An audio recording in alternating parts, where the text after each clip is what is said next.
Yeah, it's a long while. Thank you very much. I'd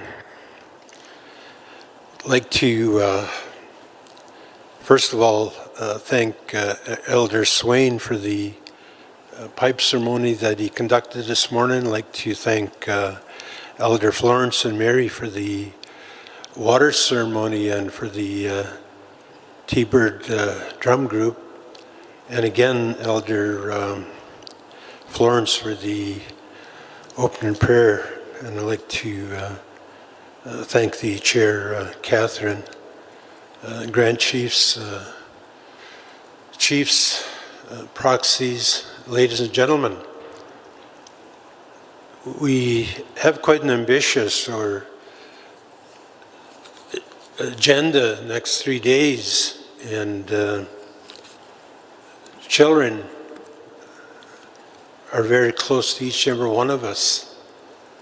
And we are, back in my community, really trying to work hard and address many of the issues that we have, the inner healing that we have to have because of the residential schools, the adoptions, the governments not being too cooperative with us, and a lot of the lateral violence that's in the communities because of what we have faced in the past.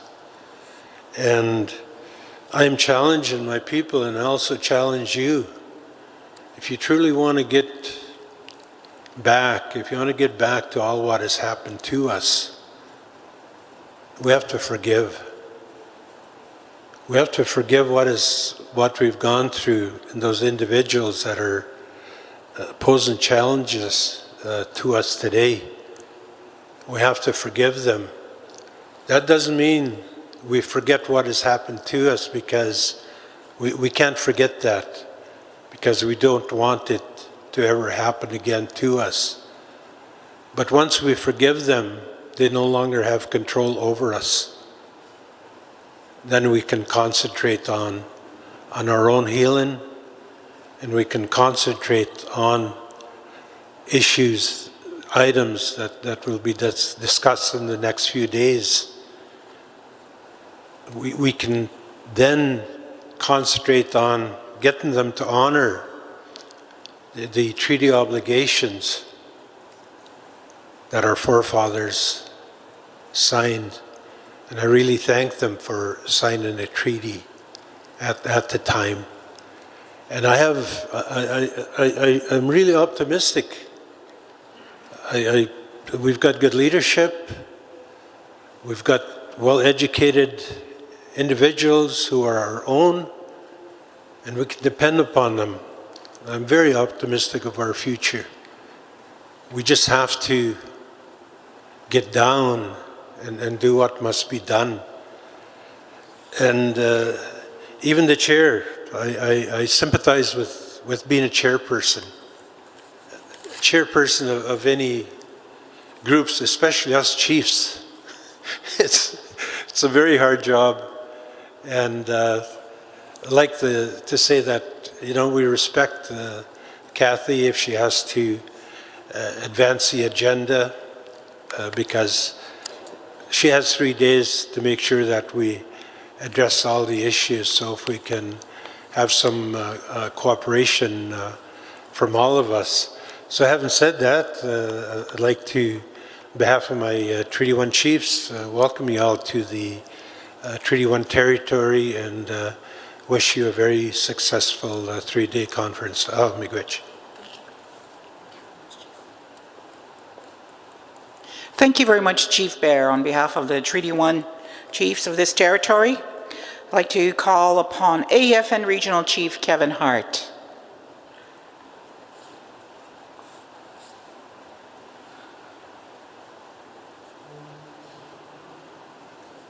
Danse and Tutamak. Elders, I want to thank the elders for the beautiful pipe ceremony and the water ceremony this morning. Grand Chiefs, proxies, ladies and gentlemen, good morning. I bring you greetings on behalf of our Assembly of First Nations National Chief and the Executive. It's good to be here this morning, and at the same time, my heart is in my home community of Saugeen, and of course with the community of Peguis this morning with the tragedy that happened yesterday. As we're all aware that a young girl's life was taken, and I was in Saugeen yesterday with Chief Henderson with the RCMP, and while the forensic team was on the ground at the location. It hit all too close to home because it was next door to my wife's uncle as well as my father-in-law's house. So this is where the tragedy occurred yesterday. So we were with the families and that yesterday in the community, and obviously supporting Chief Henderson. And my prayers go out to Chief Hudson and the community of Peguis this morning on that. And that I'm going to ask everybody if you could please rise for a moment, and let's offer a moment of silence for this young girl's life that was taken too soon and tragically.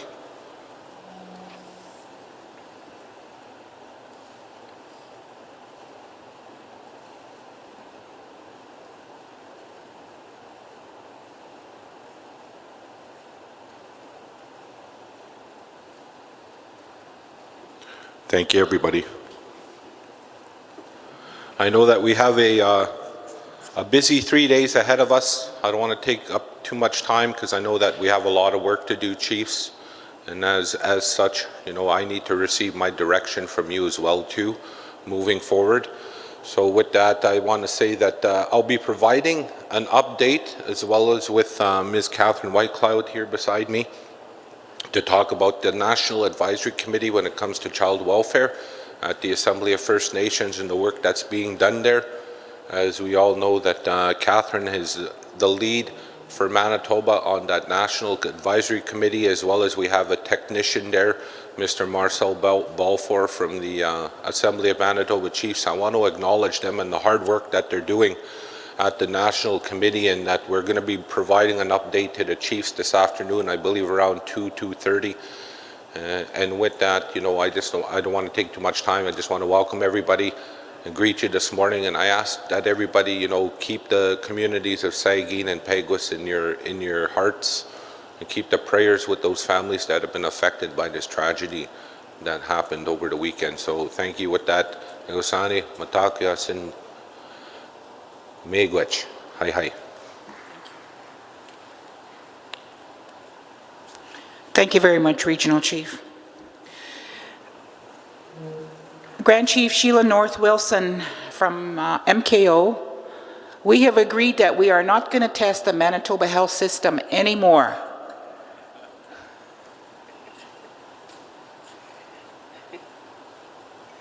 She broke her foot and I broke my ankle, both same time, but we're on the mend. We'll be back.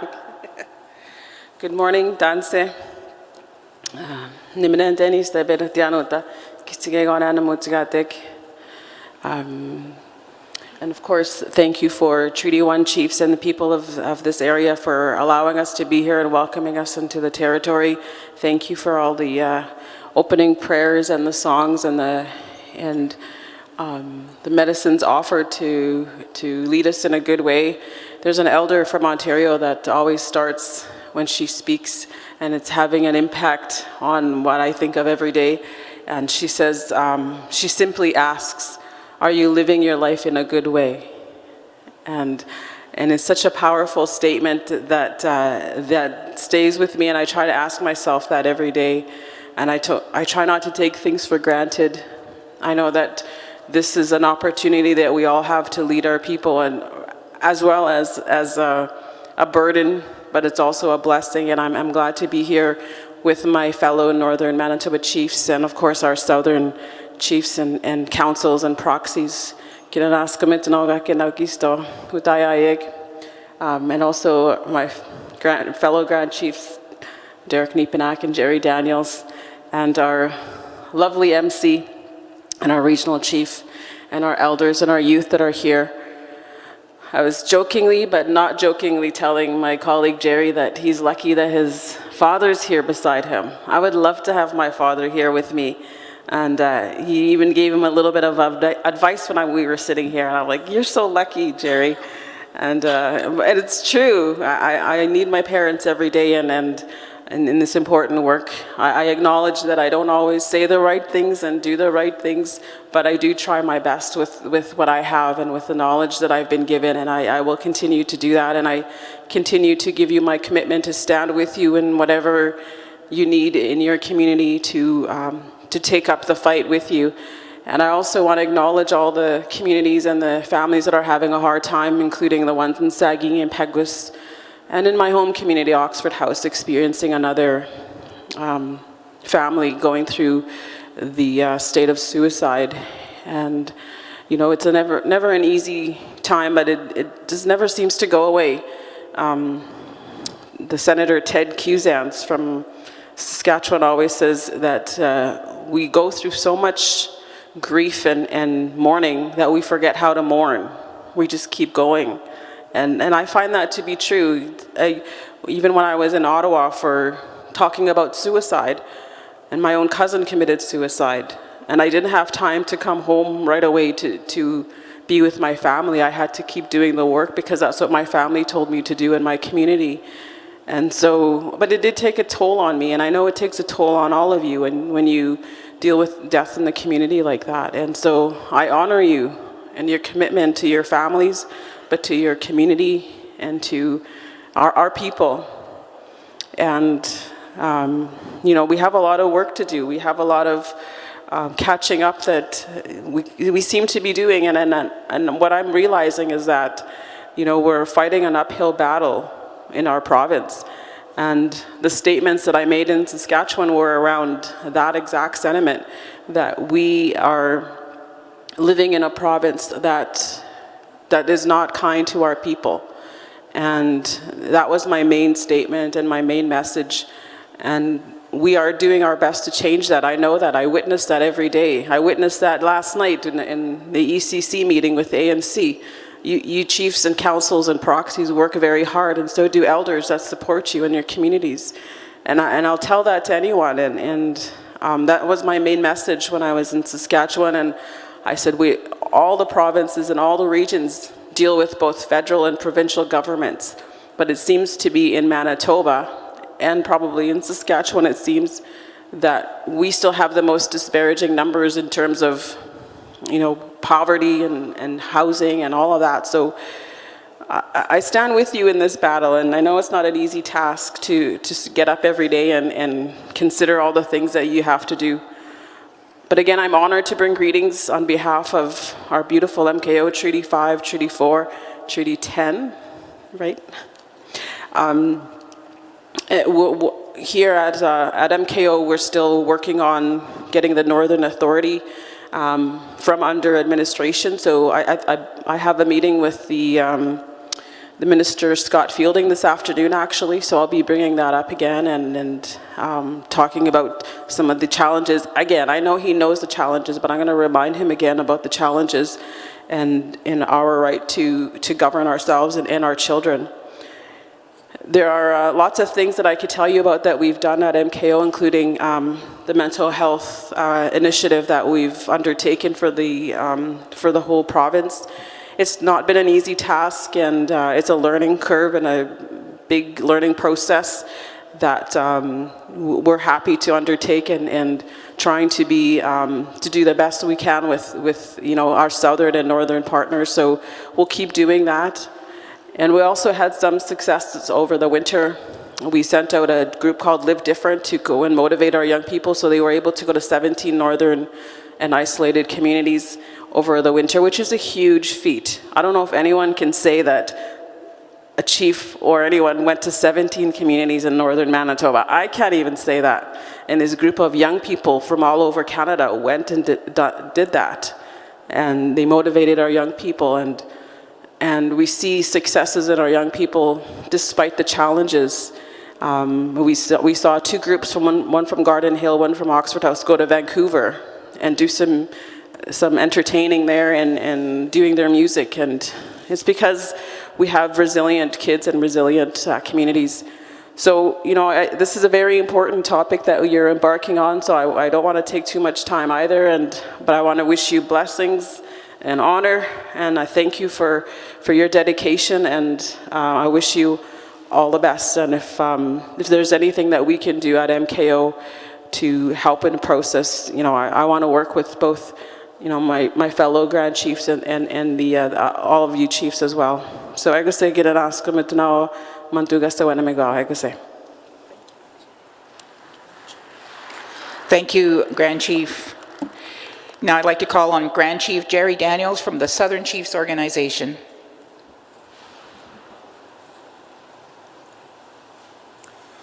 Bonjour. Ani indira we maganuk. Hoge makanak. Hoge mama kodishna kaz gaganushtiag duanji. Banasi dudim. Want to start off by acknowledging the pipe that was lit this morning before everyone started here. The prayers that were said to start our day, and the drum that was sounded. CFS for me is a very important topic, and it's a very important topic for all of us here because we're talking about our families. I was once upon a time in CFS long ago, and I know the struggles there. And even though I was 16 at the time, I think 15 actually, I took them to court at that time because I wanted to be in charge of my life. And that's really reminiscent of what we are asking for. We want to be in charge of our families and ensuring that our families stay together and that the true history of our people, the honorable history of our ancestors, is communicated to our young people. And that can't happen when they're not in our communities. And so I stand with our Grand Chief here, Derek Nipanak. I stand with MKO, our regional chief. I work with them as much as I can. And I think the path forward too on a lot of these things that we were working on, which CFS is definitely an important part of, is that we start talking about the treaty organizations that our chiefs are pushing for, and working with the tribal councils and getting them involved in some of the work. I looked a lot into the history of SCO and the foundation of it and how it was created. It was created by the tribal councils, or the chiefs of the tribal councils. And the vision was that we would utilize one another's resources in order to push the agenda forward, and that we would stand together. And that's what I believe. That's why I believe so much in that unity protocol. And the challenge is getting all our people to believe in it and to work together and to really, really believe in it. Because we're a family, all of us here. And we have to be able to hold one another up and to tackle these issues with a focus on what our objective is. And they become complicated at times, but our objectives are not unreachable.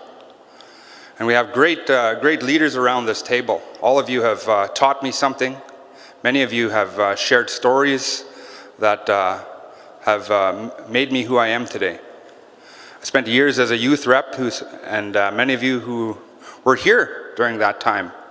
And I want you to know that time really meant a lot to me, and that I listen and hear what you have spoken of, and I feel the challenges that we're facing in our communities. And so I work every day as much as possible to reach out to all of you. And there's so many issues that come forward on a whole lot of different files, and I'm trying to, because there's different communities have different ways of dealing with things, and I'm trying to support all these different directions and visions, because we all have different set of circumstances. And so from the SEO's office, I just want you to know that it's always, I always hold what you're dealing with in my heart. I understand. And it's because my father has been a leader for so long as well, that I was able to see the challenges that he faced.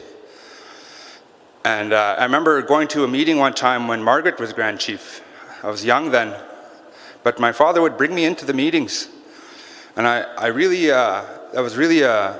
appreciated that. And that's why I try to bring my son as much as possible, because the young people need to see what we're going through. They need to feel it in who they are. I really believe in the next generation that's coming. And I know in the communities where you're probably hearing more and more from them. And they're challenging us. And they're wanting us to do better. And they're pushing us. And so I work hard, and I remember that every day, that I have to do better. I have to work harder and harder and harder. And I try to do things in my life to keep me healthy, to keep me focused. So I try to be in the communities. I'm going to be heading out to Fisher River this weekend. Chief Crate had a great relationship with my grandfather. Ni mishumis giwinga shkuzeke dabeda. My grandfather, he smudged every day. And my grandmother, ni kukum, she was such a great person. And she told me to think about everybody. So that's why I try to do what I can. And I'm just going to leave it at there. I know there's some great work that's going to be happening over the next couple of days. And I will be in and out because I have to follow up on certain things that the chiefs are asking me to do, and I want to make sure that those things continue, move forward. So, miigwech, and I look forward to working with you all throughout the next couple of days. Miigwech. Thank you very much, Grand Chief Jerry Daniels. I'd like to call upon Grand Chief Derek Neekmanek of the Assembly, Manitoba Chiefs.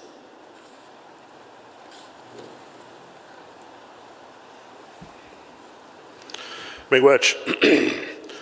Bujuni choge makanak.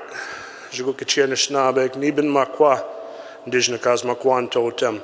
It's my honor to be here this morning to stand before you, chiefs, proxies, professional staff, in providing opening remarks and welcoming you to the Treaty 1 territory as we begin these very important deliberations on our families and our children.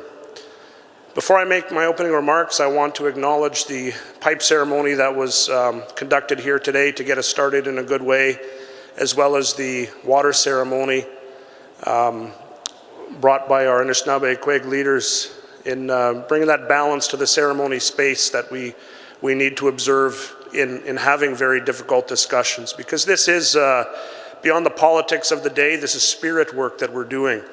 And we need to bring our best energies forward in order to get through the difficult tasks that we're mandated to perform. I want to acknowledge all of you for the work you do in your communities and the time that you're taking away from your communities for the next couple of days to engage in this discussion about what we need to do to continue to bring our children home. The agenda that you have before you is a reflection of the work that we've been doing in partnership with our other organizations, Grand Chief North Wilson, Grand Chief Daniels, and of course AFN Regional Chief Hart, in recognizing that the transformation of child and family services from an industry that apprehends children to a system that reunites and reunifies families is a responsibility that we all carry together.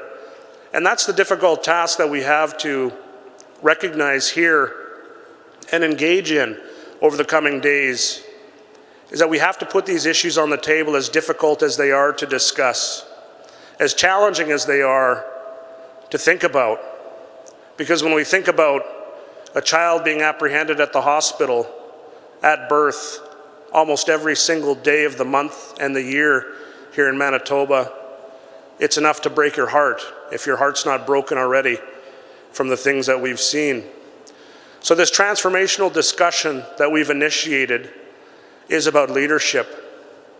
And when I think about leadership, I think about this Eagle staff here that's been brought into so many of our discussions. It's been on the streets of Winnipeg so many times in the vigils and the marches that we've been part of. It's a true reflection of Indigenous leadership here in Manitoba. And I honor this Eagle staff for that reason. And I've asked, and of course we always ask our elders to bring the Eagle staff in for us out of respect for the work they do, but also respect for the symbols of Indigenous leadership that we work with. I've actually, over the years of my role as the Grand Chief, thought about what is my core responsibility when I agreed to take on this task. I've thought about it in the context of the contracts and the corporations that we're part of as leadership. But I've also thought about it in the context of my responsibilities to this Eagle staff and to the other ceremonial items that are in my responsibility while I have this responsibility as the Grand Chief. And I've always tried to hold true to this. I've always tried to hold true to the core principles and the fundamentals of who we are as the first people of these great lands, these ancestral lands of ours. That's something that has always held me. It binds me more closely than any other of these agreements or these contracts or these paper-based documents that you'll see in front of you and over the next couple of days. That's where my spirit is attached. And I'm asking you as well over the next couple of days to ascend beyond the paperwork and the regulations and all those things that are used to bind us and work from a spiritual space, because that is the key. That is the key that's going to help us transform what we need to do. I want to commend Treaty 1 Chief Jim Bear this morning for commenting on the need to be kind to one another, because I do believe that is a significant principle and a quality that we must demonstrate to one another, is kindness. Because when we talk about CFS, when we talk about our agencies, it's our families that are working in these agencies. So there's a lot of trauma that's not only experienced by our families who are having our kids go into the system, there's also a lot of trauma from our families who are tasked with taking those children out of the homes. So we're all in this together. We're all in this together, and kindness and love and care for one another is the only way we're going to see ourselves through it. So you're going to be challenged with difficult conversations. There is a time to reflect upon these things, but there's also going to be a time to think about the fight that's ahead of us, and that's further on in your agenda into day 2. Sometimes as we come together, we recognize, these difficult decisions that have to be made in kindness, but we also have to recognize that there's a time to fight. And we're going to be asking of that of you as well in the coming days to think about what are the fights that we need to bring, because these are not easy days. This is not an easy government to deal with provincially, and we have tasks ahead of us that we must be willing to take on.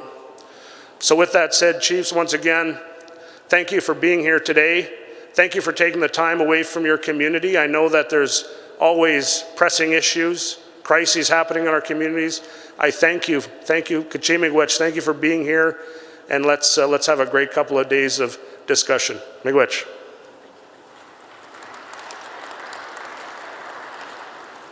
Thank you very much, Grand Chief. Now we'll move into the adoption of the agenda, because we do have quorum. Thank you very much for making that happen at 10:05, I believe. A couple of housekeeping items, first of all, before we get into that. At lunch break, we have to break for 15 minutes so the convention center staff can come in to clean and also to serve you your lunch. And then for telephones, for your cellular phones, I haven't yet received direction from the elders. I'm sure I will. Please turn your phones on silent. Unless you want to pay the Elders Council some money for having it go off while we're in the middle of discussion. Turn your phones on silent, please. For those who need anything or need assistance or need to give direction of some kind, please speak to Jeanette Thomas, the convention coordinator extraordinaire. Elders, your lady is Gail Flett, sitting over here with you. Now, Chiefs, if you would turn to your binders, please, on your agenda, or before we do that, we need to move into the review of the agenda and a motion to adopt, and then we'll move into the Chiefs and Assembly rules and procedures and a motion to adopt on that. You have before you your agenda for 3 days, today, tomorrow, and Thursday. beginning with the pipe ceremony that was held this morning with the elders and a water ceremony by our lady elders. We've had our opening ceremony, and now we're moving into, and we've had our opening remarks, our welcoming remarks from our leadership, and now we're going to move into the review of the agenda and the motion to adopt. This morning, we are going to move into the First Nations Women's Committee report, and the presenter will be Chief Betsy Kennedy and Chief Stephanie Blackbird of the AMC Manitoba First Nation Women's Council members. And they have a resolution to present to you. And is that resolution in the binders? Okay. And so that'll be coming forward to you. The resolution table is over here at the end, Marcel and Natalie. Resolution table, if there's any resolutions that you want worked on.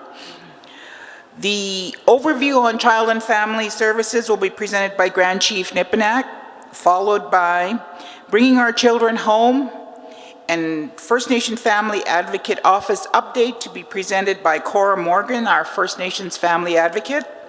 And she has a video presentation and a resolution also. Following that, we will break for lunch, 15 minutes, for, again, the staff to come in and to get things set up and to serve you, and we'll continue on.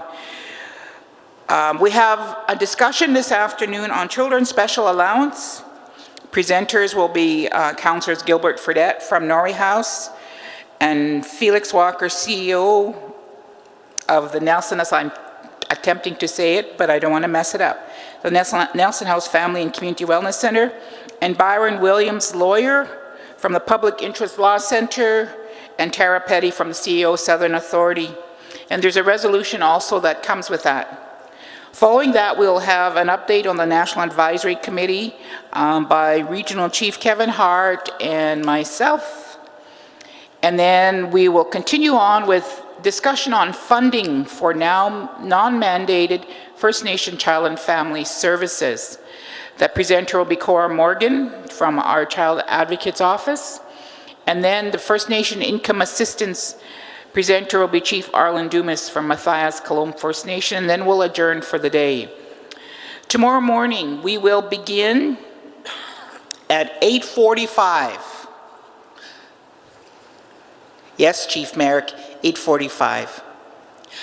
And we'll do a recap of today's agenda and what we discussed, and we'll review the agenda for the day, and then have Child and Family Services Regional Engagement Process presenter Chief Francine Meaches, who is the chair of the Assembly of Manitoba Chiefs, Manitoba First Nations Women's Council, an open discussion on the engagement process, followed by lunch.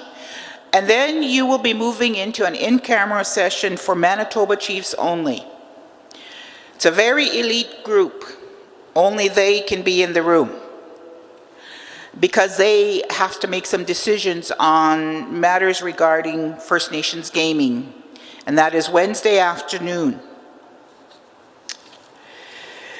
On Thursday morning, registration will open again at 8 o'clock, and then we will move into beginning our discussions and our conversations at 8:45 in the morning with a recap of the previous day's agenda and your discussion points, as well as a review of that day's agenda. And you will be discussing on Thursday the AMC Elders Council report on the gatherings held on the customary law of the hunt, Canada's 150th anniversary, OCAP and CFS, and Order of Canada for Jordan Anderson and Phoenix Sinclair.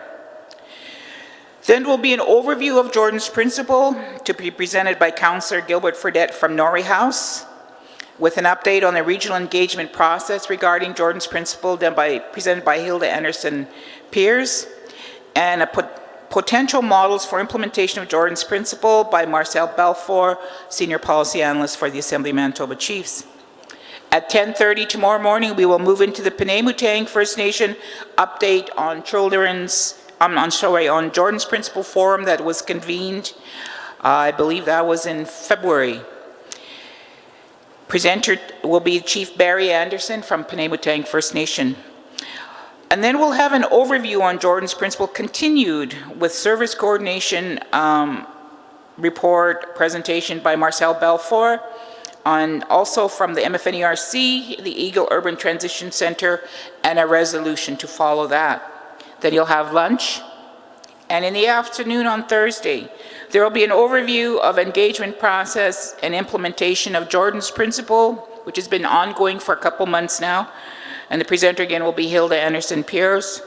And then we'll move into the closing remarks from our leadership. And that will be your agenda over the next 2 days, or 3 days. Is there any discussion, please? Yes, microphone number 22.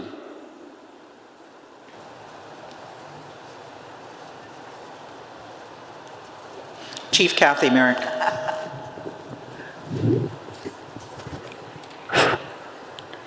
Good morning, Chief Kathy Merrick, Cross Lake Band of Indians.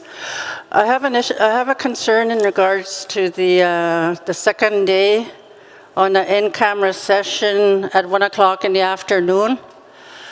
I realize it's an important topic, but to be able to, if this whole assembly is on CFS, I would recommend that it goes back to the original day on the last day for discussion, so we can continue on with the important issues that we need to talk about.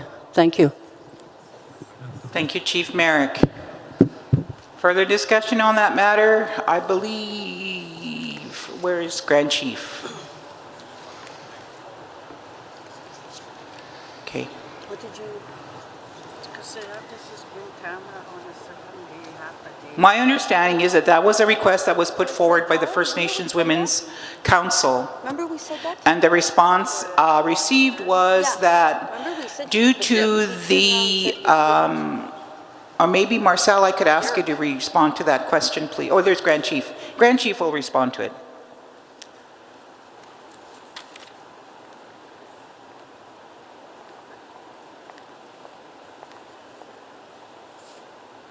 Microphone number 1, please.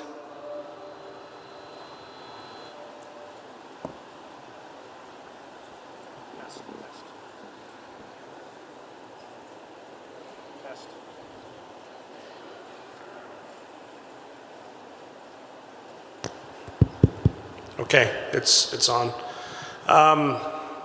The reasoning for the timing of the meeting with the lawyers in the afternoon of Wednesday was because the lawyers have come in from Toronto. They have to return to Toronto. And that's kind of the reason why very early on it was identified that the gaming discussion would be Wednesday afternoon, but ultimately it's not my decision. The decision is with the Chiefs in Assembly how to move forward with the agenda. So if there's agenda switches to be made, that's your decision here on the floor, Chiefs, to make that. But that's the reason why they were identified on the second day.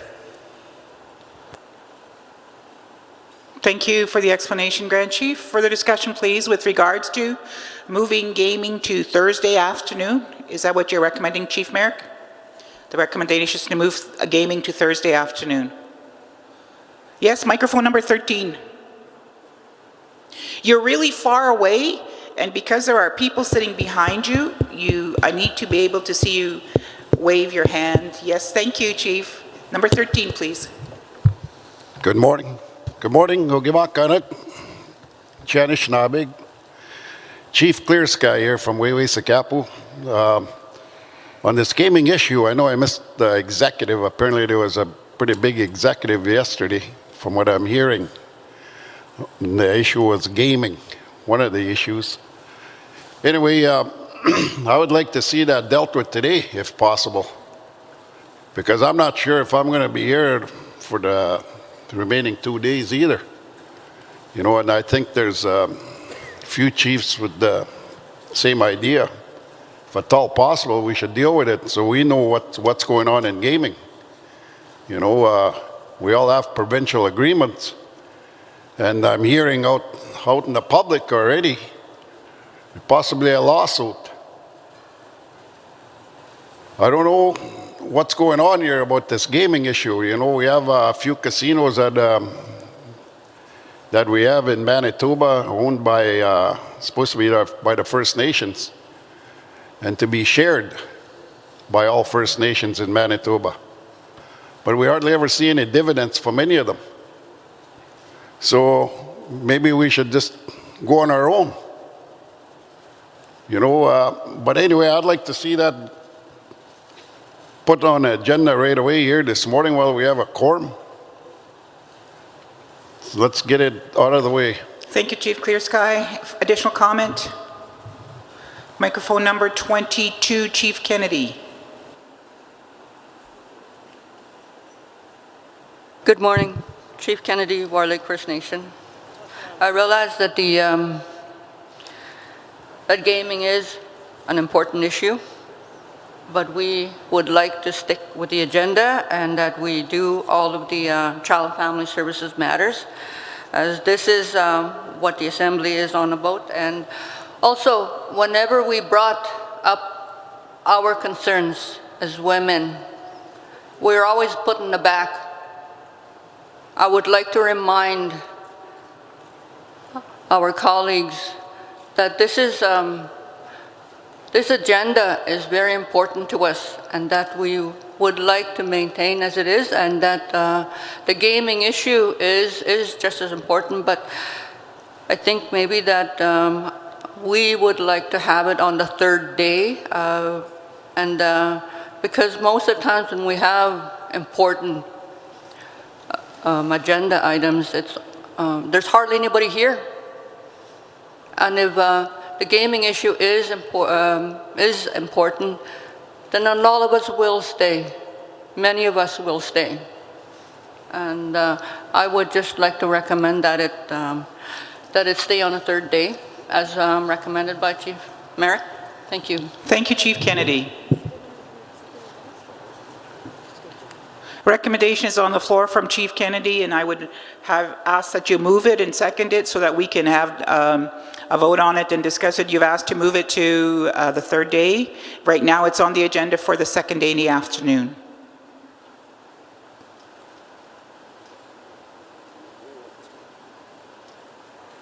Okay, moved by Chief Batson, microphone number 23. Yes, I'm in support of that, and I'll move that motion forward. Thank you. To move the agenda item gaming to the third day in the afternoon, and that's so that you will come back, Chief Clear Sky, and make sure you're here for Thursday afternoon. Any further comment, please? I need somebody to second it so I can ask.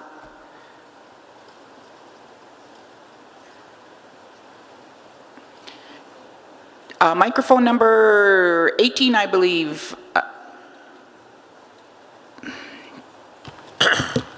Excuse me. Just wanted to second that motion. Thank you very much. Chief Glenn Hudson from Peguis, I'm sorry, seconds that motion. Okay, is there any further discussion? Question's been called. All those in favor, please raise your hands. Or moving the agenda item of gaming to the third day in the afternoon. All those opposed? All those abstaining? 2 abstentions. Thank you, carried. So we will move gaming to the third day in the afternoon. We will move up all the other agenda items accordingly to deal with child and family services until such time those discussions are completed up to Thursday at noon. Thank you. Can we move into the your Chiefs and Assembly Rules of Procedure, please, that follow immediately right after your agenda items. They are under, it says Appendix B, your official delegate status. You must be a chief of a First Nation in Manitoba who upon registration shall be automatically recognized as the official delegate. In the absence of a chief, designated elected representatives or elected proxies who are accredited officially in writing by that member First Nation for that purpose may participate fully in the Chiefs and Assembly Forum. Each member First Nation in Manitoba shall have only one official delegate at all times, and the absence of a chief who may not have an elected council designated representation or proxies who are accredited officially in writing by that member First Nation for that purpose may participate fully in the Chiefs and Assembly Forum. Registration is open each morning at 8 o'clock. Your quorum is to commence the assembly, a quorum of delegates, which we achieved at about 5 past 10 this morning. Representing the majority of member First Nations must be registered on the first day of the assembly Quorum for the assembly is established when 50% plus one of all the chiefs and delegates of the member First Nation are present when the assembly is called to order by the chair. Once a quorum is established at the commencement of an assembly on the first day pursuant to section 1.1, the chiefs and assembly may conduct business and pass resolutions notwithstanding a quorum does not exist throughout the remainder of the assembly that day. Resolutions will be addressed individually.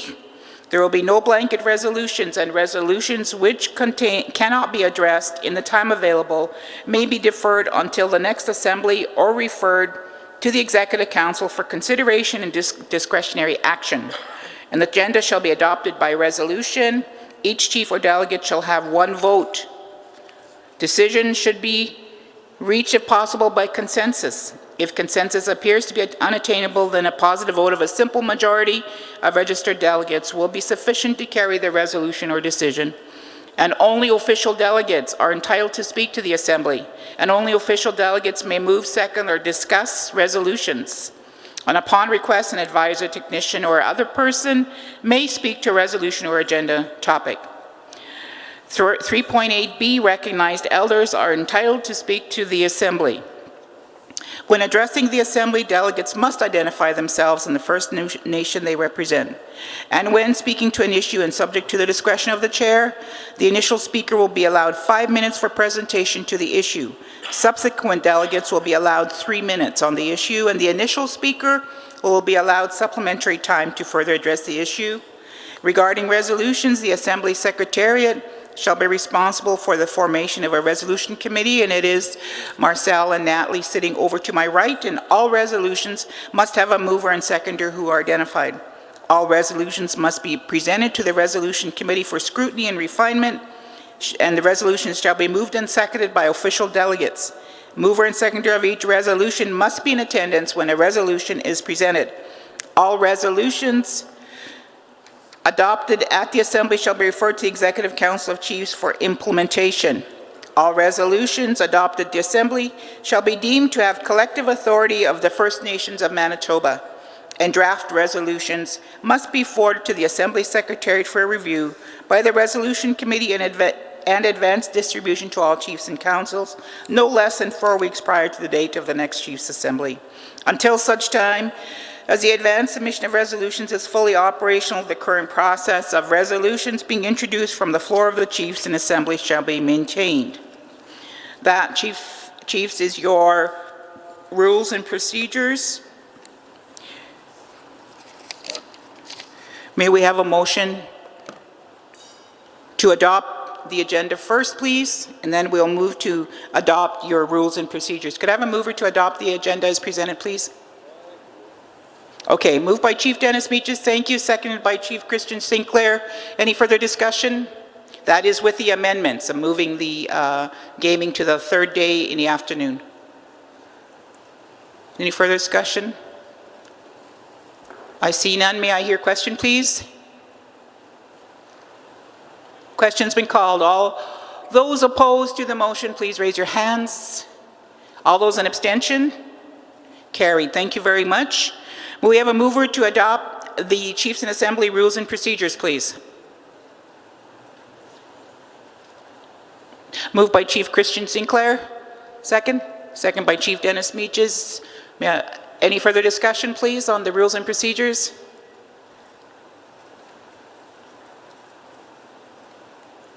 Okay, here. Thank you for you're raising your hands for. Do you have a question, or you're moving?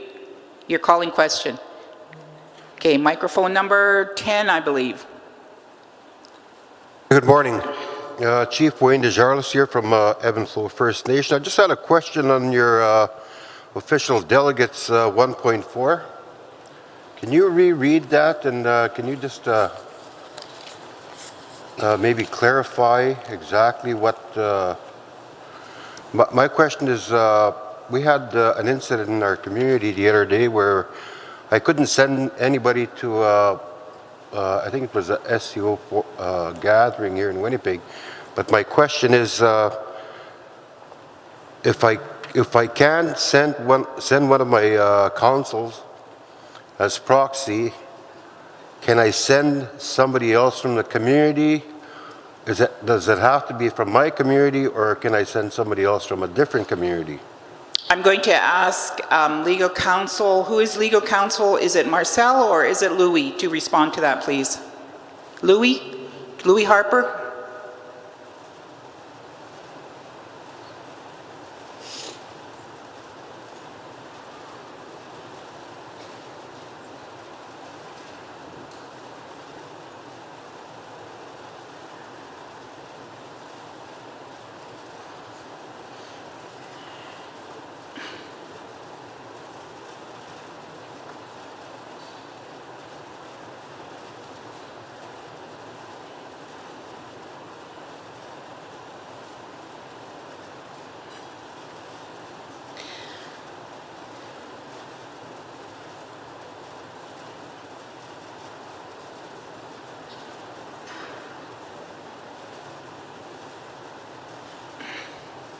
There's an emergency sidebar over here.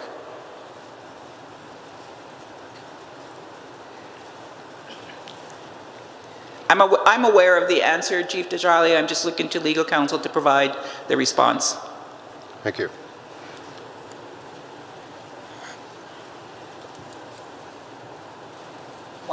That's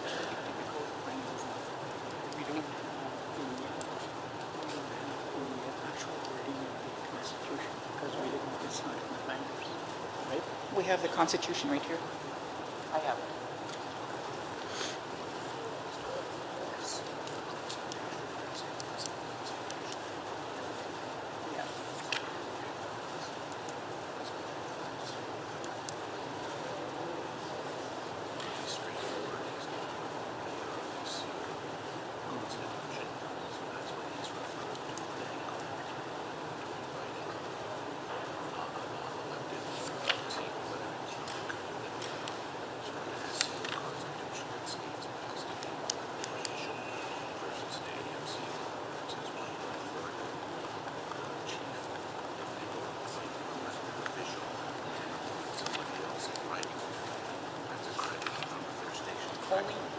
This one is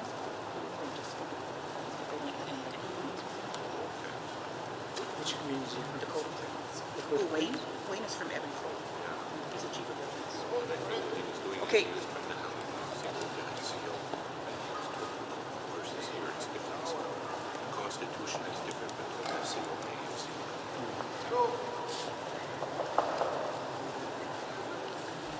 Good morning, Chiefs. I'm just trying to look at the Constitution of AMC to come up with the proper wording, what it says in the Constitution. It says in Article 6, in the absence of a chief of a First Nations in Manitoba, a proxy who is designated elected representatives who is accredited officially in writing by the chief of the First Nations for that purpose may participate in its chief's assembly. Now that's in reference to proxies in general, that they can have proxies in this assembly. However, if a First Nations does not have a council, it says in the absence of a chief who may not have an elected council, designated representatives and proxies who are accredited officially in writing by the member First Nations for that purpose may participate fully in the chiefs in a forum. Meaning if the First Nations does not have a council, that an ordinary person who is not elected can still represent that First Nation. That's what the Constitution says. Thank you. I guess the question after that would be, could it be a different person that is not a member of the First Nation? That came up on March 10th in Dakota TP, and the answer is it has to be from the person proxy has to be from a First Nations, of that First Nations. Thank you very much. Thank you very much, Chief Desjardins and Louis. So, Now we are at adopting the rules and procedures. We have a mover and we have a seconder. Could I hear a question, please? If there's no further discussion. Okay, Chief Clear Sky, number 13. Just one quick question to clarify here. Did I hear this right from the lawyer saying anybody that sits around this table doesn't have to be an elected official? Is that what I'm hearing? No. Where's Louis? I thought that's what he said. You can only be from that First Nation, but you don't have to be elected to sit around this table is what I'm hearing. I like that clarified. Otherwise, I'll have a band member sit here right away. Right here. That's your rules and procedures. But this one says, there's an exception there, only for the First Nation. Well, that's what he That's what he said. wants you to explain. So the exception is only for those First Nations who don't have a council. That's the only exception, that when a non-elected official can sit around this table. Otherwise the Constitution says that you have to be elected. So it's, how many First Nations are there in Manitoba with no council? I think there is only one. So that's the only exception. Buffalo Point?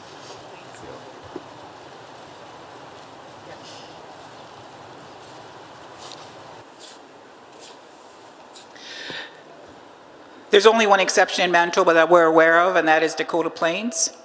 They do not have an elected council. They're in this article. Is there any further discussion, please? Yes, Councillor, Chief Desjardins from microphone number 10. Okay, just to clarify, the reason why I asked the question was just the other day we had a funeral in my community, which happened to be one of my councilmen. So, and I couldn't send anybody to the SCO gathering. That's where my question is coming from. Just to clear, if anybody was wondering why the question was asked.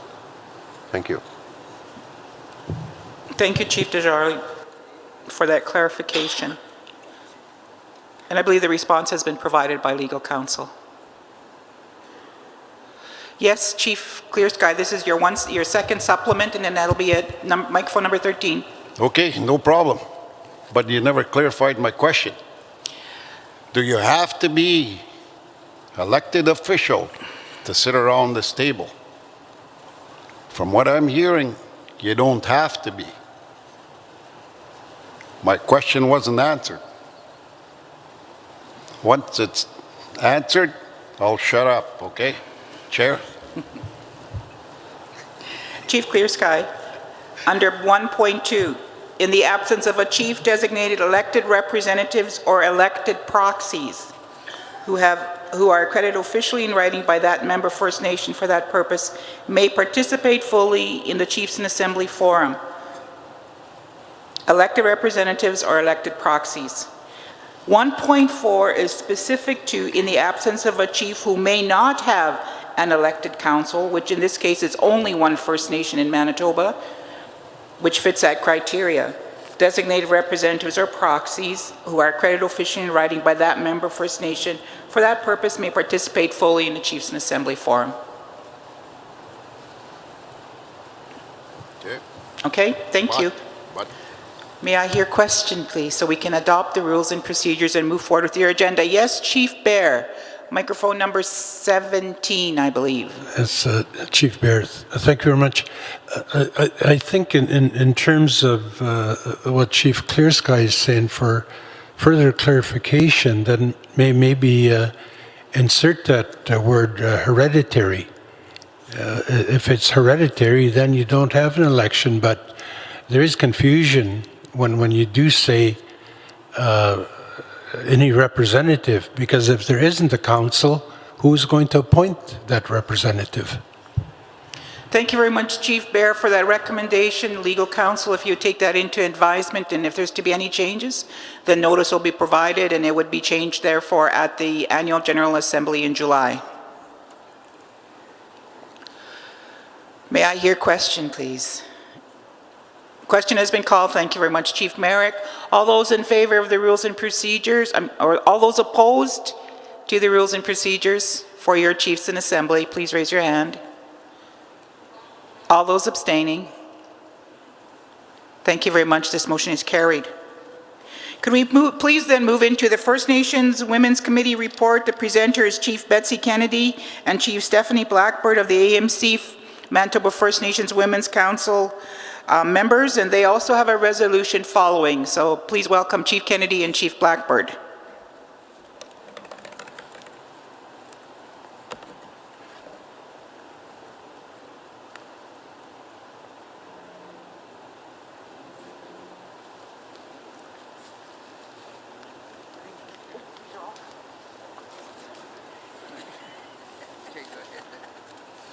I thought you were, oh, yeah, you're starting.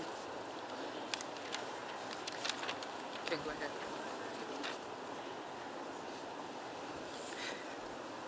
Good morning. I am Chief Stephanie Blackbird of Otechakwa-CP First Nation.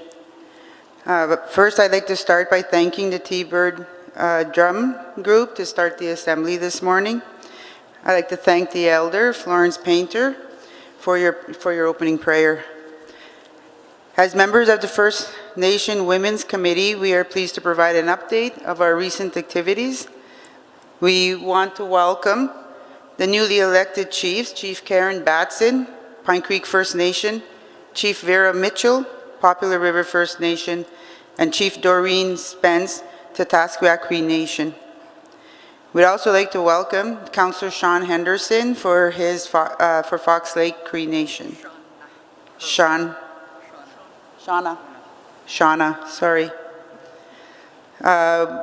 Chief Kennedy will be giving an update shortly because we had met on April 19th, the First Nations Women Committee, and we held an in-person committee meeting for discussion on activities and to address and advocate for Indigenous women's children and families. So she'll start with some comments. Thank you. Good morning. I'll be doing the Our Circle to Protect Sacred Lives. Manitoba First Nations response to human trafficking of women and girls. And this is in tab 2 in your binders. First, I want to acknowledge Karen Harper and the rest of the AMC staff for their hard work and what they're doing in respects to our women and our children. These are very important issues that we have every day in our lives as grandmothers, as parents, and these are reasons why we are here today and to bring awareness and attention to these. Since 2014, our Circle to Protect Sacred Lives project has been built on awareness and education on human trafficking and to assist Manitoba First Nations in developing a community protection plan based on cultural and community strengths to combat the issue. During 2014-16, AMC, through Phase 1 and Phase 2, provided awareness and education workshops involving communities from 7 tribal councils to develop their own community protection plan. 216 participants, including remote, isolated, with representations of youth, elders, community frontline workers, were in attendance. Phase 3 was in 2017, 2018, and continued on to 2018, independent First Nations will have an opportunity to develop their own community protection plan. Included in Phase 3 is the development of additional tools for protection and safety, a survivor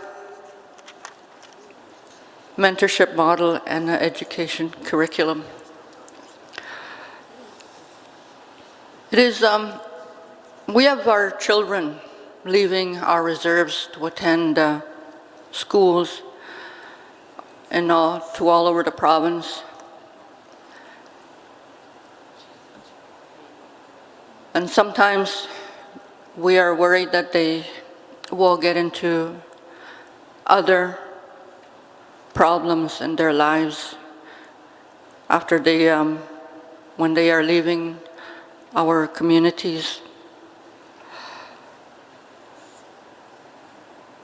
So these are one of the reasons why we want to bring awareness in our communities to our youth. We want them to have the tools that they need and to be aware of what's happening in the cities and towns. Yes, there is a lot of racism. Yes, there is a lot of hatred. And you can see it in the news. You can see it when you're on the news and you see the comments below. Most of them are from people that don't know about our lives. They don't know what happened a long time ago. All they know is that they are, that they have a lot more of the majority in these cities. Growing up and going to school off reserve, it was always difficult in keeping your own identity, and that you want to be like other people sometimes. And that's not going to work once you return home. And once you return home, your own people will be saying a lot of different things about you. So growing up and going home is very difficult as a child. And wanting to provide those experiences to your own children and now your grandchildren,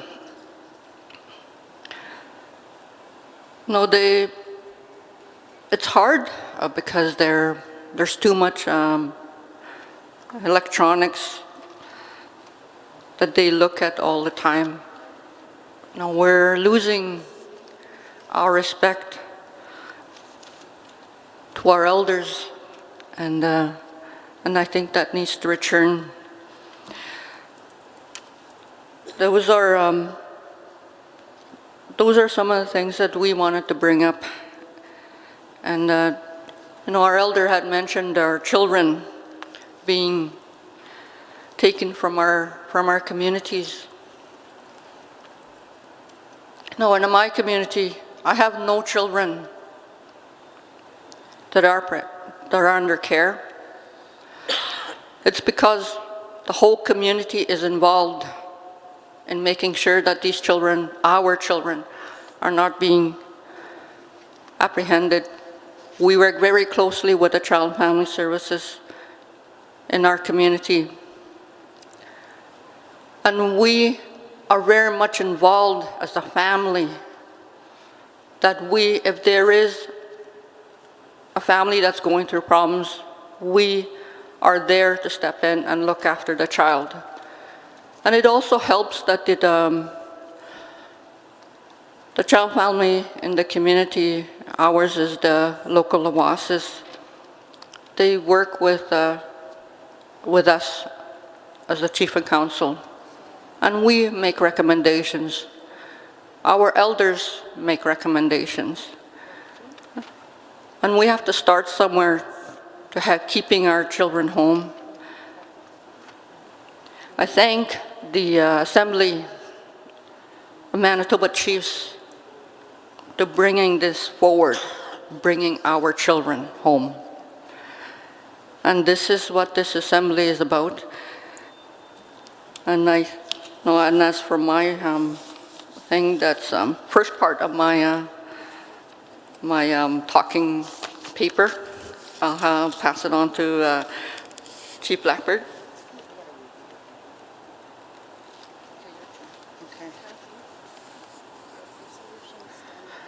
Hi, I'd like to reiterate some of the stuff that she mentioned because the child CFS issues are such an important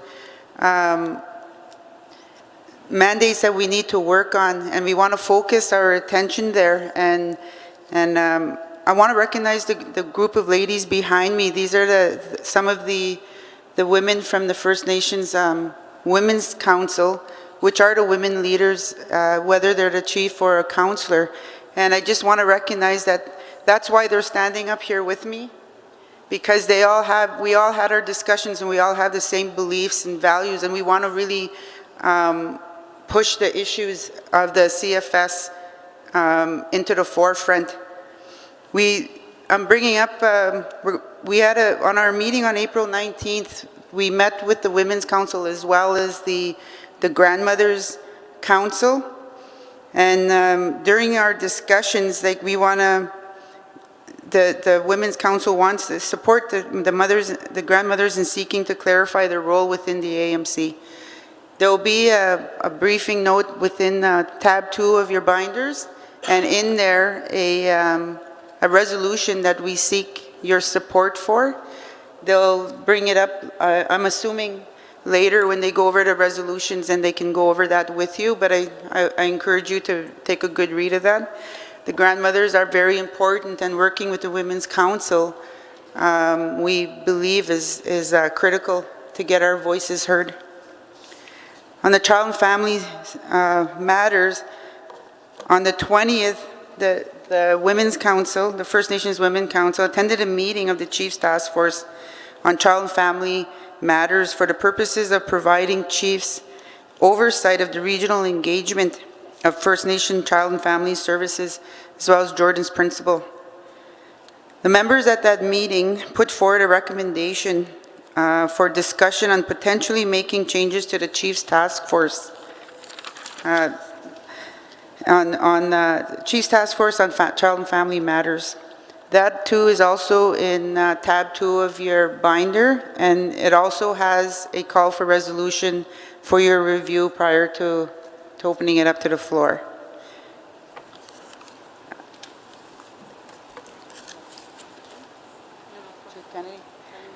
Chief Kennedy will go on to talk about the missing and murdered Indigenous women and girls.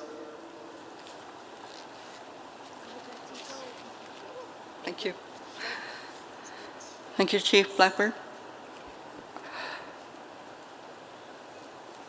The issue related to the process of missing, murdered Indigenous women and girls National Inquiry. In 2012, AMC joined a newly created MMIWG Coalition, a forum for political advocate organization and service providers for collaborative dialogue for advocacy on issues relating to MMIWG in Manitoba. The Missing and Murdered Women Coalition was part of the 2015 AMC report, Families First, which was adopted by the Chiefs by resolution in July 2015. And this is in tab 2 in your binders also. In September 2016, the Government of Canada launched a national inquiry into missing and murdered women. AMC has met with the coalition and the representatives from the MMIWG inquiry on concerns regarding the inquiry process and sent a joint letter outlining various concerns and seeking the commissioners to begin listening to families of missing and murdered women. And this is in the briefing note in their tab 2. Oops.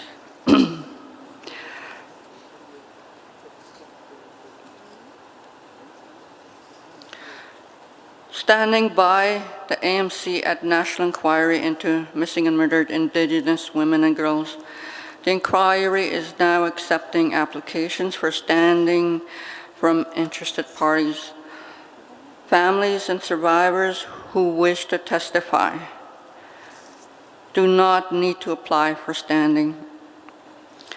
Please refer to the briefing note. It's in the tab 2. And we have resolutions.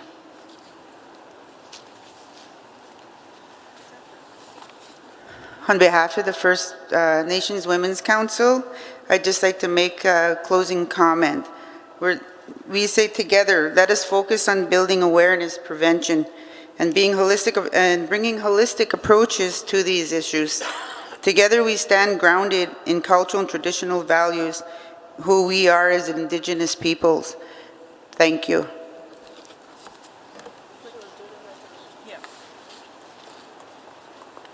Thank you very much to the Women's Council for their presentation to you on the matters that they have been dealing with at their table.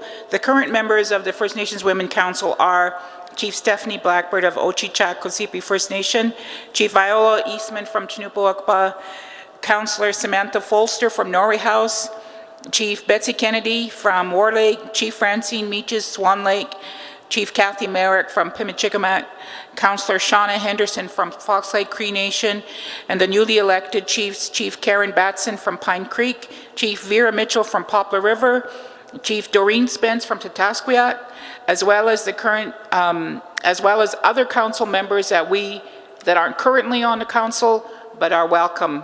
Those female women councillors that are on council in their communities, like Councillor Mary McCauley, thank you for joining us. Kershane, sorry. Mary Kershane from Saugeen, thank you.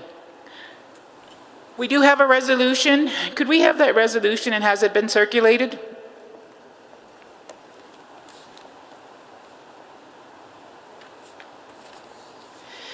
There is a resolution that has been passed around to you. It's resolution April 17th, 0.03, AMC to seek standing for the National Inquiry into Missing and Murdered Indigenous Women and Girls. And this resolution has been moved by Chief Francine Meaches and seconded by Chief Gilbert Andrews Godslake. They're both in the room.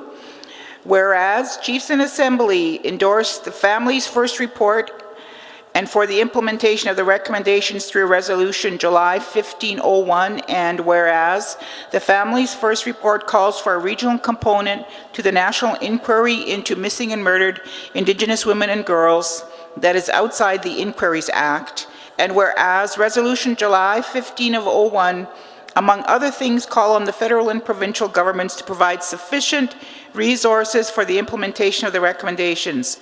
And whereas in September 2016, the Government of Canada launched a national inquiry into missing and murdered Indigenous women and girls, and whereas the inquiry is now accepting applications for standing from interested parties with the deadline being May 1st of 2017, and whereas there are 3 types of standing. One is the regional standing, which will allow the designated applicant to participate in those events which are classified as regional. 2 is the national standing, which will allow the designated applicant to participate in events which are classified as national in a manner to be determined by the commissioners, including fact-gathering hearings involving the federal government and federal institutions and expert panels or individual expert witnesses that are national in scope. And 3, special standing, limited to a specific issue within the regional or national standing category, which shall be identified in the written application and are relevant to the mandate of the national inquiry. And whereas the First Nations Women Committee met and agreed that AMC should seek standing for the national inquiry. Therefore, be it resolved that the Chiefs and Assembly support AMC to seek standing at the national inquiry into the missing and murdered Indigenous women and girls. And finally, be it resolved, the First Nations Women's Committee to provide direction and oversight of the AMC's application for and standing at the inquiry, and this is moved by Chief Francine Meaches, second by Chief Gilbert Andrews. Chief Meaches, do you wish to speak to the resolution? Microphone number 22. Good morning, everyone. Francine Meaches, Chief of Swan Lake First Nation. Okay, so we've been involved with the missing and murdered Indigenous women and girls for quite some time now, and Chief Kennedy just reminded me of when we first started this all these discussions and how far we've come with trying to get an inquiry, and you know, there's I guess I just got information a few minutes ago about how much money has been spent towards the inquiry already, and it just kind of baffles me as to what's happening here. I guess it upsets me that they're saying so much money has been spent already, but what is really the outcome? What have we seen to date, I guess, is what I'm concerned about. But I also, and I know that also there's different groups that are all working towards trying to help in some way. And I think in looking at this resolution, I support the resolution. However, I would like for our people to kind of unify when it comes to this situation, because I'm finding that different groups are working at this and we're not collaborating and we're not sharing, and we really need to work together, I guess. So I was going to ask, I wanted to ask Kevin, Grand Chief Hart, to see if he could explain what the AFN is doing. And like, we know what we've been doing at AMC, and I guess I just really want to understand where everybody's at first before I speak any more to the resolution, please. Microphone number 1. Regional, yeah. No, it's Check, 1, 2. I thought I just had to talk. Grand Chief said, no, you got to turn it on. Good morning, Chiefs, Elders. To answer your question, Chief Meaches, as you know that in December I was handed the MMIW portfolio at the Assembly of First Nations, as well as the Women's Council portfolio. So those are two new portfolios that I've taken on since December. Since that time, there was a meeting that occurred on February the 8th between the 5 commissioners and the 5 NAOs, that being the Assembly of First Nations, the Congress of Aboriginal People, NWAC, the Métis National Council, and as well as ITK. We met with the 5 commissioners to talk about the upcoming inquiry and such. During that time, I was honest and upfront that the information that came down from the inquiry was lackluster. It didn't appear that they were ready. And then to that point, I knew that we needed to do a lot of work here in Manitoba. So for myself as the regional chief, I took it on as my portfolio and the work that we needed to do here in the province. I undertook out of my regional allocation at the Assembly of First Nations to get the work done that we did with the families in both the north and the south during the month of March, to get the information out. And when we had the last 2 sessions here in Winnipeg, we had the national inquiry here, meeting and talking with the families. I do agree, Chief Meaches, that there's a lot of groups out there doing a lot of work, and I did reach out to those groups to say that we need to come together and work collaboratively, to at which point I received no response from them. So I just went forward with the work that we needed to do with the families. But in talking with Grand Chief Nepanak and that moving forward, I truly believe that for us at the Assembly of First Nation for the Manitoba region, as well as the Assembly of Manitoba Chiefs, we have to work together collaboratively to ensure that we support our families here in the Manitoba region. And that's what we've agreed, Grand Chief Nepanak and myself, moving forward. So that's the update I have on the MMIWG file, as well as to state that I look forward to the invitation to the next Women's Council meeting when you meet, as I do have the National Women's Council portfolio now too, and I'm willing to work. And some of the advocacy work that we're doing obviously is to ensure that in the regions that these women's councils, as well as the grandmother's council that you speak of, has the proper resources and the capacity to do the work that they do. So that's the advocacy that I've been doing for the Women's Council, and then now that I'm hearing about the Grandmother's Council, I will certainly work with the Grandmother's Council as well to ensure that there's resources and capacity there as well. Thank you. Thank you very much, Regional Chief. Microphone 22. Francie Meaches, Chief of Swan Lake First Nation. I just wanted to say thank you. I just needed to have that clarified, and this was the place to do it, because I'm not sure if everybody's on the same page, and that's what we really need in order for us to continue moving ahead.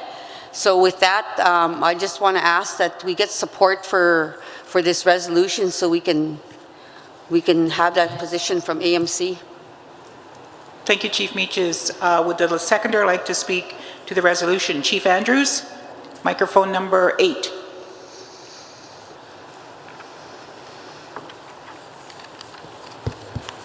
Yes, good morning, chiefs, elders, staff, ladies and gentlemen. Chief Gilbert Andrews, Scotts Lake First Nation. I just have a question here. Should we identify what kind of standing we're seeking, whether it's regional, national? There are 3 types of standing here. The resolution states national standing.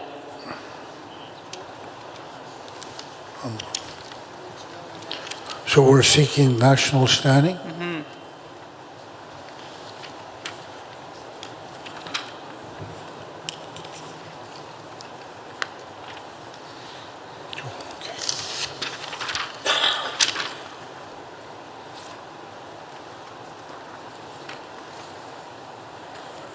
That's what you mean. Standing.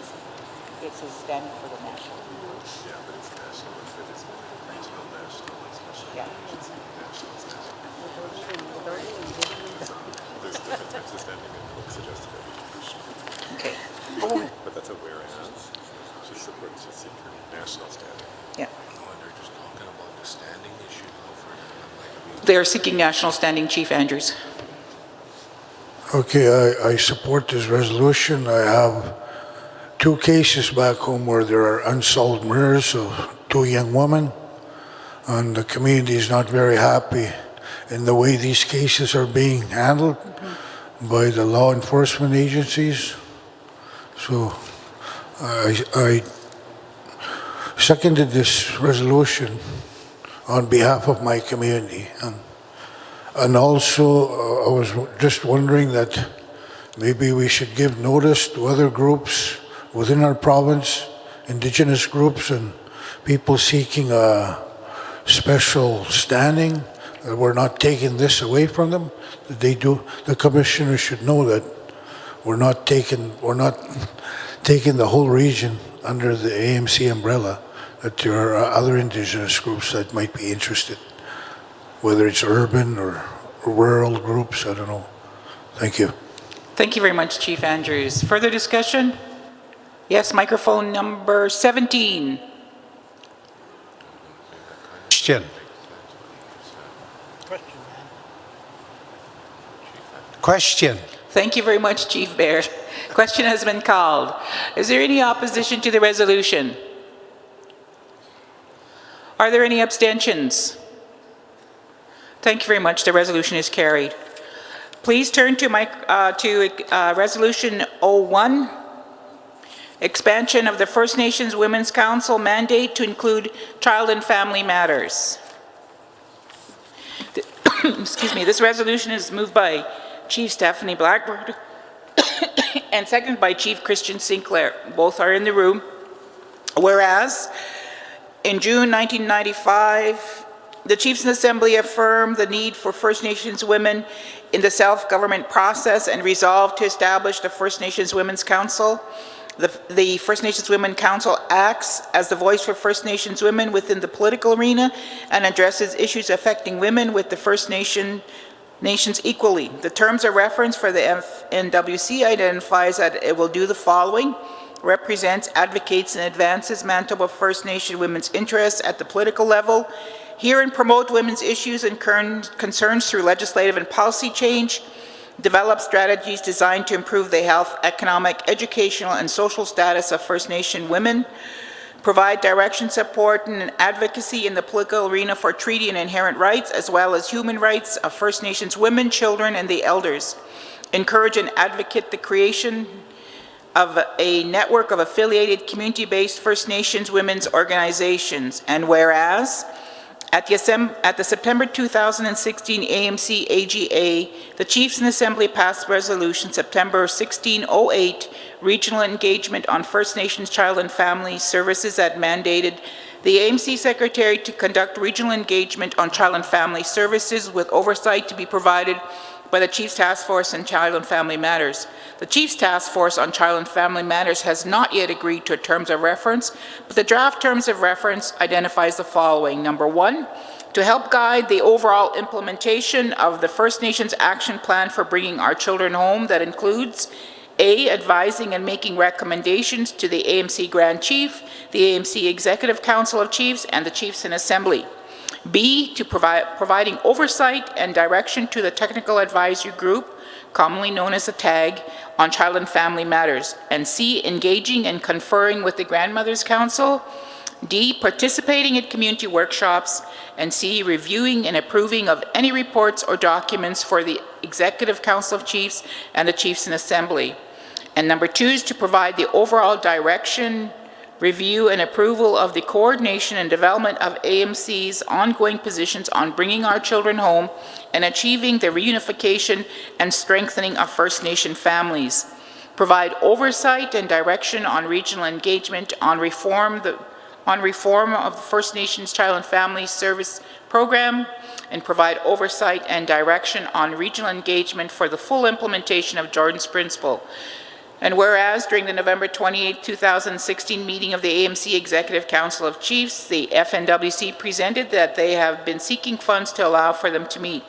The ECC discussed their support for AMC to conduct regional engagement on Jordan's Principle, and it was suggested that the First Nations Women's Committee could oversee both the regional engagement on the First Nation Child and Family Services and Jordan's Principle. Since the oversight of the First Nation Child and Family Services was already identified by the Chiefs and Assembly to include the Chiefs Task Force on Child and Family Matters, on March 13th, 2017 and March 20th, 2017, the First Nations Women's Council was invited to attend meetings of the Chiefs Task Force on Child and Family Matters. And whereas on April 20th, 2017, the Chiefs Task Force on Child and Family Matters and the First Nations Women's Committee met for the oversight of regional engagement on First Nation Child and Family Services and Jordan's Principle. The Grandmothers Council was also in attendance. After considerable discussion, including identification of the role of the Grandmothers Council within the AMC, a recommendation was brought forward to propose changes to the First Nation Women's Council mandate with the responsibility of oversight on child and family matters, regional engagement on child and family services, and Jordan's Principle. Therefore, be it resolved that the Chiefs and Assembly rescind the November 2014 AMC Executive Council of Chiefs resolution and the September 1608 resolution, regional engagement on First Nations Child and Family Services, and provide the First Nations Women's Council with the mandate to oversee child and family matters. Chief Stephanie Blackbird moving it, and seconded by Chief Christian Sinclair. Chief Blackbird, would you like to speak to the resolution? Microphone number 23.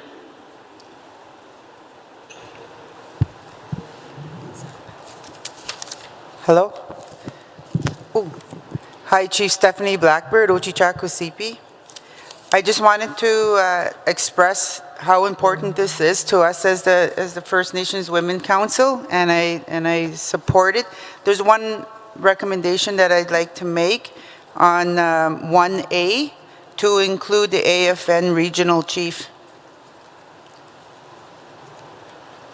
1A? A. Okay, so add on AFN Regional Chief? Correct. Okay, Thank you. thank you. I will add on the AFN Regional Chief right after ECC. Any further, Chief Sinclair, would you like to make comment? Microphone number 3.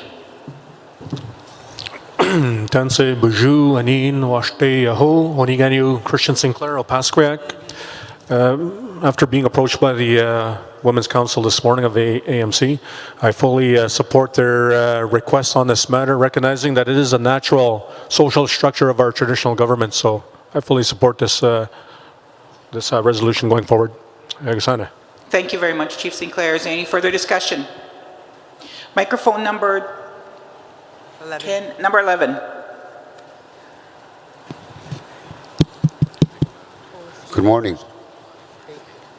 My name is Chris Baker. I'm the Chief of the OP-Ponapiwan Cree Nation. And good morning, my fellow chiefs, and to our elders, and to our citizens in attendance. I just need some clarification in regards to also like the current situations and also the recommendations. I need some clarification. Are we suggesting or bringing forward a position where the existing Child and Family Service Task Force, Chiefs Task Force, is going to be put to the side, and there's going to be an insertion that will create a new one with the Women's Chief Task Force? Is that what's on the floor? I need clarification on that, and if somebody could speak to that and clarify that. Chief Blackbird, would you like to clarify that, please? Microphone number 23. Hello. Thank you, Chief. For some clarity, in our discussions, we wanted to expand to include it under the umbrella of the First Nations Women's Council. With discussions with the Grandmothers Council, as well as who was in attendance at that April 20th meeting, we had a really good discussion surrounding it, and we feel that under our expansion to take this file under our name, that for us to watch over it was more suitable to the grandmothers and the mothers and the aunties and great-grandmothers and everybody that was in that room that day.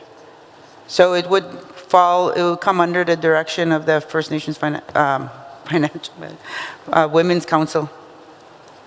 I just got a question on that. I don't mean no disrespect whatsoever.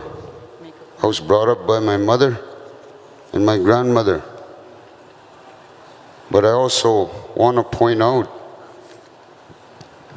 with my family, my wife and I have a role as the man, as a father, to play in my family.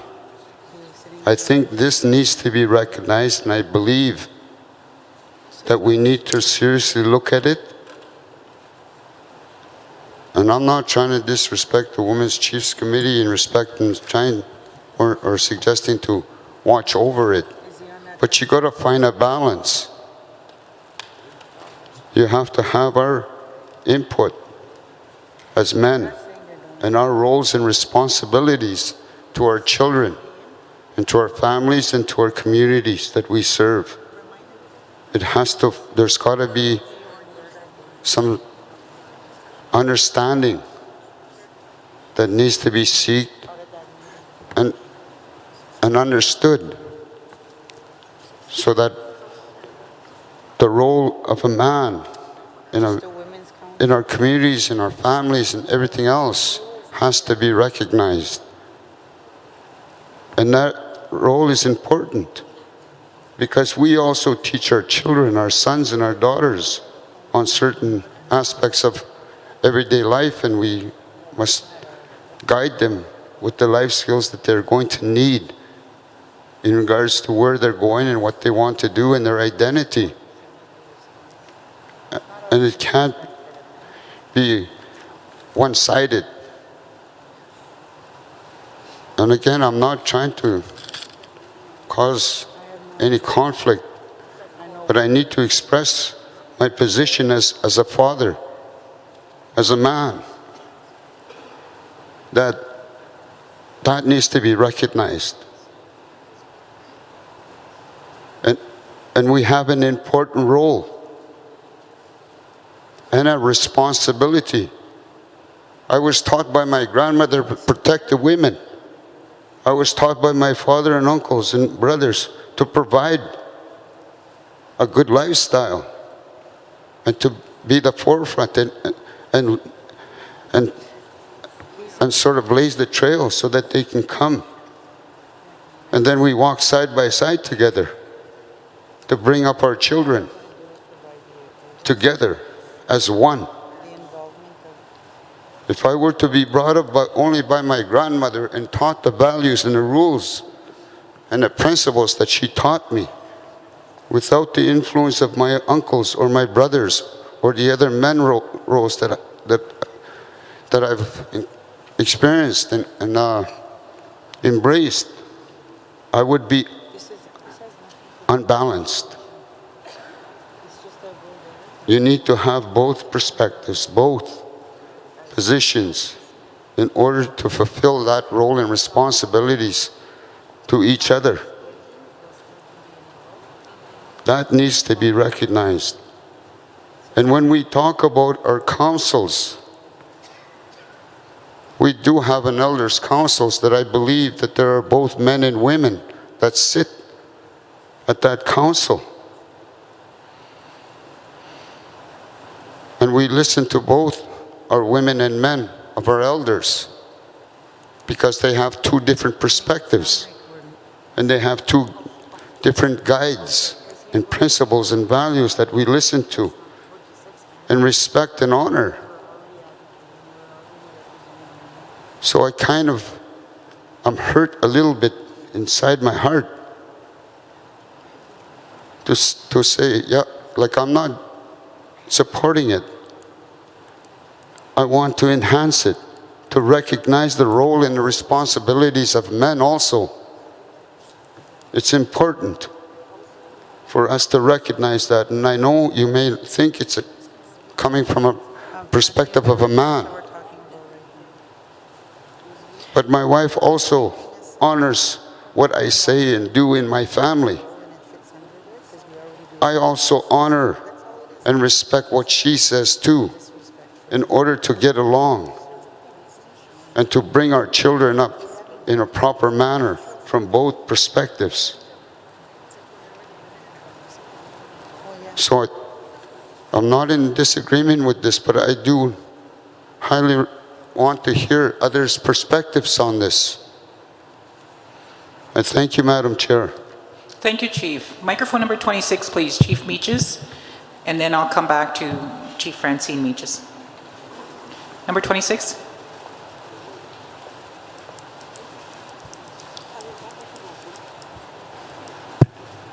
I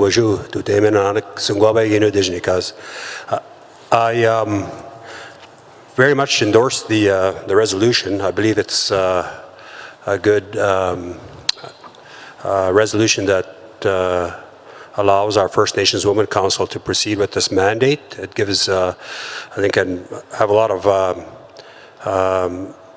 respect for the Women's Council and for them to undertake this type of initiative. We do need it, and there's a lot of work to be done in this particular area, and I think they can provide the best support and advice as it relates to this new mandate that's been given. And I concur with Chief Sinclair that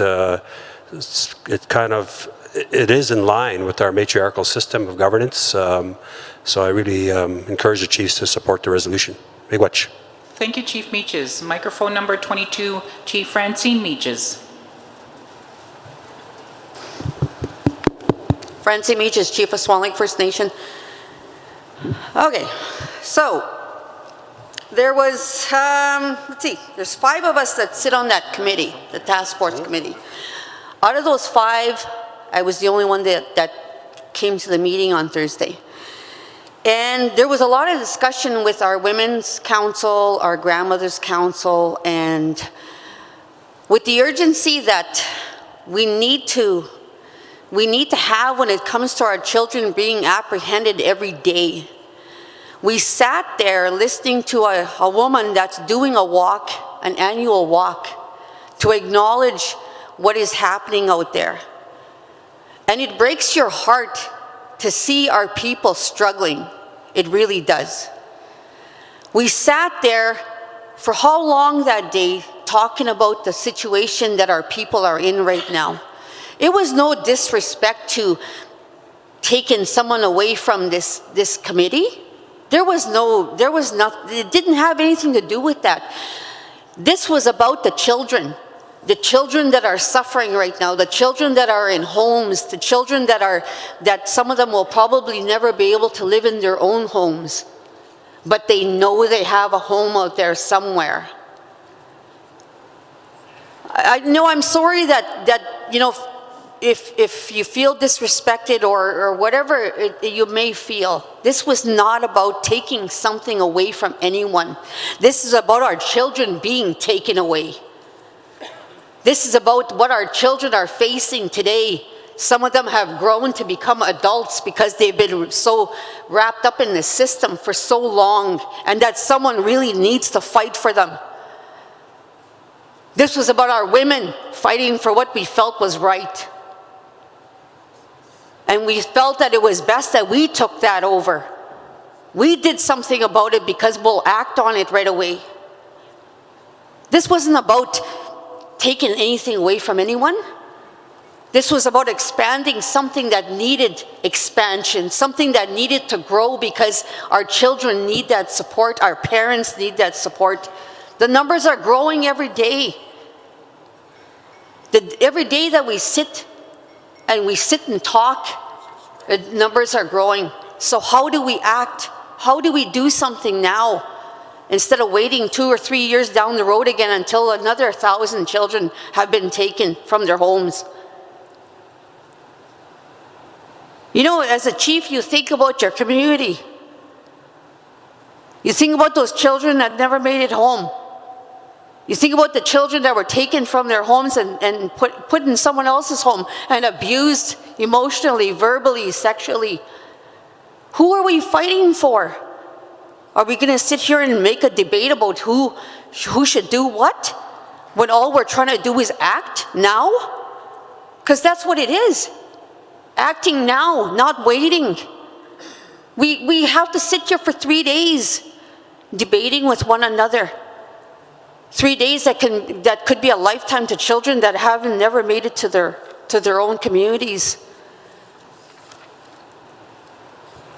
So, you know, I'm sorry and I apologize on behalf of our women that we make someone feel that way. That wasn't our intention. It wasn't our intention to make you feel that way. It wasn't like that. It was about what can we do now. Because I sat there in tears looking at that woman talk about her children, talk about the children that she's trying to educate others on. And I'll never be ashamed for crying for our people. Because as a leader, they need our help. And I need to use my voice. Our women need to use their voices. We've been muzzled too long, because that's the situation today. So we're going to stand for what we think should be done. And we sat there for how long talking about this?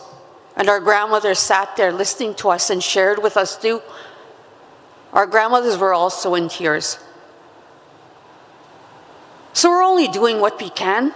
We're only doing what we can for our children. Because those children are your children too. So I just need to say that. It wasn't about taking anything away from anyone. And I apologize if that's what you felt. That's not what the intention was. It was for us to work together and do something now instead of waiting, because we waited too damn long. Too many children are so stuck in that system now. You know, it is just like the residential school system all over again. That's what it feels like. So we really need to think about what we're doing. Yes, you know what?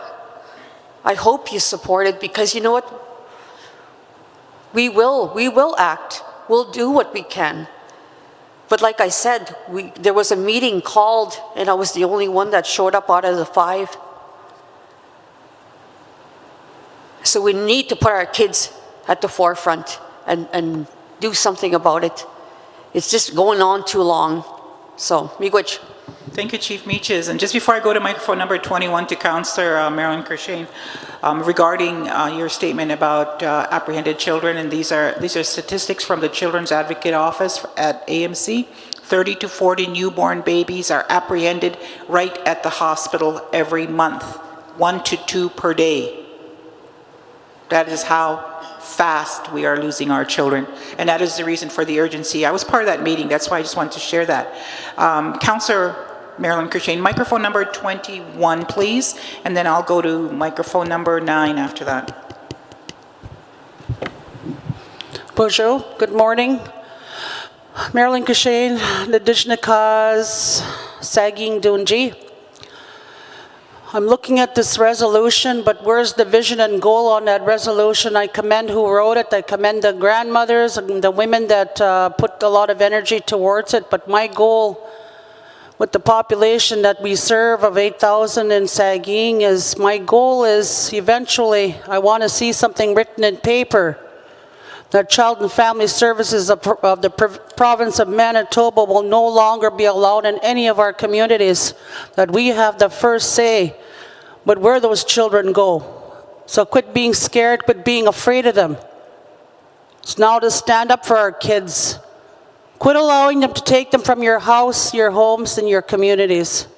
The ones that need to leave are the ones that are dysfunctional, caused by the trauma and the legacy of residential schools. Those are the ones that need to leave. They can handle it. The adults can handle all this. The kids can't.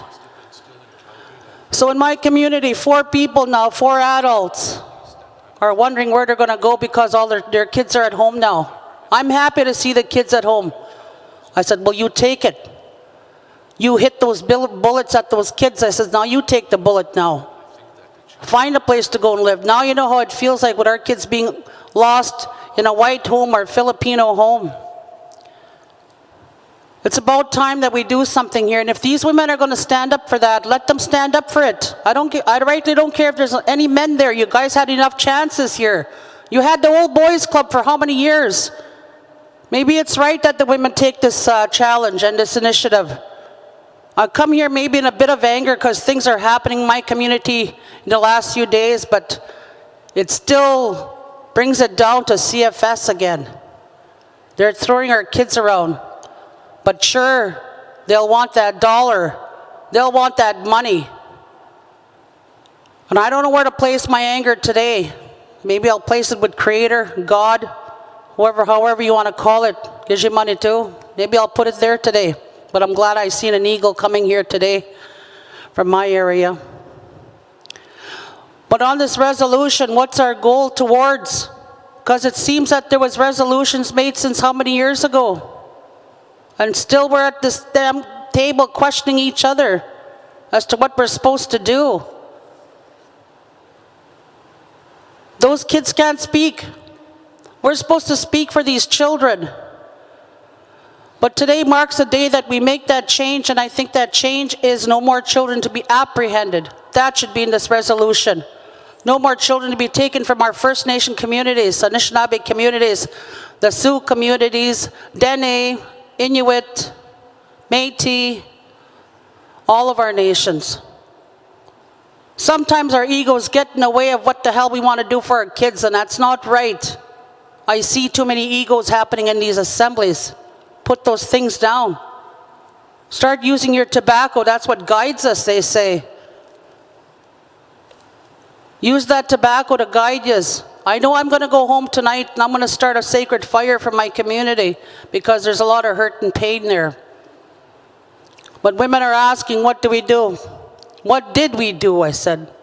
We always started fires in a camp and we drank that water for our children. That's what we did. That's who we are. No paper's going to divide me. No paper's going to tell me how strong I am. But that tobacco will. When I see an eagle, that'll tell me I'm strong. I just want to say, yes, I'm coming here with a heavy heart, but I also see these papers here that make me more angry, I guess. My apologies to the chiefs. But I say, I'd like something added to that paper. These old people will tell us. Shinishnaabek will say, that's what we're here for. Nobody else. A chief's role, a grandmother's role, are to take care of our children. They're the center of our circles. Those circles are supposed to be used in power for these kids' voices. I'd like to see a goal made today, not because to fight who the heck's going to be on what darn council, but a goal today that we're all here together to say, enough's enough. We will take care of our kids today. No more apprehensions. That is what I want to see on this paper. And I'll be fine to go home after I've said I've done my duty for my kids back home. With that, I say miigwech again. Thank you. Thank you, Councillor Kirshane. I go to microphone number 9, Chief Anderson. Thank you, Chair, Chief Anderson, Barry Anderson, Pinimudang. No, I guess, I just want to commend women chiefs and councils, for taking, this initiative, and also at the same time, Chief Baker's comments there, well taken by myself too, but, I think the overall concept of child and family services, when we go back to the 60s scoop where a lot of our children, basically went missing, overseas, all over the country, all over Turtle Island. A lot of them still, we don't know, they don't know their roots. Yet we always say we don't want to go back to the 60s scoop. And I want to commend the chiefs, the women chiefs, for taking that initiative. And I know disrespect to maybe some of the other chiefs that may have the same, thinking with respect to Chief Barker's comments, But I've heard it many times over the years, I know I'm only 14 months into the term as chief, but I sat in assemblies in the past as a councillor and hearing the same things, When is things going to start moving? When is things going to start happening? And there's getting to be more and more women chiefs in Manitoba, as we can see. I myself, I don't call myself, a chauvinist by any means, But when it comes to nurturing, when it comes to caring for children, our mothers and grandmothers play that role. And we as men, we're supposed to keep them safe. We as men are supposed to be our warriors, to keep our families safe. In saying that, when it comes to missing and murdered Indigenous women and girls in Canada, it really hit home for me, a few years back. Where my first cousin, my sister, I'll say, she was buried underneath a basement floor for 6 years, a victim of missing and murdered Indigenous women. It really hit home for my family and myself. Sometimes people, have to go through that in order to have a different perspective. of what, my family went through at that time. And so when somebody's going to step it up, such as our women's chief, and as well as, I think we have the opportunity when our vice chief from Manitoba has that portfolio at the national level. I think we have very good support from there. And I think we as chiefs, as male chiefs, we should be, supporting our women if they want to take a lead with regards to child and family services or missing and murdered Indigenous women. I'm all for it, and no disrespect to other chiefs that may think otherwise. I think we have all, our own prerogatives to the matter, and I just wanted to make those comments. Thank you. Thank you, Chief Anderson. Now, I believe the seconder has not spoken to the, oh yes, he did. Okay, yes you did. You'd like to make another comment? Microphone number 3, Chief Sinclair. Hello, Oniganu Sinclair Opaskwack. Just first of all to commend the women for showing that leadership that we all need to look towards at this table and across Canada. I was reminded by my elder, William G. Laughlin, a former chief of Opaskwack as well, that he says that we all have a role to play in our communities, every one of us, including us as men. Those without the voice, the children, are being acknowledged here by the women, the chiefs as women, and the grandmothers. We all know the important role they play in our family structure and in our community. So on that note, he says we all have a role to play. We'll find that balance as we move forward, but we need to move forward. As Chief Francis Michis just said, we're losing children every day to this process. We need to take that action now. And we needed to take it for a while, so we look forward to that, and I fully endorse that on behalf of Opaskwack, Cree Nation, and our Council of Elders and the women of our nation. Thank you. Thank you, Chief Sinclair. Resolutions on the floor. Okay, microphone number is 8. Chief Andrews, please. Yes, Chief Gilbert Andrews, Gods Lake First Nation. I support the resolution, but I just want to reiterate that support must come from all areas, be it at the chief's level, the staff level, or the community level. Nobody should try and undermine what we're putting in place here. I sit on the board of First Nations Health and Social Secretariat, and I see that happening, the undermining of our organization that was created by the Chiefs table. So I just want to reiterate that there must be full support from all levels for this resolution, and I do support the resolution. Thank you. Thank you, Chief Anderson. Microphone number 11, Chief Baker. Is it morning still? Thank you, Madam Chair.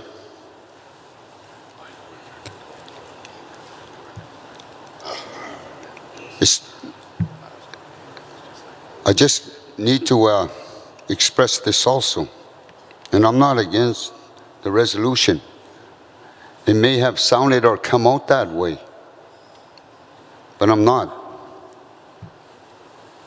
For example, for the past 3 years, I've been going to the legislative building, meeting with both ministers, the former minister of Child and Family, and we're in the process right now of trying to get our authority back with the Northern Authority.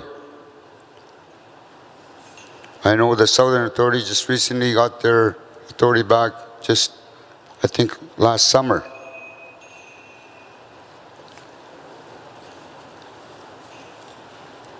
And I wasn't aware, Chief Michis, of a call to go to the Chief's Task Force. I apologize to that. Had I been aware, I would have made an effort to be in attendance. And I'm not afraid to understand the process. I realized the urgency of our children being taken away. But I ask this, and again, it's so complicated. We don't under the Child and Family Service Acts that we must adhere to, and the jurisdictional issues that we are faced with, and the authorities that are linked to the other authorities. We have to try to understand those and develop our own so that our children don't get apprehended. Right now we're under a legislative act that gives absolute authority through the province of Manitoba, even though if it's a jurisdictional issue of the federal or provincial governments, we're still subject to it. And by law, we have to adhere to it. And what I'm suggesting is that we should be building from what we've learned in the years it took. In 2003, in Nepal, at the Taskrak, I don't know who was there, but that was the birth of the Northern Authority, the Southern Authority, the Métis Authority, and then the general authorities that were separated. And it's been a long time. And I agree, what have we done? I think we've made progress in a closer process of obtaining the rightful place that we should be at on what happens with our children in our communities. That was what that was all about.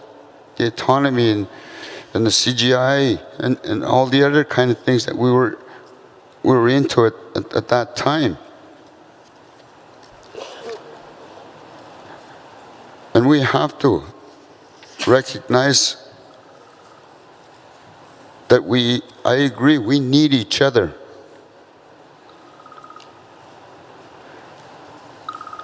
And we have to understand that as First Nation people. I haven't been sitting idly by for the past 3 years. I've taken myself away from my community and addressing the child and family service issue through MKO. That's part of my portfolio. And Chief Bear asked me to sort of get involved here at the AMC. I welcomed it. I embraced it, and I said I was honored. And I think it's important for both sides, women and men, that we have to go together on this. If we're going to truly support this initiative and this ongoing issue, we have to collectively go together on it. It's all I'm saying, and I need that to be recognized. I'm not trying to take nothing away, disrespect our women council or chiefs. Not at all. I want to be clear on that. I honor our women. And I'd stand for them any day, and I have, and I will, and I'll continue all my life. But I need that to be recognized also, and we have an important role also to play, to walk with, together. It's what I want recognized. Thank you, Madam Chair. Thank you very much, Chief Baker. Your comments and your statements are recorded and are recognized. I would like to, at this point, I'd like to start closing off this discussion on this point because we have another resolution to pass before the lunch hour break. Question had been called, however, I allowed that microphone to speak. And now I have microphone number 13 wishing to speak. So I'm going to acknowledge you, number 13, and then we're going to move forward with the vote. Microphone number 13. Miigwech. Chimiigwech kami agigitwek. Chanish nabe gumabiok. Mingay gewi no tagagigitok. Gishpin and the wind mano. Chimiigwech nin miket. Maybe zindawek. I'd like to thank you for a very good debate that we're having here. Naturally, my colleague here, Chris Baker, Chief Baker, I'm with him. on the same issues, similar issues that he has. The men have to be involved in this also. I got no problem with the women's group taking the initiative forward. But the women must, the fathers and the grandfathers should be involved in the resolution as well. When Cindy Blackstock spoke, she included everybody. She went to the Supreme Court on behalf of all our children across Canada. Those are things that we got to be reminded of. I don't like sitting here and having a debate on all this and become a split within our organization. Males and females and whatever. We're supposed to be here to show unity. But obviously, for many, many years, Manitoba never had it. We used to have it. We were a strong nation. But I see differences in a lot of areas. I sat here for many, many years. I guess I'm one of the old boys that was referred to.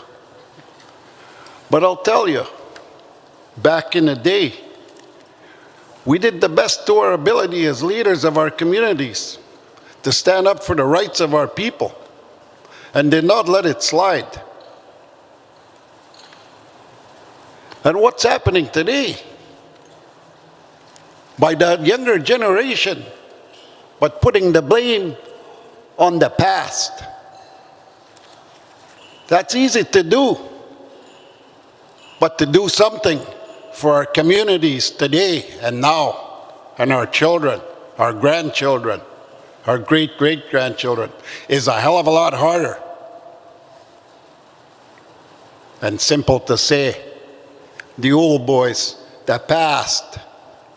I'm sick of that bullshit. Excuse my language. But it gets to me too. The ability of us leaders of Manitoba are quite capable of taking a lot of these initiatives forward. We have a regional chief over there. We have a national chief. We have a grand chief, an SCU chief, MKO chief. And then the rest of us chiefs fall behind. Maybe the problem here is we have too goddamn many chiefs. We shouldn't be coming to these tables and arguing with one another, excuse me, when we have a lot to do for our own communities. Our community members are crying at home about the kids that are being apprehended from there. What are we doing? We go and see our agencies. So if we're so goddamn powerful, why don't we do something? As chiefs of this nation, of Manitoba, let's do it. Instead of sitting here debating, criticizing each other. There is no need for that. And the elders are all here. We could utilize them. And I always said that. Don't only use the elders for opening and closing prayers. There's been a lot of debates around these tables, and I've seen fights, just about fighting with one another at these tables where the elders had to step in. Today, we never utilize our elders. Oh, can you do an opening prayer? That's it. Bless the food. That's it. We get into these tight debates. We have a council of elders here. Let's utilize them. That's who we look up to. We always look at the government for this and that, whatever. That's not our God. That's not us. Funding-wise, maybe it will be. The almighty dollar, yeah. But one thing you never take away is what our elders and the knowledge and the ability that they have.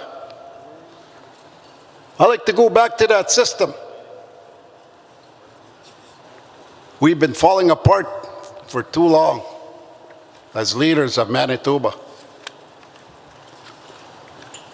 There's been so many damn grand chiefs for every area.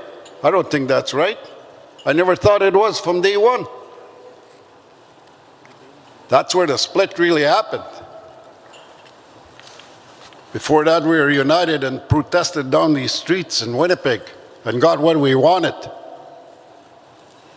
Today, you're called a terrorist. Today, nobody wants to do it. Why? Because we have a better deal with the government? So with that, I'll stop there. But one thing for sure, when Cindy Blackstock went to the Supreme Court for our children, don't forget it, what she done for us, all of us, and everybody was included. So with that, thank you very much. Thank you very much, Chief Clear Sky. Just for clarification, please, with regards to this discussion. Historically, you as chiefs have passed resolutions that have stated that the issues regarding children and families are to be turned over to the Grandmothers Council. All of these women that sit on the Women's Council are grandmothers. That's part of the reason why they have prepared this briefing note for you. It's actioning your previous resolutions that you have passed at Chiefs in Assembly. I just want to provide that clarification. It's all in the briefing notes. I'm going to call for a vote now, please, because question has been called over here. All of those that are not in support of the resolution, please raise your hand, that oppose the resolution. Those that are abstaining, 1 abstention, 2 abstentions. Thank you very much. The resolution is carried.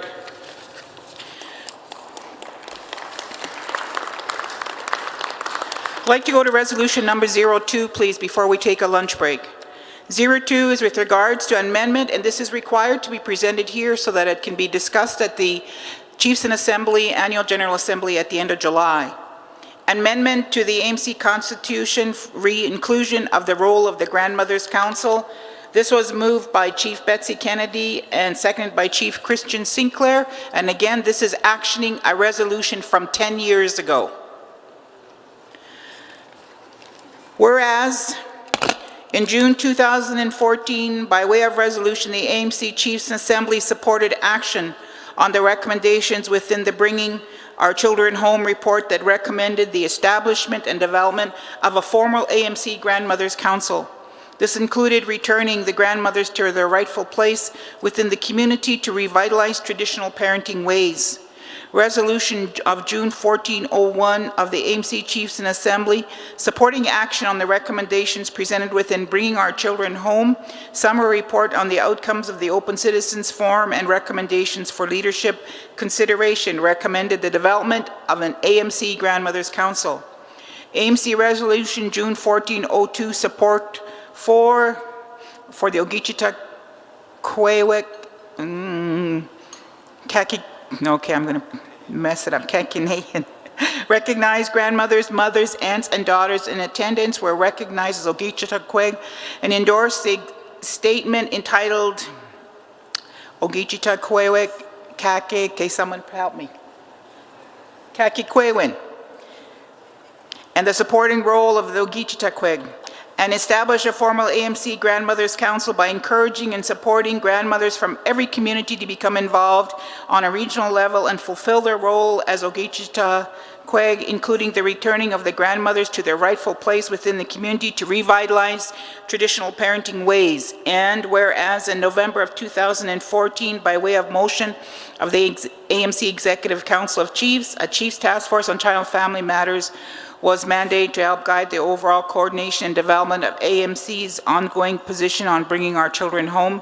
This task force was to include a grandmother representative. That grandmother representative has not yet been identified, and whereas on April 18, 2017, the Grandmothers Council met and discussed a proposed draft terms of reference and how it would operate within the AMC. The TOR, as identified, did not properly fit the role of what the Grandmothers Council should do. At the direction of the grandmothers, the AMC is to prepare a briefing note that would propose an amendment to the AMC Constitution to properly incorporate the grandmothers into the overall oversight and direction of the AMC. And whereas on April 19th, 2017, the First Nations Women Council met and discussed the Grandmothers Council. The First Nations Women Council supported the Grandmothers Council recommendation for the AMC chiefs to consider amending the AMC Constitution to include a role for the Grandmothers Council. And whereas on April 20th, 2017, a chiefs oversight of First Nation Child and Family Services engagement meeting was held with members of the Chiefs Task Force on Child and Family Matters and the First Nations Women Council. Members of the Grandmothers Council also attended.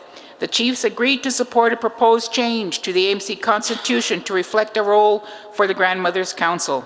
Therefore, be it resolved that the AMC Chiefs and Assembly support the recommendations from the Grandmothers Council, the First Nations Women's Committee, and the Chiefs Task Force on Child and Family Matters to amend the AMC Constitution to include the Grandmothers Council, and be it further resolved, direct the AMC Secretary to provide the appropriate notice for an amendment to the AMC Constitution to the Chiefs for consideration at the July 2017 Annual General Assembly. Moved by Chief Kennedy and seconded by Chief Christian Sinclair. And Chief Kennedy, would you like to speak to the resolution? Microphone number 23.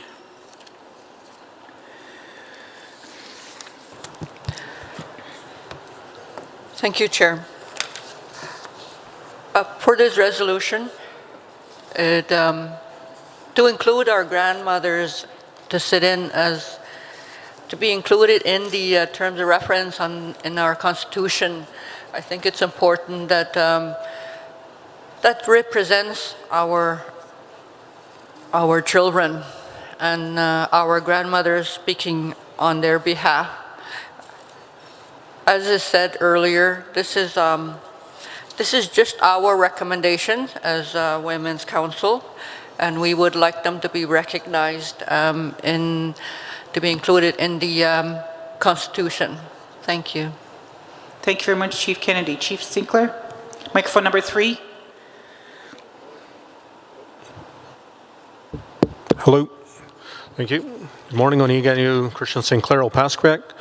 Just on the note of the grandmother that did the walk, I met her a number of years ago, and she did it on her own initiative to bring light to the situation regarding her children and her grandchildren.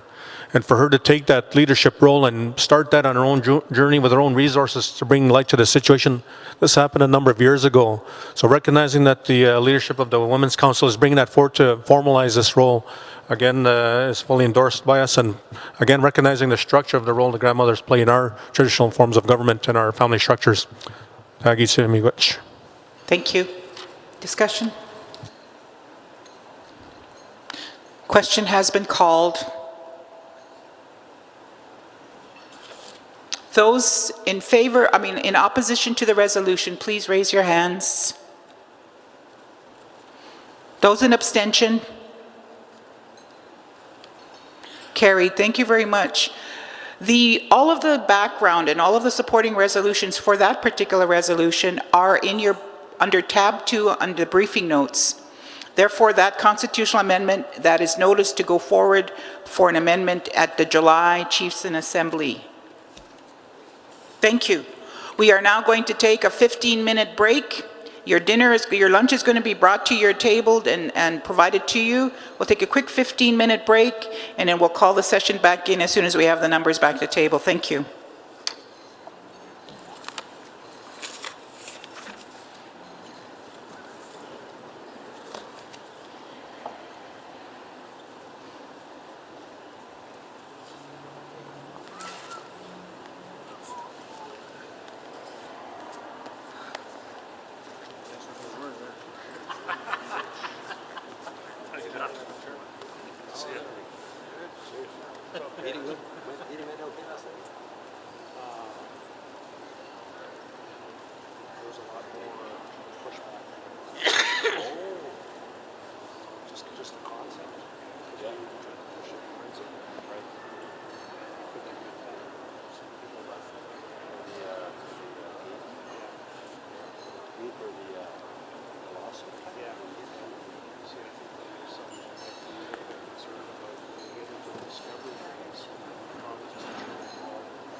I'll call you when it's back.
I think if the grandmothers, the Women's Council has something to say about it, yeah, they will. Yeah.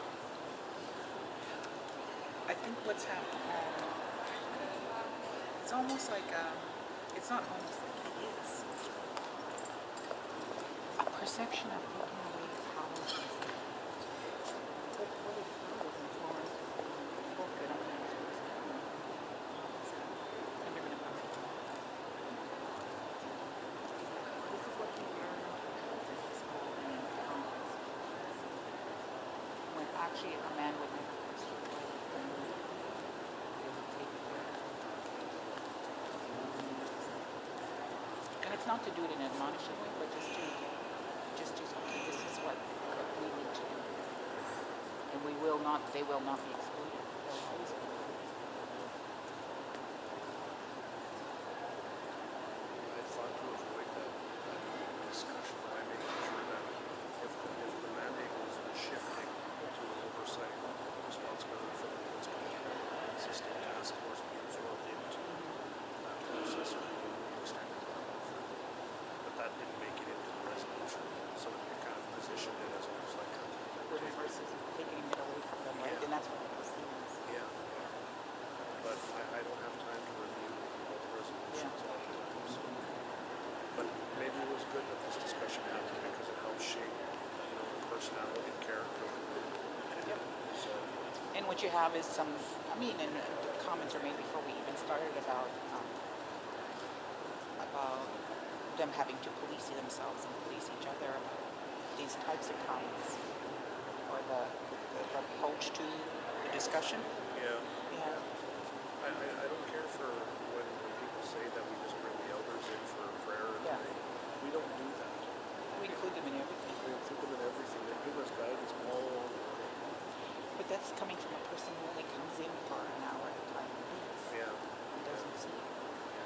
But it mischaracterizes the efforts of so many people. Well, the other thing is too, we have quite a bit of people following online. I had it up, the live stream. So all of this discussion is being heard by our people in the community. They have to be careful about what they say. Be cognizant of what they're saying. Yeah. I'm going to bring that up after lunch. I wonder if they can give us stats, because they usually keep statistics about how many people are... It shows it right on the Oh, it YouTube does? channel. Yeah? Because I had it up, I was watching it to see who was watching it.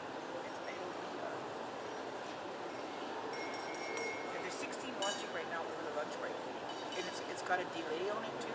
Okay. So that he can, it's kind of like live television, right? There's a delay. Yeah. So that you don't have to do the bleeping. Yeah. Yeah. There you are. Who's that chubby guy? They say that the TV adds a few pounds. It sure does.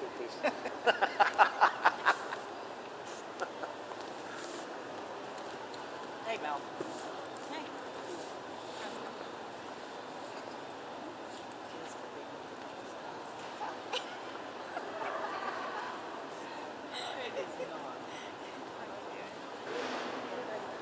How you doing, Scott? Okay. All right. A little bit dealing with some of the allergies of the season. Oh, me too. Oh, yeah? I get it in my sinuses. Just got my garage cleared out, got my bike running, so let's get that thing over there. Yeah? Yeah, I still sold got- it. Oh, no. I sold it to one of the guys that used to work for me. He took it into Sullivan. He knows who you are. I give him your name.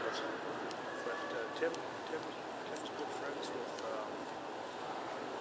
your buddy out in... Again? Yes. Again? Yeah, they're very good friends. So maybe he'll come with you down the road and maybe some little maintenance checks. How's your B-Rod? I'm on a street club. Oh, you're on a street club? Yeah. Nice. I'm on 26th Street. I customized it last year. Nice. Street glide's a nice ride, eh? Oh, it's beautiful. Beautiful. That's my next bike, street glide. Yeah. I'm still working on the 65 band. So. Well, maybe when you want to go for a rip around the city, Let's do it. message me and Let's meet do up it. somewhere. Yeah. I would love to do that. Yeah, that'd be fun. That'd be a great time. I ride alone a lot, but it'd be nice to ride with other people. Oh, let's do that. Let's go for a ride then. For sure. You're up, hold it out. Yeah. Crack the throttle once. Hold my choke. Yeah. One full compression down, half one, and then boom, fire it up after a year. I got that thing dialed right in. Nice. 65 pan head, open primary. Yeah. Go through a lot of jeans, eh? Grabs a hold of it. Got the old jockey shit. It's nice. You have to take it for a ride, you'll love it. I don't know if I could either. It'd probably be tough for me to navigate that thing. Give it a put you on and take a couple pictures. All right, enjoy your lunch. Yeah.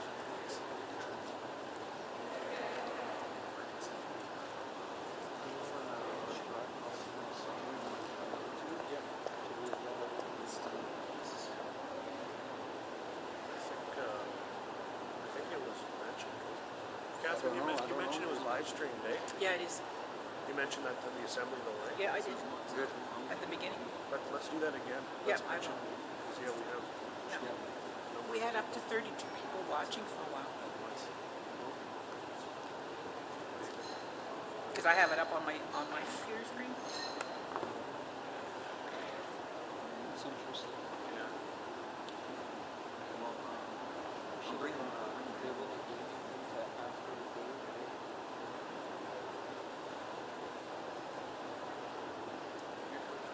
Yeah, I'm actually trying to get the legal people to sort that out. They're able to bump their flights to Thursday, but they have to be at the airport by 3:30.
Grand Chief.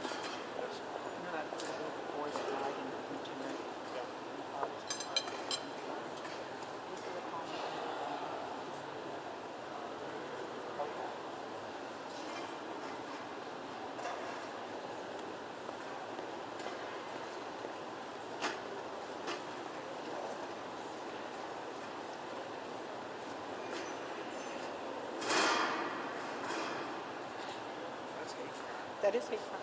That's hate crime. Somebody followed up on that?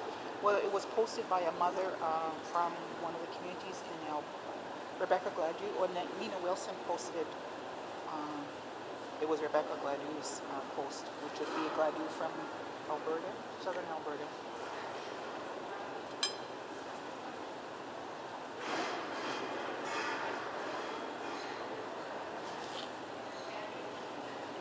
You know, the thing is that sometimes these issues become somebody will care.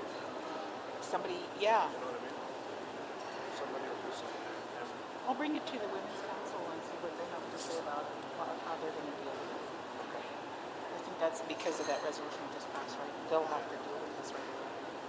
there was, Because they, you know, I said so much power in that discussion. Yeah. Certainly there's a shift happening. yeah. And the Grandmothers Council was sitting there supporting the women, because that was all that discussion happened with them present. Yeah. How are you? Good to have you here. Yeah. Are you cold? I know.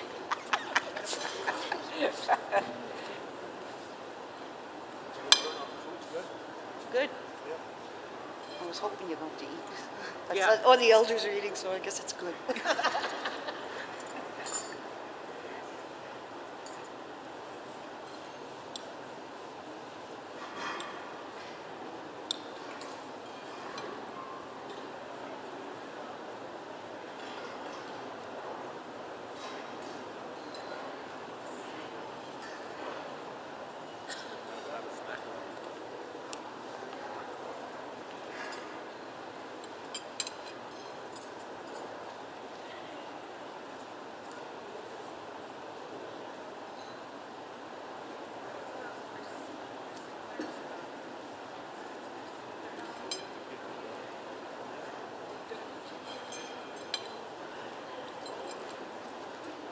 Is off now?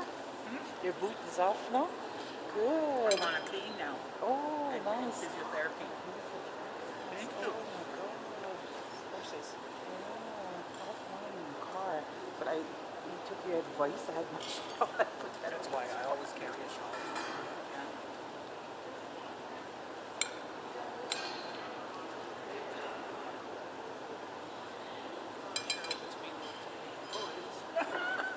It is.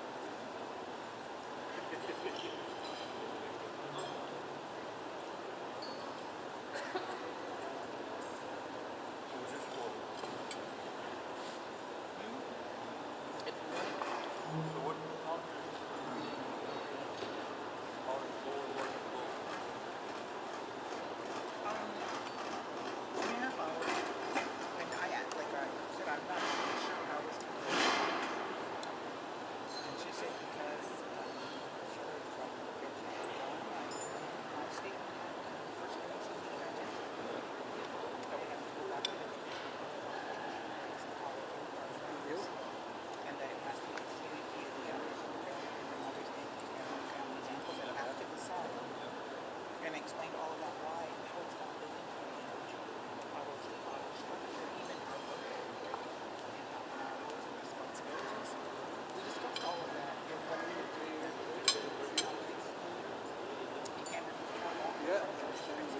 Health and education is all one and the same. And their way of looking at things, okay, we'll deal with child welfare here, we'll deal with this over here, it's not gonna work. They're all considered as one. Should I wait? Okay, then. Putting in place of our own First Nations child, however we see it.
to have another meeting.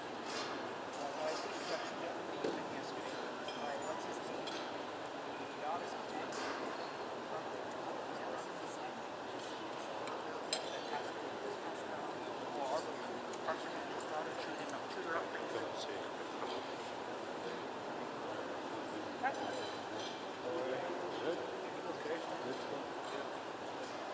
You never did get together on a housing stuff, huh?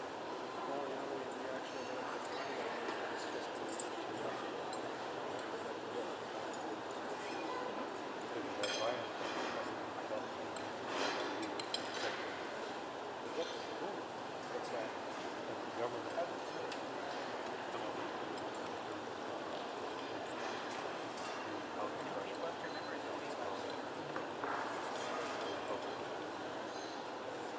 Where do you go? Look it up. AMC. They buy and sell. Just what do you do? You get a lot of that whole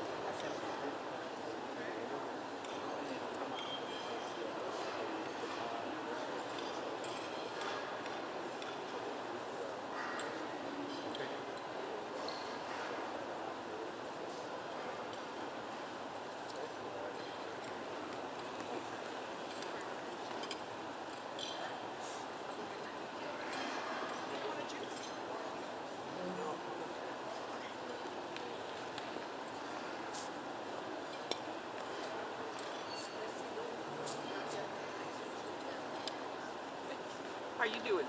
Not too bad. I'm looking for Tylenol. For one of the chiefs. Oh, okay. Do you have Tylenol? No, I don't have any with me, but you know what? Gail Sinclair, Gail Fletcher, she has. Because she keeps stuff like that in the house. Okay, I'll go look for her. She's right there. She's right there. All right. Thank you.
There is some commentary about the proceedings too. Is there? Yeah.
want me to try and arrange that?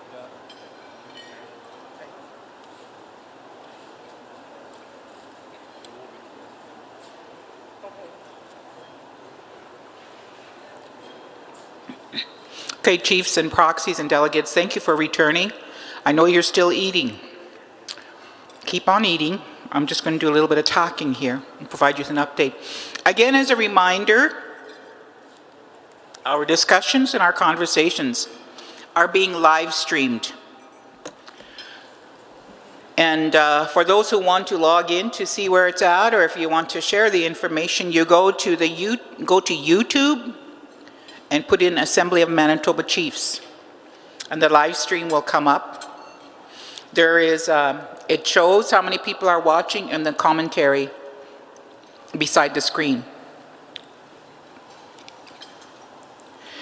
I'm going to read one of them for you, just so you know that what of the people that are watching out there, our own, who don't have an opportunity to be here to listen to discussions regarding decisions being made about their families. Very cool. I'm watching and following, and it is good because if not for this live stream, I would not have been able to have access of almost being, it's almost like being right there as if I'm sitting around the table. Thank you. I get to see how the process of decision making happens with my government. The debate, dialogue, and discussion, very awesome and informing 1,000 Miigwetches. I'd love for this to happen all the time if it doesn't already. So I have it pulled up on my screen, the commentary, as well as the number of people are watching, and during your lunch break you still have 25 people that are watching while you eat your meatloaf and carrots and your potatoes. Make sure you eat all of it. I'm going to call upon Elder Florence Painter and Grandmother Mary Maitwayashing. They are going to share. Elder Florence Painter will provide an explanation, and then they will go about what it is that they feel that they need to do on behalf of you, the leadership, all of you. As well, they have Grandmother, now I'm drawing a blank again. The other grandmother. I forget her name again. Isabel Morris. Morris. Yes. As well as Elder Isabel Morris from Split Lake. Split Lake? Tatasquiac. Split Lake. Split Lake, she says, not Tatasquiac. Split Lake. Okay, from Split Lake, Manitoba.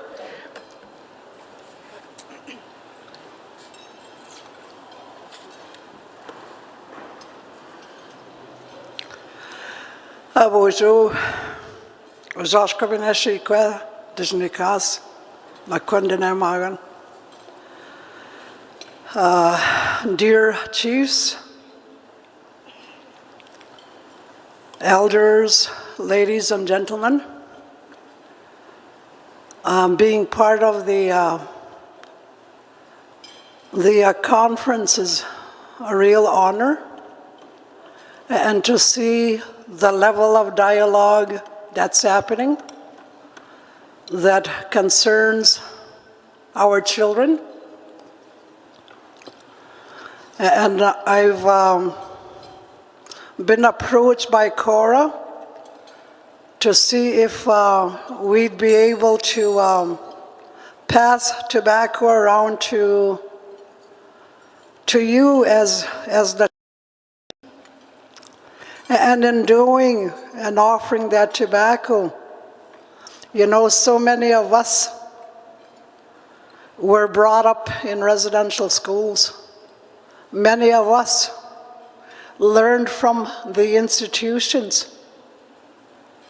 And many of us were fortunate enough to have our elders in our communities that continued to sustain us as a people and to be there for us when we came back searching for who we are as First Nations people. And I honor those people that were our mentors. A lot of them have passed on to the spirit world, but I think about them a lot because I wouldn't be standing here if it weren't for them collectively helping me when I needed help the most. So we thought that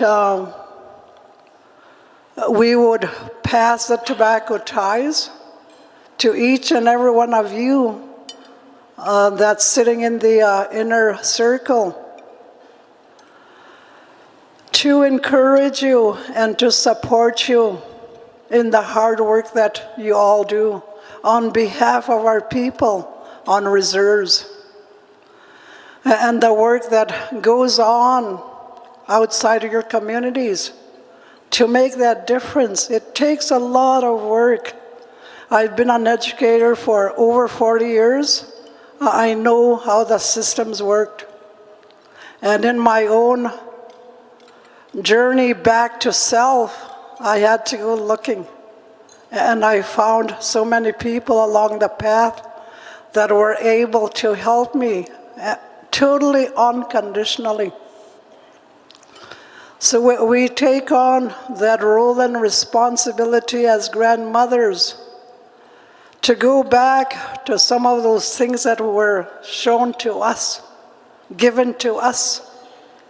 As young children, I carry the name of a thunderbird, and every time the thunderbird sounds his voice, my dad would give us tobacco in our hands, and we'd go offer that tobacco.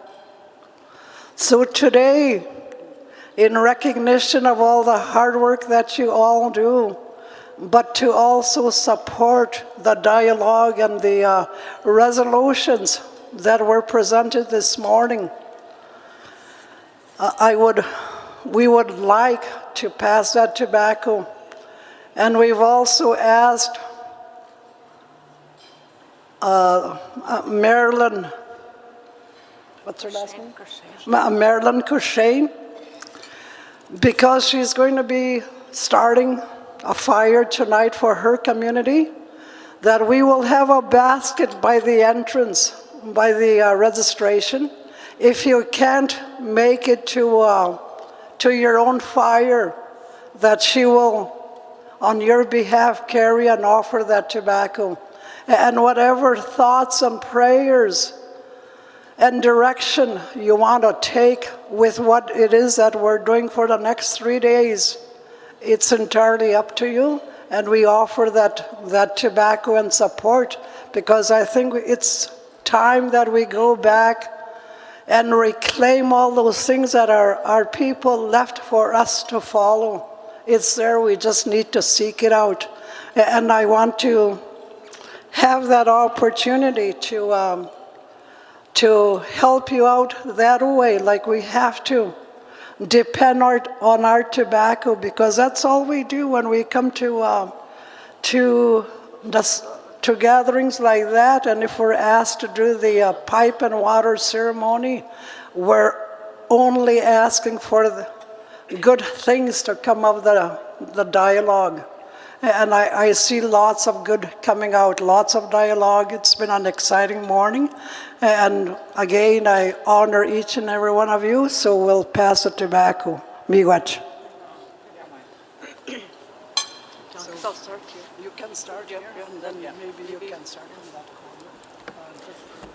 corner. Thank you very much to the elders, the grandmothers, for undertaking to do this.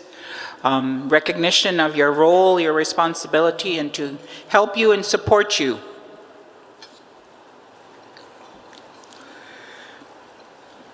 Are you finished? You're next, so I didn't want to interrupt you.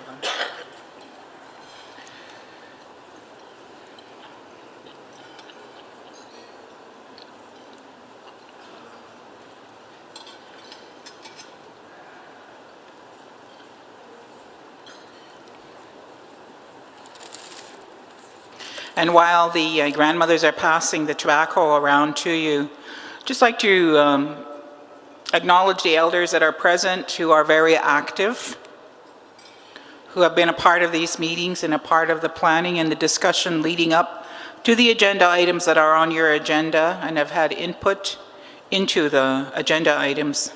The AMC Council of Elders, Wayne Scott of Swan Lake, Harry Bowen of Kisikawanan and Wally Swain, Jim Cote from Weway-Sikapo, William Lathland from Opaskwayak, Darcy Linklater from Nelson House, Joe Hislop from Northlands, and Ina Doris Pratt from Sioux Valley.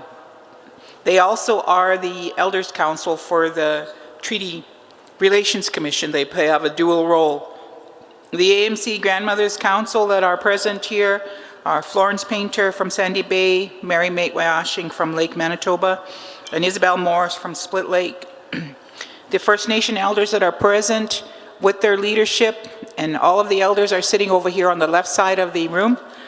To my left, and then Doris Fontaine from Crane River, Pearl Palshay from Long Plain, Marge Palshay from Long Plain, and Ernie Daniels from Long Plain. And if we've missed anybody, I will be given an updated list. This was a list from earlier this morning. So thank you very much to those elders for being present. We're going to go into, continue on with our agenda. We have to catch up. And so, overview of Child and Family Services. The presenter is Grand Chief Derek Nipanak, and I'm just waiting for the grandmothers to finish handing out the tobacco.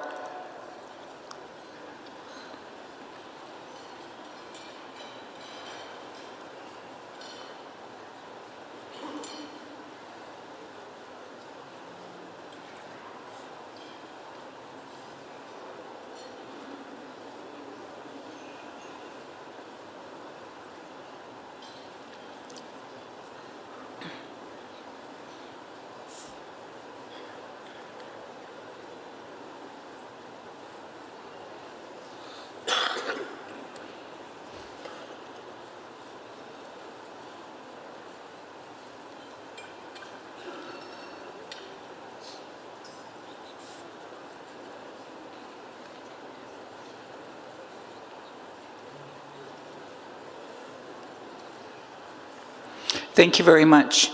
Okay, Grand Chief Nipanak.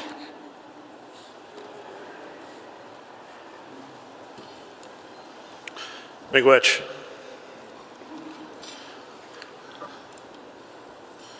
Is the PowerPoint ready? That's partly a joke because this part of the presentation doesn't have a PowerPoint.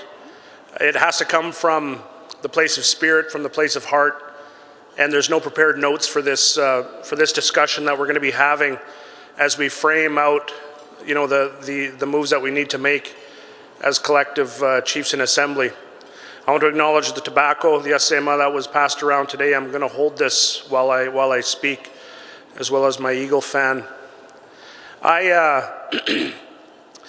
We had a discussion about who would make this part of the presentation, and I recognize a number of our elders, a number of our leaders around the table here, as well as leaders and professionals, technicians in the audience that have much more experience and wisdom and insight into the matter of CFS than I do. Being that we wanted to just frame the discussion for this afternoon very quickly, I volunteered to share my perspective on CFS and what I've witnessed, and my opinion and my observations are shaped by my unique opportunity to sit as the Grand Chief of the Assembly of Manitoba Chiefs. But they're also shaped by my experience working in the CFS system, as well as my experience being apprehended myself when I was a child, when I was a baby in the hospital. So a lot of these matters really strike a chord with me, and I wanted to speak from that place because that's the only way I think I know how. I think that's the only way that we might resonate a message for one another. I try to offer my observations in kindness, and I mean no disrespect to the things that I'm going to say based on the observations I've made. I'm not trying to draw a line in the sand between anybody's titles, anybody's roles and responsibilities in our communities or for our organizations. I'm only trying to provide you with a true reflection of what I've witnessed over the number of years that I've been involved in the discussion. I'm going to start by making a couple of conclusions. The first conclusion that I want to share is that CFS is not a safe place for our children. So when our children end up in the care of the CFS system, it's not a safe place for them. Another conclusion that I wanted to make, and that I want to frame the discussion around, is that we are not in control of CFS in Manitoba. Regardless of the existence of authorities, regardless of the existence of funding that comes to our agencies that show on paper that we can control them, we don't actually control them. Okay, the province or someone or something that gives direction to the province of Manitoba controls this system in Manitoba. And I know that different regimes in different provinces operate in different ways, and I have to speak from our own experience here at home. My most recent incursion into this field of work happened when I was the chief back home in Pine Creek. As the chief of the Pine Creek First Nation, and many of you face this on a daily basis. You have band members coming into your office of the chief and crying about apprehension happening in their household. Now that should raise the question, and that raised a question for me because I was also a board member on our CFS agency. So in my role as a chief and advocate and spokesperson for our families in our community, I felt a conflict there because I was also asked to be part of the CFS agency and to provide directives from that platform. So I think we all face that challenge because we all have to navigate through this system as agency directors, as chiefs in our communities, but also as families and friends of one another in this system that's been created. I distanced myself from the role that I carried as a board member on the agency in favor of being a true advocate for the families in my community. And I faced the same difficulties that many of you face, the same threats that many of you face in leadership, threats that go right to actual threats of violence that are brought to you sometimes from families who are suffering and hurting. I've experienced all of that right alongside all of you. And I've suffered from the trauma that goes with it as well. Early on in the process, we began talking about taking back our authority. And to that end, there was 5 appointments that were made to the board of the Southern Authority. I was included in that. Chief Glenn Hudson was also there. Chief Fontaine, as he was at the time. Chief, as she was at the time. And Chief Woodhouse, as he was at the time, were appointed to the board. We found ourselves very quickly brought into court. The Southern Authority moved to bring us into a court process where they tried to deny our role in leadership on that authority, and they actually received support from popular media, which went with a news story in the Winnipeg Free Press, saying that chiefs were putting children's lives at risk by attempting to involve themselves in the work of the Southern Authority. So there was a very significant smear campaign that was initiated against leadership as we tried to make an incursion and to get this process back on track in a good way. Over time, it was discovered that the province of Manitoba did not recognize the chief's appointments to the Southern Authority, and they put the authority into management or administration under their law. We went to the Leadership Council to talk about these matters, and very quickly I found out that the Leadership Council is not a Leadership Council. In the regulations of the Authorities Act, it's actually an advisory committee. So as the Grand Chiefs of our organizations, we're reduced to providing advice to an ultimate decision maker, which was the Minister of Family Services. So I began to unpack a lot of these observations about what I had seen. And that's why I arrived at the conclusion that we are not in control of CFS.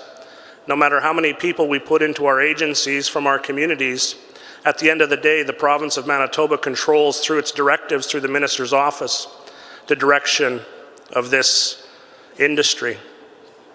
And I call it an industry because there are hundreds of millions of dollars that are flowed through the system. Our role in the system, from what I can tell, is to case manage and to do apprehension. Beyond that, we do not have any control over the maintenance of children in care. That's a responsibility that the province has kept for itself, and that's in the $250 million annually amount that they control the flow of maintenance dollars to keep children away from their families. And that, to me, is where the balance of the challenges lie. We recognized what was happening. We saw the danger that our children were put in being institutionalized in the system. One of the most significant moments was in the discovery of a young girl in the Red River, and the work that came out of that from the vigil created the family, the Bringing Our Children Home office.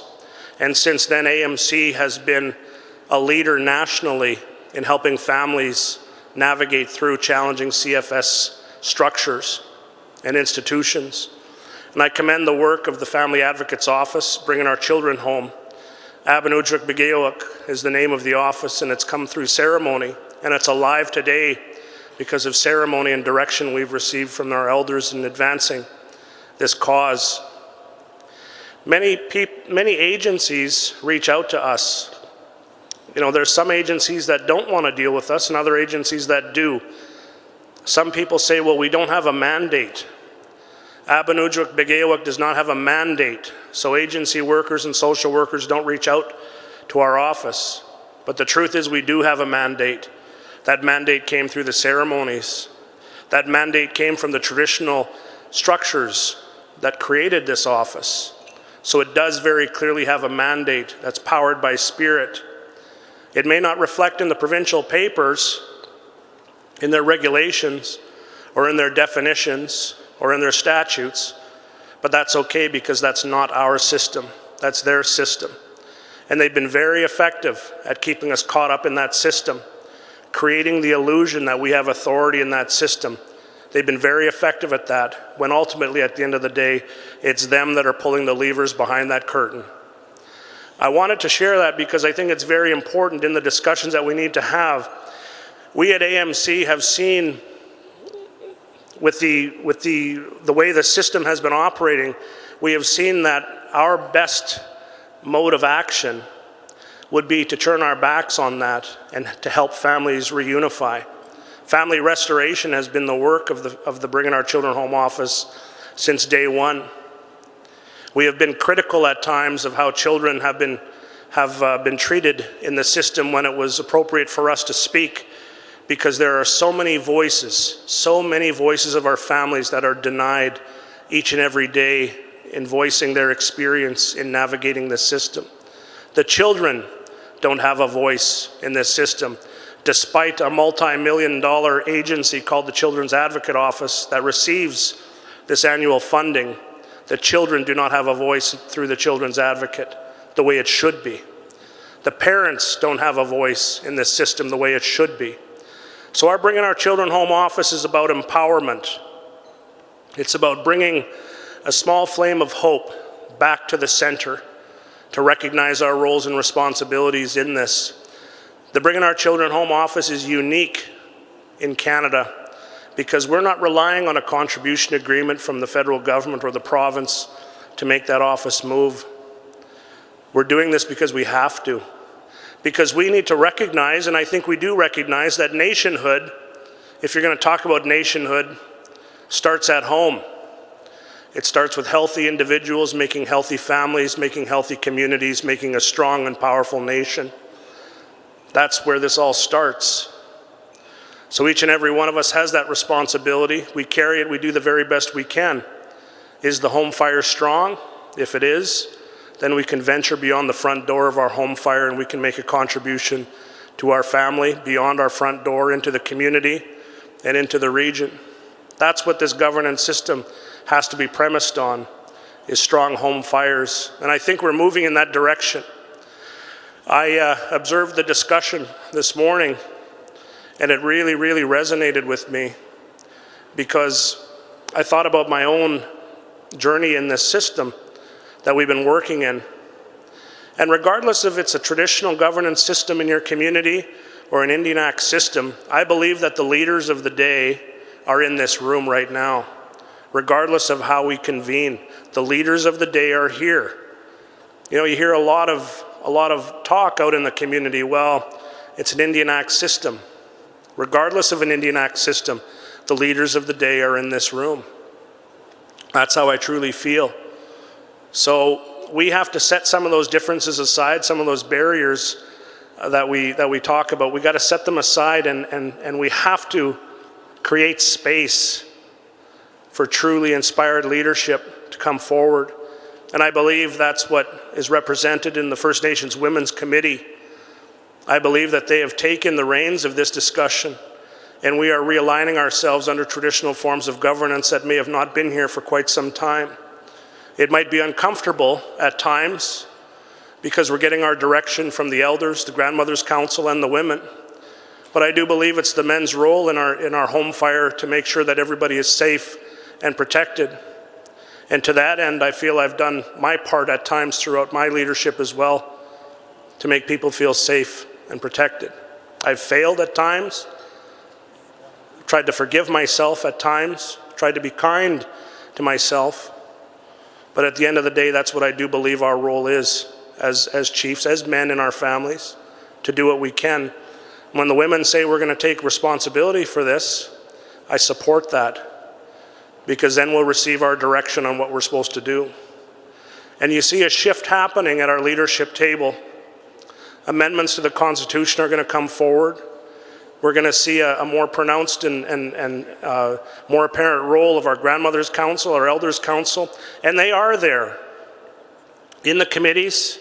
Every week we have committee meetings happening through the Assembly, and very often those are Elders' Committee meetings giving us direction. In fact, as a sidebar, I'll say that our recent judicial review of the Line 3 replacement program from Enbridge is entirely informed by elders' knowledge. Our application is entirely informed by elders' knowledge in the traditional Gitchitabakan and Gale, and the law that they articulated for us is based in the elders' guidance. So we have to recognize this shift that's happening, and I think we have to ask ourselves, what is our role going forward with this shift, this transformation? It's a good shift, and I welcome it. And I want to commend the women leaders who stood here today and initiated these processes, because it makes me think about my own home fire and my aunts back home who put me in a leadership role. So it's good. It's a good alignment, but it's uncomfortable sometimes because we've been colonized in this system for so long. And once we're properly aligned, this transformation will continue to move forward. The transformation towards bringing our children home in a good way, taking back responsibility at our home fires in a good way. And that is my overview. Now with that said, there's agencies out there that are doing good work. You know, it's our families that are running these agencies, but it's our families that are also challenged with our kids being put in these agencies. So it's a challenge for all of us to face together. And as was said this morning, we have to be guided by the principles of our nations. And that includes kindness, being kind to one another, and putting the truth on the table when it needs to be said. So with that said, that's my overview. It leads into a much broader discussion, a more focused discussion as well, on key pieces that we need to move forward with to continue the transformation that is before us right now. Thank you very much for listening to me. Kachimigwech. Thank you. Thank you very much, Grand Chief.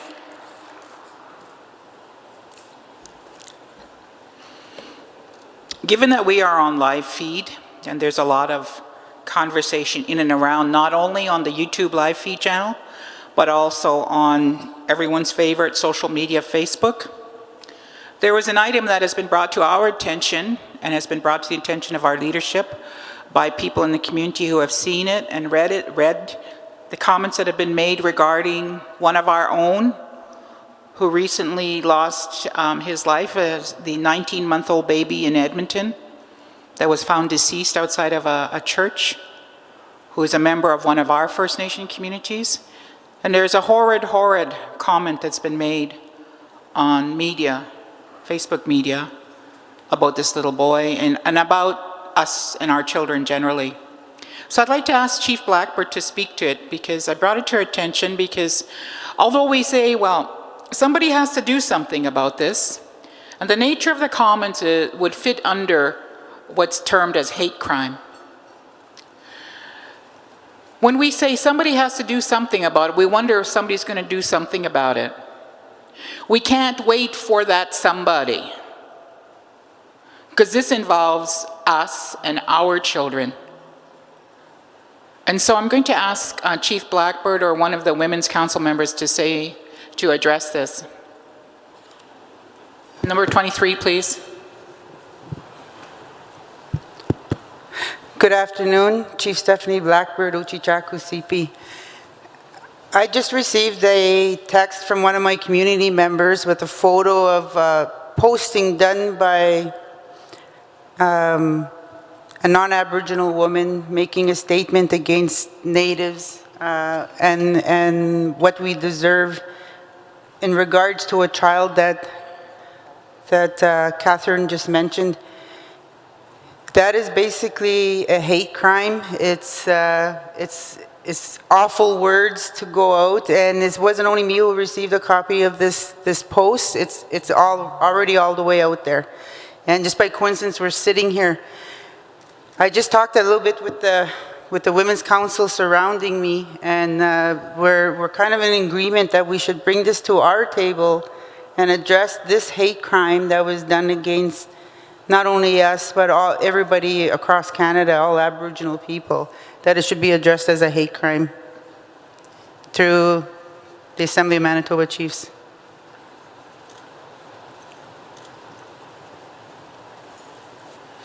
So that's your recommendation, and I'm not sure if you all are aware of what we're speaking about. I know quite a few have received that messaging. And although it is on social media, it is a platform that is used quite often by everybody. I mean, probably 99% of you are on social media, reading your Facebook updates right now. Right, Chief Roulette? On it. It's on Facebook, it's on social media. The comment is really quite disgusting. And it's with regards to the loss of that child. Natives get what they deserve. And just be glad that this baby did not get the chance to breed. Later on in life, we have enough Natives, we don't need more. So that's a comment on the death of one of our grandchildren. And that's how I see it, that is one of our grandchildren. And this is when action needs to be taken and something needs to be done. And so the Women's Council is saying that it needs to be addressed by the Assembly of Manitoba Chiefs as a hate crime. I just bring that to your attention. And this is the reason why we say action needs to be taken. It needs to be taken now. And things need to be done now. So that direction has been provided to the Assembly of Manitoba Chiefs by the Women's Council from their discussion there after they received that messaging. So maybe technicians, you could provide us with something about how that can be addressed. Sure. Grand Chief, microphone number 1. Miigwech, I'd like to ask for a formal motion on the floor to recognize that this issue is a matter of our concern, and that the RCMP need to receive the content of the social media hate platform that's been distributed and shared. I was brought aware of this during lunch. I don't know how many people have seen this, but this is indicative of what I believe to be the you know, the deep racism that exists just below the surface of so many of our lives and in our communities, and we do have a responsibility to address it. I think that a formal motion bringing this to the attention of the RCMP here in Manitoba needs to be raised, and I look forward to the chiefs raising this as a motion to be brought to the RCMP's immediate attention for an investigation and a discussion on the hate crime content that's been distributed by this person.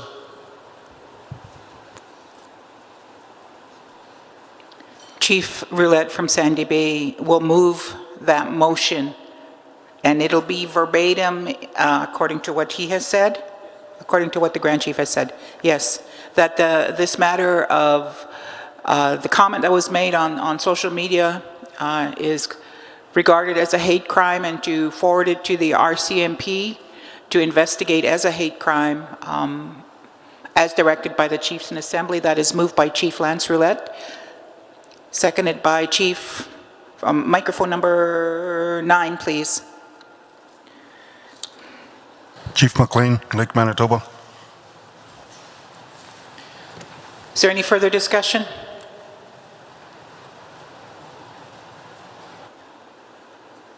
Do I hear a question? Question has been called. Any opposition?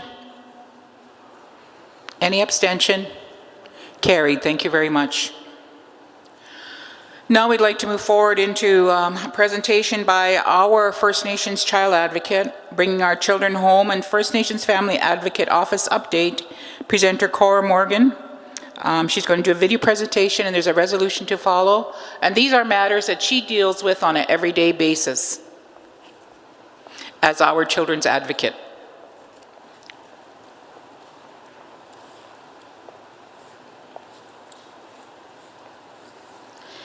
Good afternoon. I'm very happy to be here. I first want to start by acknowledging the ceremony that happened this morning, the pipe ceremony. We had a balanced ceremony of male and female conducting the grandmother and grandfather smoking their pipes. And we also had Florence Painter and Mary who did a water ceremony. And that was very important to me this morning because it was just what I needed. I feel nervous and apprehensive today. I just feel anxiety because I feel like there's so much at stake and that so much could happen. And I feel like we're in a good place to make change. When that water ceremony was happening, and I think about the protocol that when we have tears, we offer water to who's crying so that they can be replenished. And I thought about that water in the sense of all of our children and mothers and grandmothers and those that are hurting and crying, and how poignant it was for us to be having that ceremony this morning. So I want to say miigwech to our elders this morning and the drum that was here today. And I just want to let all of our leadership know how proud I am to have the role of the First Nations Family Advocate Office, and how meaningful the creation of this office was. You know, back when the engagement happened with Bringing Our Children Home, I thought it was really brilliant, and me and Elder Wally Swain showed up that day to witness it back in May 2014. And we saw the hurt, and in the work that we did at Onashawawan, we saw the children who suffered every single day that were coming in with criminal charges, and they were children in care. And that's what motivated me to want to do this work. About 4 years ago, in the morning, is my time that I think, and it occurred to me that in that very moment, and one of the things I committed to always was to best understand the intergenerational effects of residential school. And I was just committed to that, and I saw it every day in the work that I did at Onashawawan, and the ripples are far and wide. And we see that We saw that with this baby that passed away. We saw that with the death that happened in Siging just this weekend. You know, those are those rippling effects. And then I can't help but think about what we're in the midst of right now. I want to believe, and I know there's so much racism and discrimination over the centuries, but I want to believe that people in society in the day of residential school really didn't believe or understand what was happening to those children. But 4 years ago when I was sitting there, I was thinking, I'm sitting in the midst of this, and I'm alive when children are suffering, and that I didn't want to go back 30 years from now and know that I lived in a time that there was so much suffering going on and that I didn't do my very best to do something about it. So I appreciate the opportunity, and I appreciate the leadership who brought forward the First Nations Family Advocate Office, because it's helped so many people, and it's helped our families be heard. It's helped children go home. It's given hope, and it's antagonized a system that has been free to capture children, to torture children, and for children to die, and for our families to suffer. And so I appreciate that the First Nations Family Advocate Office is there. And although there's 2 of us in the office, me and Cheryl Drever, who's sitting over here, doing the work of advocacy, we have about 1,200 calls every month of families that are seeking our help. And we can't possibly get to all of them, but we at minimum acknowledge them. And we try to do the best that we can. And our office hasn't been open for 2 years yet, but we've helped over 500 families where we've sat with them and we've listened to them and we've worked to empower them. But because we have over 11,000 children in care, 2 of us alone can't do the work. But I know there's momentum that's building. And there's people that care and people that are stepping forward. And I know that there's so much that is bubbling. So many things have happened in these last 2 years. On my first week on the job, the Truth and Reconciliation report came out. And then 2 weeks later, there was an apology to 60 Scoop survivors. And then about 6 months in, the tribunal, there was the successful win of Cindy Blackstock in the Canadian Human Rights Tribunal. And all of these things have been building momentum. And I can't help but think back to the foresight of the leadership of the AMC, and starting in 2004 with the Bringing Our Children Home. And Manitoba is really a leader, like Grand Chief mentioned earlier. It is a leader in Canada because our office is the first of its kind. Now every day we have a lot of sad stories. I only started social media since I've been in this role, and I can tell you that daily, weekly, every weekend, I get messages of families that are needing help, families that are in crisis. And it's quite overwhelming sometimes, and it's very sad, it's troubling to know that some of these things are going on. And you know, we've for years talked about how terrible CFS is and how damaging it is. But when you see it in front of your face every day, it makes it a little more difficult. You know, we know that there's 388 babies that were taken at birth last year. And we know there's 11,000 children in care. But when you put that in perspective, and you see the mums that are crying in front of you, and when you go to the hospital and you see a tiny little baby, not totally innocent and pure, crying and being taken away from the mother, I mean, it's one of the toughest things you'll ever see. And it reminded me of something. When I first started, there was an assembly about a month into me being in the role, and Elder William Lathan was there, and he said, the most violent act that you can commit on a woman is to steal her child. And I've never forgotten that. And I know it, I see it, I feel it. And so it's been a tough under 2 years, but some really amazing things are happening. And there's movements of people that are coming forward wanting to create change. You know, we in Manitoba have the highest apprehension rates in the Western world, not just Canada, but the world.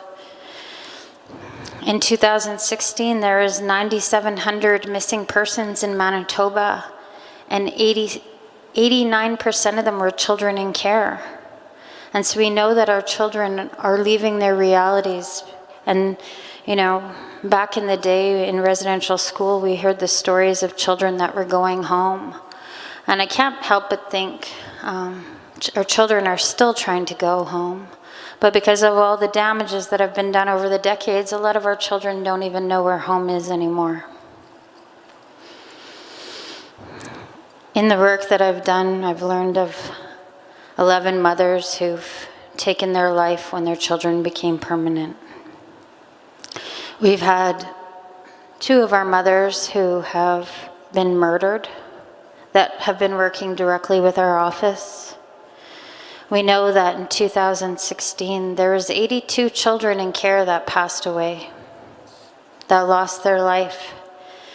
And I remember when the province of Manitoba released their Phoenix Sinclair Inquiry report, and I couldn't help but think when I listened to all those recommendations, none of them were what was important.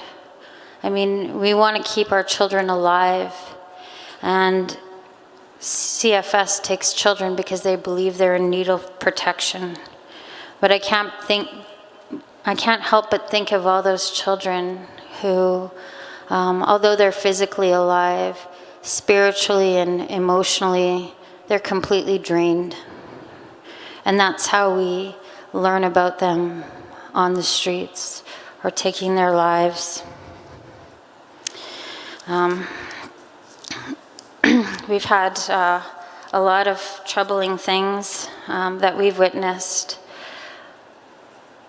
but things I feel are changing. I feel like there's momentum building, and that's exciting to me. I'm excited that the Women's Committee is taking a leading role, and that they've put the grandmothers, or helped to put, and all of you have helped to put the grandmothers in their rightful place in leading the change. Because too much suffering is happening. And someone talked this morning about we don't need another 1,000 children in care. You know, I can't help but think of all the talk about sovereignty, and Grand Chief talked about our home fires, and our sovereignty is with our children. And when our children don't know who they are, or they're caught up in a system, or they're raised in a Filipino foster home, you know, the outlook for our future is even more bleak. I always feel that there's a design and there's a purpose to the system that we don't necessarily see what it is. One of the things I'm going to reveal or show a video shortly, but when I first started this work, Grand Chief said to me, there'll be a day when someone will come forward that'll be brave and courageous, and they'll help to unlock what's happening. And it's going to motivate other people to come forward. And so that happened 2 weeks ago. Our office isn't just for our mothers and our parents and our grandmothers to help them get their children home. We have agencies that come forward, and they come to our office and they try to point us in certain directions because they want us to see different things that are happening. And one of the things that we have a hard time doing is that we don't have a reach to the children, because our children are locked away in these group homes and foster homes, and we don't have access to them. On occasion, we have children who find us and they reach out to us, or their mothers give them my Facebook name, and they reach out to me that way. But this woman came forward who works in an agency, and she wanted to share with me that she had had enough of what she had witnessed, and she wanted to be able to share with me what was going on. And I'm going to have Steve put the video up, and then we're going to, and then I'll conclude my presentation when the video is over. Miigwech.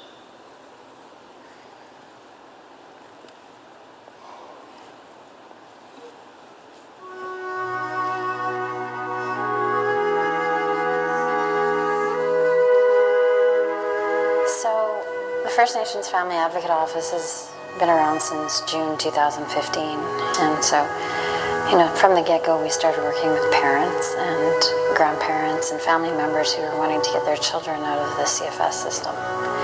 So we always, and as time has gone on, we've learned about agencies and the CFS Act and all these contributing pieces. But one of the key pieces that we haven't had access to is the voice of children. And so, in the beginning of the opening of the office, Grand Chief Derek Nepanak suggested that, there'll come a day when we have someone who works within the system who's going to be brave enough, and they're going to lend their voice to what's happening for these children. And so last week, that was you, and you've come forward out of concern for children, and it was one particular incident that motivated all of this, but you've come forward to share.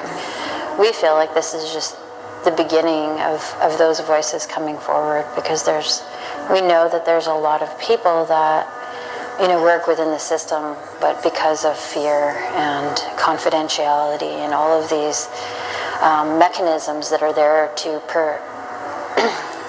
protect the system, they're all there to protect the system. And so it was quite something that we met last week, and maybe you just want to share about why we met last week and what motivated you to reach out to our office.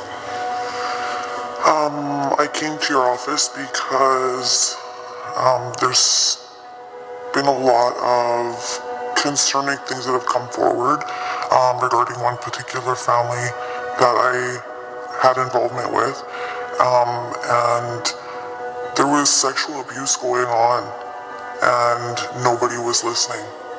So kids were being victimized, and it sickens me.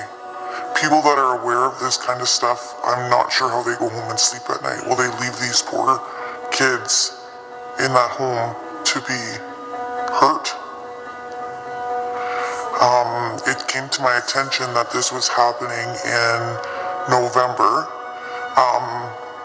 It had clearly been an ongoing issue. It just so happens that I was a part of a situation in November where the concerns were brought forward, and I questioned the people that were involved and a management team, and I got shushed.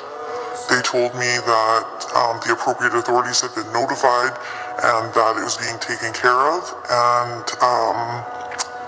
I'm not sure what appropriate authorities were notified when the children were still left in the home to be victimized.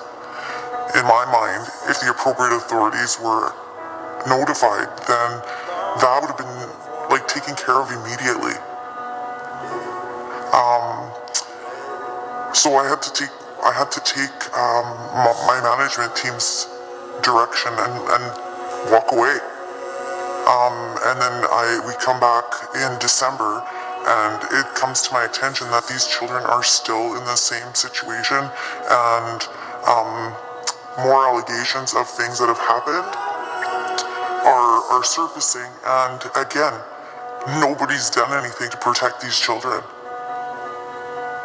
And it's not my agency, it's not the CFS mandated agency that oversees these children that did anything until I started speaking up, even though I was told that the appropriate authorities were notified.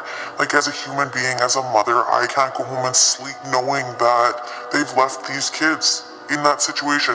I trusted them that in November that this was going to be addressed and that the kids would be placed somewhere where they were no longer being victimized and that, counseling would happen. And that didn't happen. Has counseling happened to date? So that was November, it's now April, so... Not as far as I know. And so the children were left in that potentially, well, in an abuse situation for close to 3 months? Yes. When they removed the abuser from the home, who was also a child in care, but old enough to know the difference between right and wrong, they moved him into a respite situation where there were 6 other children to be victimized. It's not clear to me the reasoning behind that. When I questioned it, I was actually told there was no other children living in that home. And then I come to do my own investigating because I couldn't trust my management team to tell me the truth about what was really going on. So I investigated myself. I spoke with the respite provider, and she goes on to explain to me who lives in her home. There was adults in that home that had not had any checks done. There was children in that home. And is the child still there? No. Oh. Since I've spoken up, things have started to change.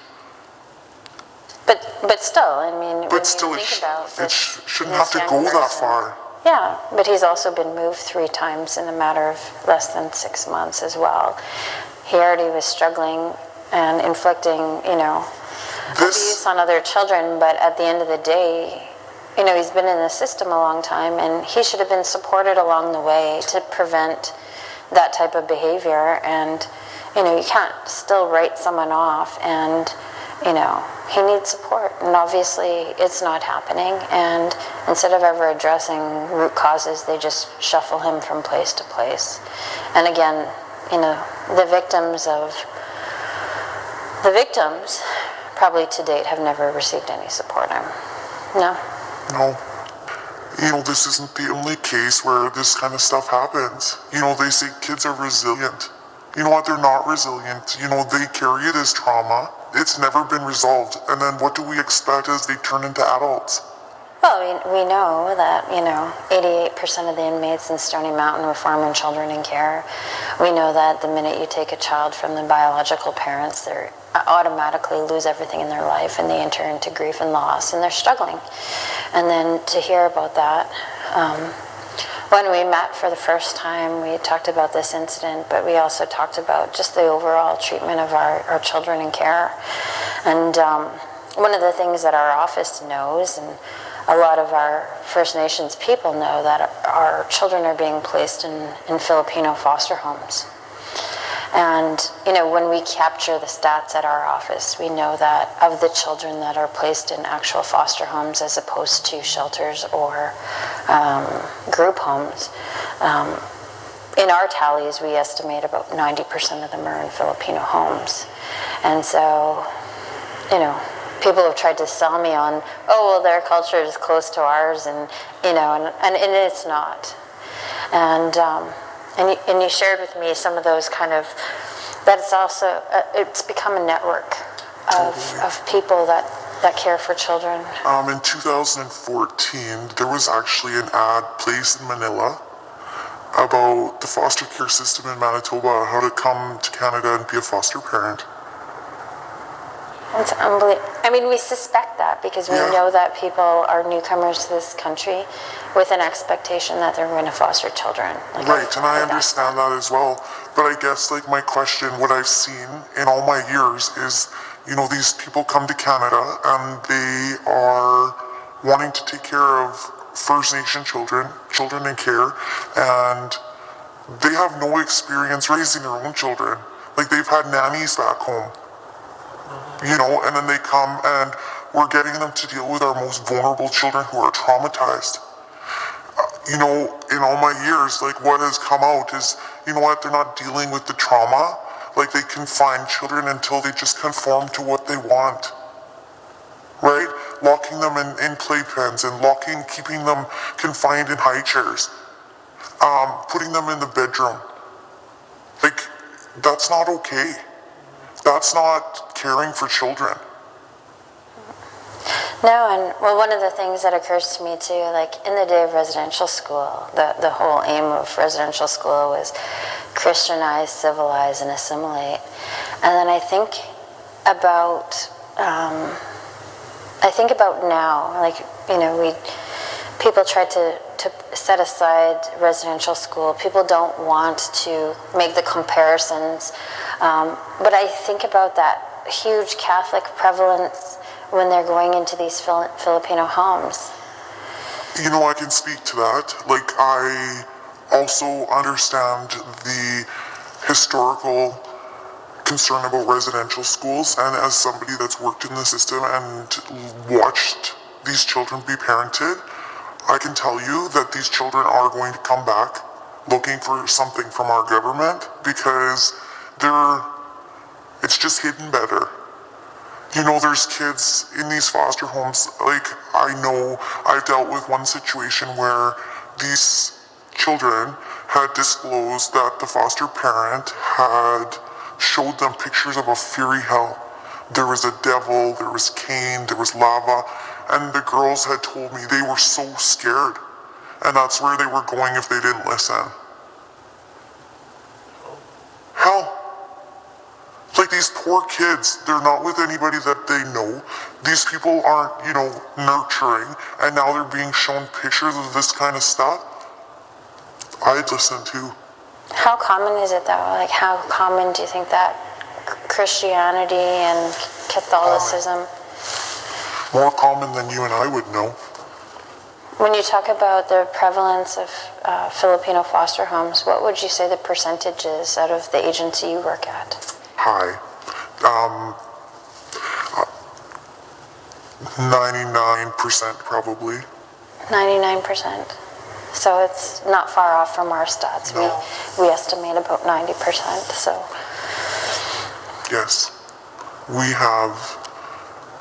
I don't think there's any Indigenous foster parents within our agency. One of the things that I think about is, you know, it's just almost become an expectation that, you know, Filipino people foster our children. And, you know, we've heard accounts of, you know, I've had mothers who've, you know, cried to me because their 2 or 3-year-old can only speak Tagalog and they don't even know how to speak English. And, you know, you got young people who think they're actually Filipino, and we know that they're First Nation. And, you know, there's a clear lack of identity and a cultural appropriateness to, like, when they're placed in these homes, are they getting access to their culture and identity and connection to family? Well, our agency, when you go out to the foster home, there's actually like a list of stuff that you have to review with the foster parents to make sure that they are meeting the child's needs, and that is actually one of them. The checklist requirements is their Aboriginal culture being nurtured, and that could, what we've been told in the past is even if they have a dream catcher hanging in their room or access to a book that has some sort of cultural spin on it, that's sufficient. There's some of our foster parents that are so against even having sweetgrass hanging in the kid's room. When a natural parent brings their child something, like, that child should be able to put it wherever they want in their space. I don't believe that's happening. I know that was an issue. I know a child that, well, she's aged out of care now, but she talked about having a dream catcher and her foster parent throwing it in the garbage, and that there isn't that respect for identity and who they are. You know, when a child comes into care, they already have little belongings, you know, and if the child has a blanket that came from home, and yeah, it might be dirty and it might be ragged, but it's theirs. And guess where that would sit? In a garbage bag in the garage. Because it's dirty, you know? Just excusing the meaning behind that, or the comfort that that blanket may bring to that child, like, it's not fair. And you see that happen all the time. sometimes you feel like, you know, you're honestly, you're up against something that you're not going to be able to change. But I can't be quiet. Like, I need to make sure people know what's happening. No, absolutely. You want to talk about culturally appropriate. In the Filipino culture, taboo is bathing and toileting children after they've used the washroom. So they have a bucket in the bathroom, in the bathtub, where they fill up with cold water. They use a ladle, and that's how they bathe the children. So the children are never having a bubble bath, right? Because they don't, that's a waste of water. So, cold water and like a soup ladle? Yes. Kids stand there and this is what happens, right? And even when they use the washroom, like, they don't use toilet paper, they lean them over the bathtub and ladle them. So when you have children that are coming into care at 5, 6, they're not used to that. That's not what they've been raised to do. So that's very scary for them. So when a foster parent would say, oh, you know, he's running and hiding under the bed and pooping himself, like, because the stuff that you're doing to him is scary. When we talked last time, we talked about, you know, a lot of different examples. We talked about, you know, kind of the culture of these Filipino homes where, you know, for our parents that we work with at our office, once their children are removed from their home or if their children are come under apprehension, there's zero mechanism for appeal. Right. And, you know, for these foster parents, I think they have 5 mechanisms to appeal. And that there's actually nothing that monitors foster parents. Like a foster parent, it's astounding to me that they could be a terrible parent or terrible foster parent and children can be apprehended from their home. But they're not flagged or anything and they can just simply go to another agency and take more children in. Usually what happens when a foster parent leaves an agency is a transfer summary is done. But because people are so desperate for foster homes, like, I think people are minimizing why they've left the previous agency.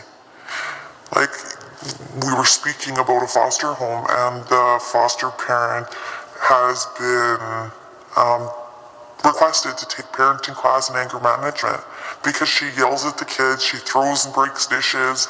Like, if that was just a child in a normal environment in their family setting, that child would be coming into care.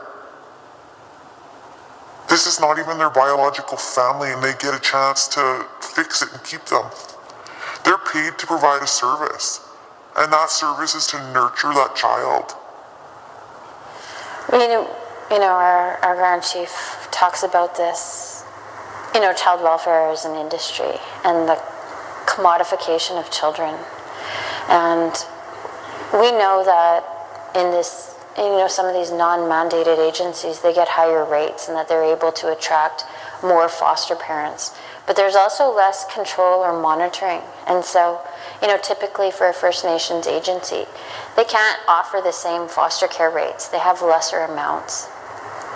And they're more inclined to have, you know, those Aboriginal homes or the Indigenous homes. Yet, you know, these non-mandated agencies, they get more money from the province. And there's absolutely far less respect for the First Nations perspective or the Indigenous perspective. And they're not pursuing those culturally appropriate homes. The problem is when you, like, people aren't coming forward to do. Like, when there's been, you know, when they've set up stuff for attentive foster parents to come out and, you know, just talk about it, go to an orientation, like, the turnout is not, like, the majority of them are Filipino. Well, and I think about, you know, CFS, like, you know, they investigate Indigenous homes 11 times more often. And so I think about, you know, even myself personally, I know I'm a good parent, I have a nice home, and I could offer a lot to another child. But what would prevent me is knowing what CFS is like. I just really wouldn't even want to let them into my home. However, we know that, there's been a lot of issues over the years with Filipino foster homes. However, you know, their kids aren't coming into care. You know, it's predominantly, well, we know it's 89% Indigenous children are in the foster care system, so, you know. But I want to go back to that commodification of children. Like when we look at these, you know, the example of your agency and having a predominance of Filipino homes, what percentage would you say that they're in it because they love children, or what percentage of it, you know, is it income? I think that saying 10% would be very generous. For them doing it because they love children. For the right reason. Yeah, for the right reason. So it just substantiates that industry. It totally is. You know, like, when you have people who have discharged a child and they're phoning and, you know, asking, when am I getting somebody? When am I getting another one? When am I getting another one? You know, like if you don't have any children in your home, it's a good day. That means those kids are at home with their family. Yeah. And we talked before and you said that a lot of times if one foster home shuts down, their friends kind of pursue the children and get them into their home. I find that the problem with having such a huge network of Filipino foster parents is when a child is removed from a Filipino foster home due to an allegation of whatever the allegation may be, somebody within the community knows the other foster parent and still have access to that child after they've made an allegation. Like, Filipino families stand behind one another. So when children are removed from a home for some sort of allegation or neglect or abuse, people talk, you know, and then the new foster parent knows what the child is saying but doesn't report it because they don't want to get their fellow Filipino in trouble. So there's no voice for these little people. How much language breakdowns are there? Oh, it's funny. One of the workers and I were just talking the other day, and she said, "I really, you know, I like the foster home, but I have to get the child out of there because the child's 18 months old and needs to go to speech therapy." Because a lot of the time, I would say, one of the boys that I worked with had left and gone home to family and made an allegation that the foster parents never did speak with him in English. Like, he was just completely ignored. And they spoke in their own language. When that was addressed with them with a prior child that was in the home, of course, you know, they're not going to say, "Oh yeah, sorry, you know, I'll be more mindful." It was complete denial. What are the repercussions? There is none. That's the problem. So when these children are removed from a home because there's allegations of abuse or, you know, neglect of some sort, what are the repercussions? Like, is anyone ever incarcerated, or the police ever investigating? Is there any kind of accountability? Anchor does an investigation, but in my years of being there, I've never had any allegation that a child has made be substantiated. So it's always called inappropriate discipline or unsubstantiated, which means they can have more kids placed in their home, and they do. We had, like, I'm just thinking, like, there was one foster home who the social worker had so much concern she removed her children, and then they placed new ones in there without really, you know, paying attention to what the social worker's complaint was about the home. And then they placed another child in there, and lo and behold, the child ended up with a broken arm. And then, was that investigated? The child was removed from the home. But no one was ever accountable? You know what, I don't know what the outcome of that was, but I can just tell you that nobody listens to these kids when they make an allegation. When they're saying that someone has pinched their ear or somebody has done deplorable things to these kids, nobody's listening. Pinchings of ears, I heard that's quite common. Huge. It is huge. They put children in dark rooms. threaten them with the monsters, the devil. Like, that's very dominant. Have you ever known of any children who've lost their life or were severely injured in some way? Not in one of our homes. No. But you know what? Children are dying of suicide all the time. Absolutely. Right? And it's unaddressed. Like, everything that these children are going through, nobody's helping. I've always often thought about that statistic because you know that children are dying every year in child welfare in Manitoba. And all you have to do is look at, the Northern Authority or the Southern Authority, and all the stats are there, but it just doesn't seem to become public knowledge. And then I think about, a lot of kids that, I say kids, but they're adults now that have aged out of care. We know that 49% of the people at Siloam Mission are children that have just aged out of CFS. But we know that they go on to struggle in life. And I really want to know the stat of how many of them have taken their lives. And I can fathom that it would be high. It's just, there's never any stats taken on suicide. I think that the Filipino foster homes are more dominant nowadays than they used to be. So historically speaking, like, we need to see where these kids are going to go in their life. There's trauma that's happening every day, especially with the children, that aren't new babies that are being placed in these homes that are actually have been exposed to their family environment and then moved into homes like this where they're deprived of things. Like, it's not about cable, it's not about having a big fancy house. But we talked about, the people having big fancy houses because they're fostering children. And, that just speaks to the industry of it all as well. There is big money in fostering for our agency. I think about, I think a lot. But even when you look at, if I were living in my First Nation community and I had my 2 children, for the 3 of us, we'd get around $540 a month to provide for the 3 of us. If those 2 children were taken into one of these placements out of the agency that you work at, what kind of... Well, lowest case scenario would be $57 a day per child. So that's $1,800 a month, and most of our homes have 4 children in them, so that's $7,200 a month.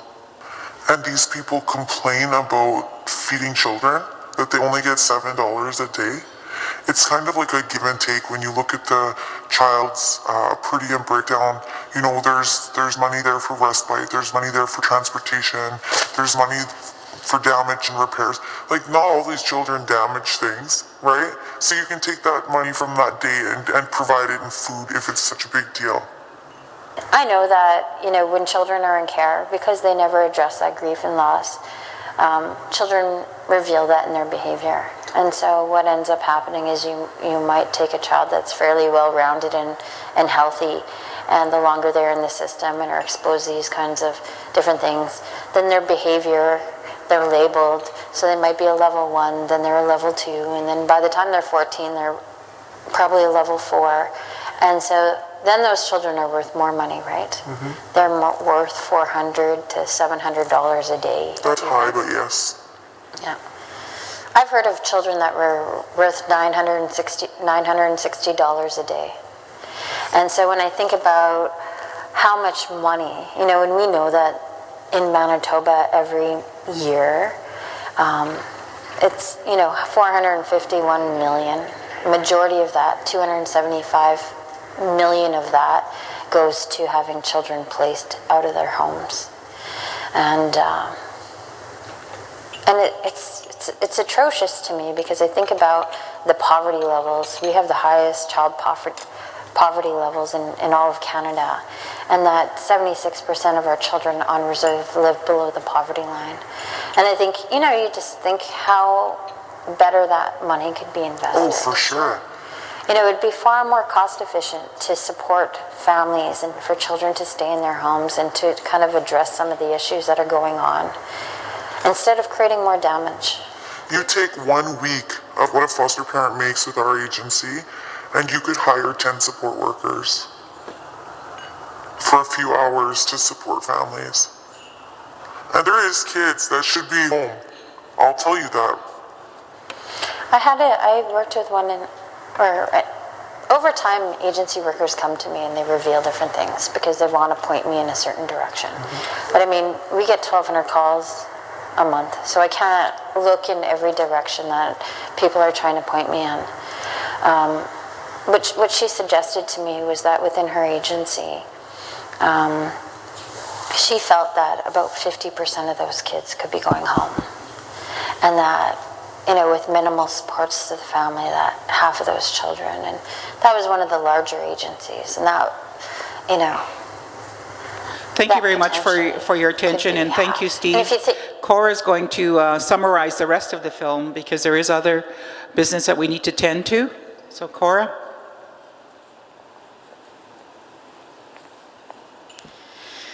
So in the rest of the video, it talks about some of the amounts, the predominance of our children being in these Filipino homes. This agency has 271 beds, 99% Filipino homes. We know that children aren't being monitored, that there isn't enough controls and the placements. And, you know, one of the agencies, which is one of the largest in our province, came to me and asked and told me that, you know, many of those children that are in our agencies could be going home. And that because they're designed, the funding model behind these agencies are incentivized. The more children you have in care, the higher their budget, and there's no incentive to reduce the number of children in care. And so we have these agencies, which are a lot of times the #1 employers of our people in the community, and you know, they can get as big, and we have a mechanism that Anchor here in Winnipeg that does a lot of the apprehension of our children. As soon as the wheels are in motion, it's very, very difficult to have your child returned. And you'll be lucky within 6 months to have your child out of the system, even if it's a gross mistake. One of the things that the Assembly of Manitoba Chiefs had the opportunity to do was Grand Chief Derek Nepanak pursued intervenor status on a court case so that we could expedite those hearing times so that children could go home sooner, so that there was a mechanism to be able to do that. But back to this agency, they came to me and they said, you know, about 50% of the kids in our agency could go home, but there's really no design in the agency that allows for children to be able to go home that easily.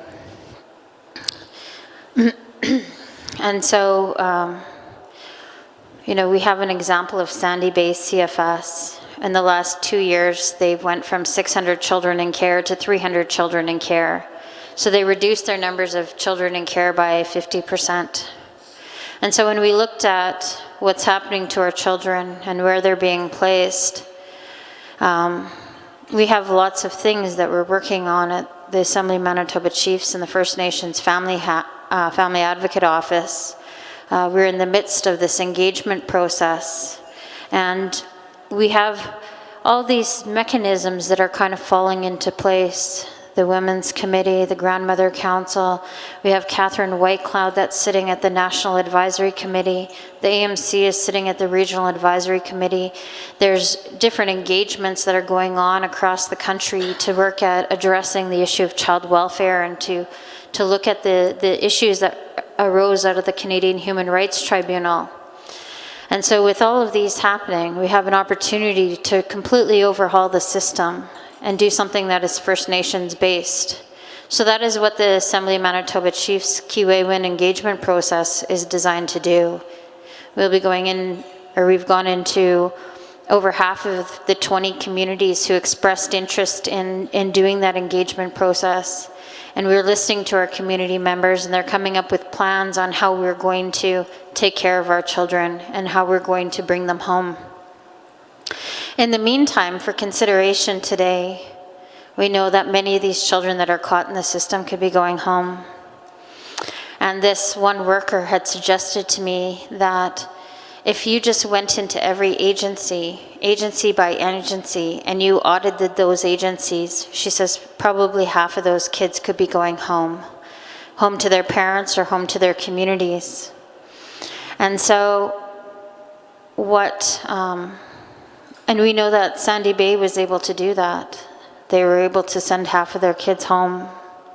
And I think that it would be worthwhile for us to consider looking at that audit. When that worker suggested that to me, I went to and met with, at the time, Minister Carrie Irving Ross. And I said, it's been suggested that the system is holding on to children that should be going home. And could you audit agency by agency and start sending children home? And her response was, I'm sorry, I can't do that. I can't tell agencies what to do. And so then we have a new minister, Minister Scott Fielding. And again, I went to him and I said, can we audit these agencies so that we can start sending children home? And it fell on deaf ears. But it's not to say that we can't motivate that and look at how to audit these agencies and start sending children home. And so there's going to be a resolution to send our children home and to do those audits, to be able to look at what children are not in need of protection and could be going home.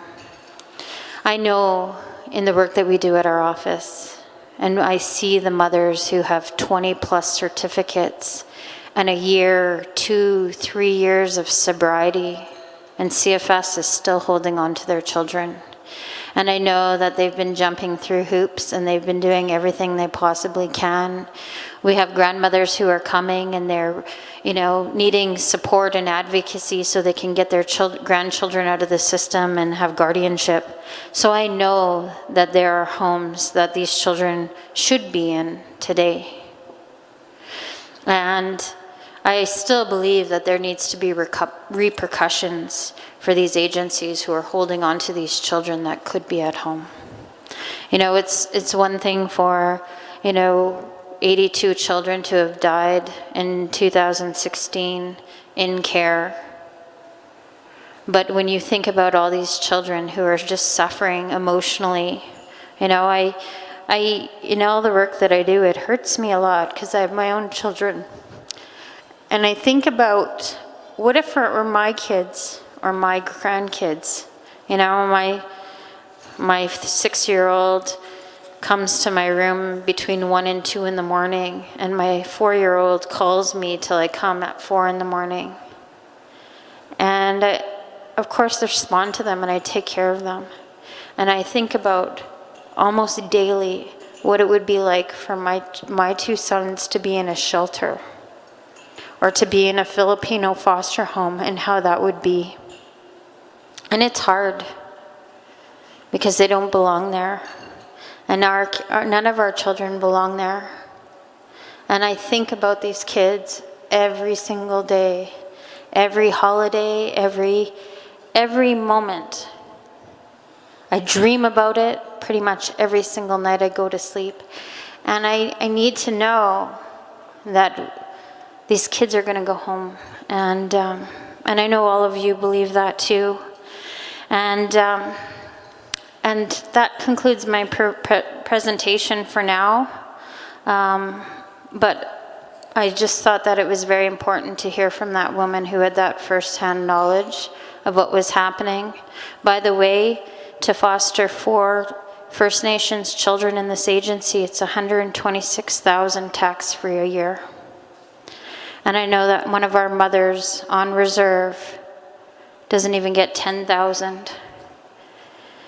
And that's atrocious that these families these homes get so much money for our children, yet our children are being deprived of love.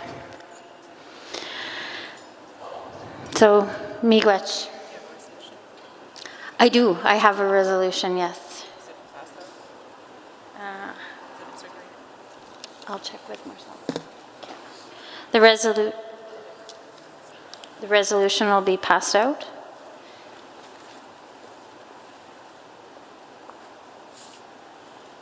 Is the resolution ready for this particular agenda item? No?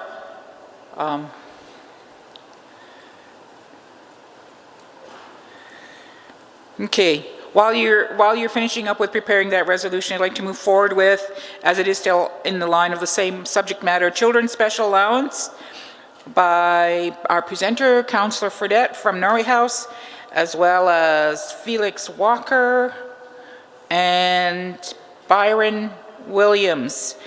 And there is this document that was handed out to you that provides some of the information about this matter. So, Councillor Fredette.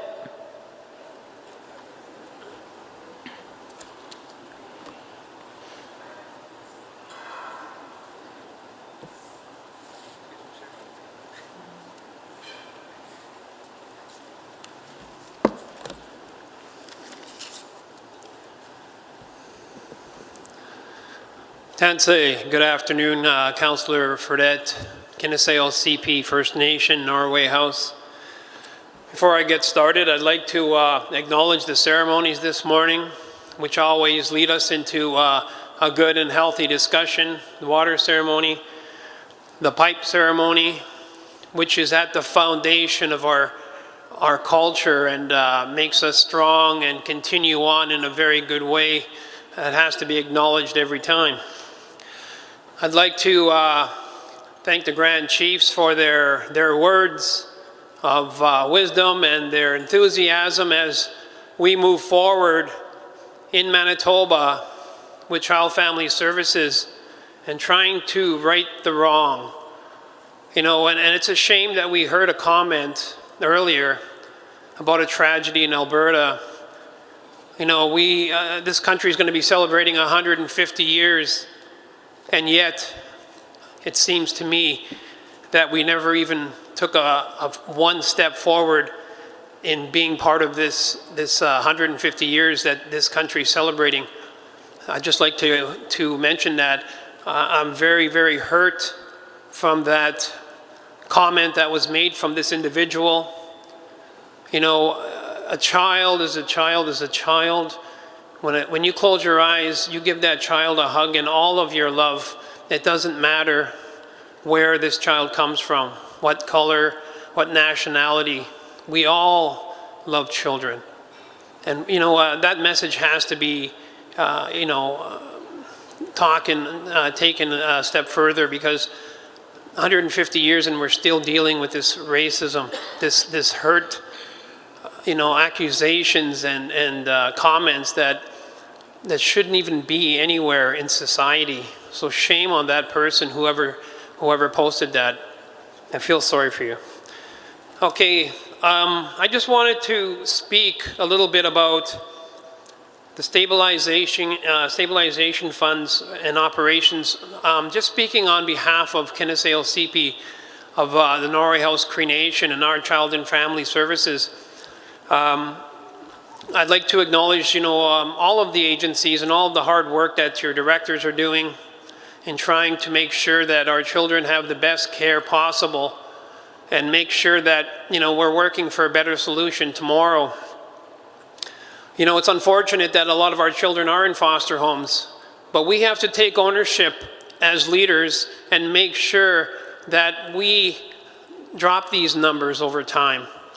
And if we have a problem with a certain group of individuals who are taking care of our children in foster care, we should reach out to that community and talk to these leaders of that community and say to them, these are issues that are happening within the CFS system.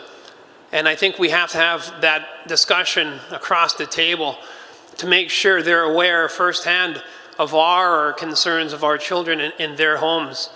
And I do believe that's going to be the first step that we have to take. You know, I don't want to be pointing fingers at anybody. It's all of our responsibilities to make sure that our children get the best care possible. Okay, so stabilization funding for operations. There's background. An agency's operation funding is dependent on the number of cases an agency receives each year. I'm just going to give you an overview of some of the stuff.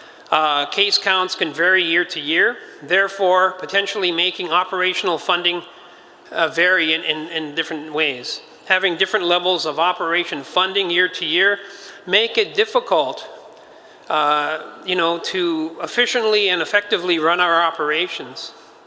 When funding levels go up in accordance with caseloads, or when funding levels remain consistent with prior year, an agency is relatively not impacted. But on the contrary, when funding levels are cut, it is difficult for an agency to lay off staff and curtail expenses, because the majority of the expenses are either fixed or semi-fixed in costs. These issues are further exacerbated in the province. The authority informs the agency of their funding several months after the year has already started. You know, when we as an agency we have a budget, and when we go 3 quarters into that budget and then finally we hear from the province that we've got a cutback, that puts our agency in jeopardy, because the funding dollars that we have there are for the children, and when we find out that we have to pay back or give back some of this money, it comes back and it puts our agency in dire straits. We have to lay off people and foster care, and that basically hurts the child, and that's one of the biggest concerns we have out there. This would mean that an agency already planned and spent their funds, and it would be impossible for them to adjust to a funding cut partway through the year. Historically, the province had a stabilization funding policy to ensure an agency would at least receive funding levels consistent to the prior year to ensure operations are smoothed out. This also prevents the agency from having to do massive layoffs to ensure they operate within the budget.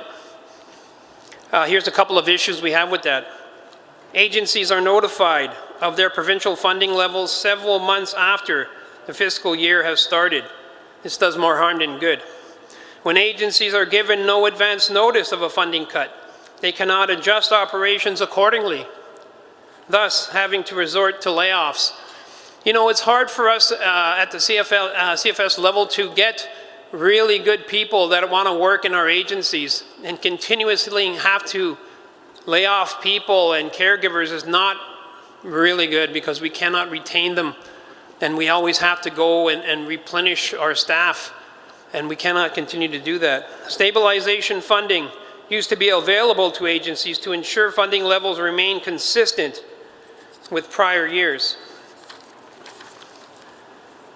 KSMA and Norway House were being cut approximately $475,000 in the third quarter of our 2016-2017 fiscal year, which had detrimental impacts to our operations. Can you imagine that? 3 years into our year, they say, oh, we have to take back almost $500,000 from your agency. That's unacceptable. We have to have a better system than that, working with our provincial counterparts, because this money taken away, it hurts the bottom line, which is the care of our children. And that's all we should be looking at. Action. The province, through the authority, should provide agencies their funding confirmation well before the fiscal year starts. INAC provides their funding figures to agencies a couple of months before the year begins, so that the agencies can adjust future operations and prepare an annual budget. Best practice is to provide agencies annual funding confirmation at least 4 months prior, before the year begins, so the agencies have enough time to adjust their operational properly and accordingly. If the province, through the authority, cannot provide agencies their funding confirmations before the year starts, then they must reinstate the stabilization funding policy to ensure an agency's operation is not abruptly disrupted due to a last-minute or late notice funding cut. They have to work with us and give us that information. It's crucial for the betterment of our kids. We are battling a really serious issue with our own children in our communities right across Manitoba, and we need that information. KSMA has a mandate. We work with 47 First Nations, and 17 within Manitoba. This stretches in Manitoba, Saskatchewan, and Alberta. Our mandate is huge. But like I said, I tip my hat to the director and all the staff in Winnipeg and in Norway House who continue to take these initiatives forward. It's such a huge undertaking. Now let's get back to issue number 2, the child tax benefit or children special allowance. Could be either way. KSMA is to relinquish and submit to the province the child tax benefit dollars. This is a stark contrast to INAC, which allows for the agency to recognize child tax benefits for federal children as revenue. In 2016 fiscal year, the province collected $1.865 million in child tax benefits. In 2015, the province collected $953,000. And in 2014, the province collected $297,000. Over the past 3 fiscal years, the province collected over $2 million back from our agency. $2 million. Can you imagine how much that money would go forward in better helping our children in care? What is alarming is we have a child that comes into care, he gets $235 for clothing for the year. For the year. You buy him 1 pair of runners, a pair of jeans, some socks, and t-shirts to go to school. What about the fall? Sorry, there's no money. What about winter boots and jackets? There's no more money. That's unbelievable, and we have to put a stop to that. $235 a year for the child's clothing, it's not acceptable at all. It should also be noted that the agency believes that the province has no right to take these funds because these funds are federal funds issued to the agency to be flowed directly to the benefit of our children in care. And the province steps in and takes this money, justifying saying, oh, we already give that money, so it justifies that. The province has no right or jurisdiction over the child tax benefits because it's a federal fund issued to the guardian, the care provider of the children. The province position is that they pay for basic maintenance and therefore the child tax for provincial children must be reimbursed back to the department. That's unbelievable. There is a double standard taking place because if a child is in care or his or her biological family, if they're living on the poverty line or just over and they can access social services equivalent to the basic maintenance funding, and they can receive their child tax credit here in the city or in any other city in this province. On the contrary, the agency is held to a different standard because the child tax is taken back from us because the provincial claims they have already paid us the basic maintenance. And you heard it already, $235 for the year for clothing. I don't call that basic anything. It's almost not even existent. Issue. The province claws back the child tax benefit from the agency for their provincial children in care, while INAC does not claw back child tax.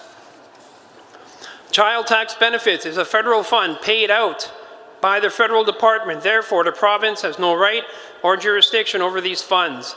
There's a double standard here, and I already talked to that. So the conclusion will be, agencies believe that the province clawbacks of child tax services is unlawful.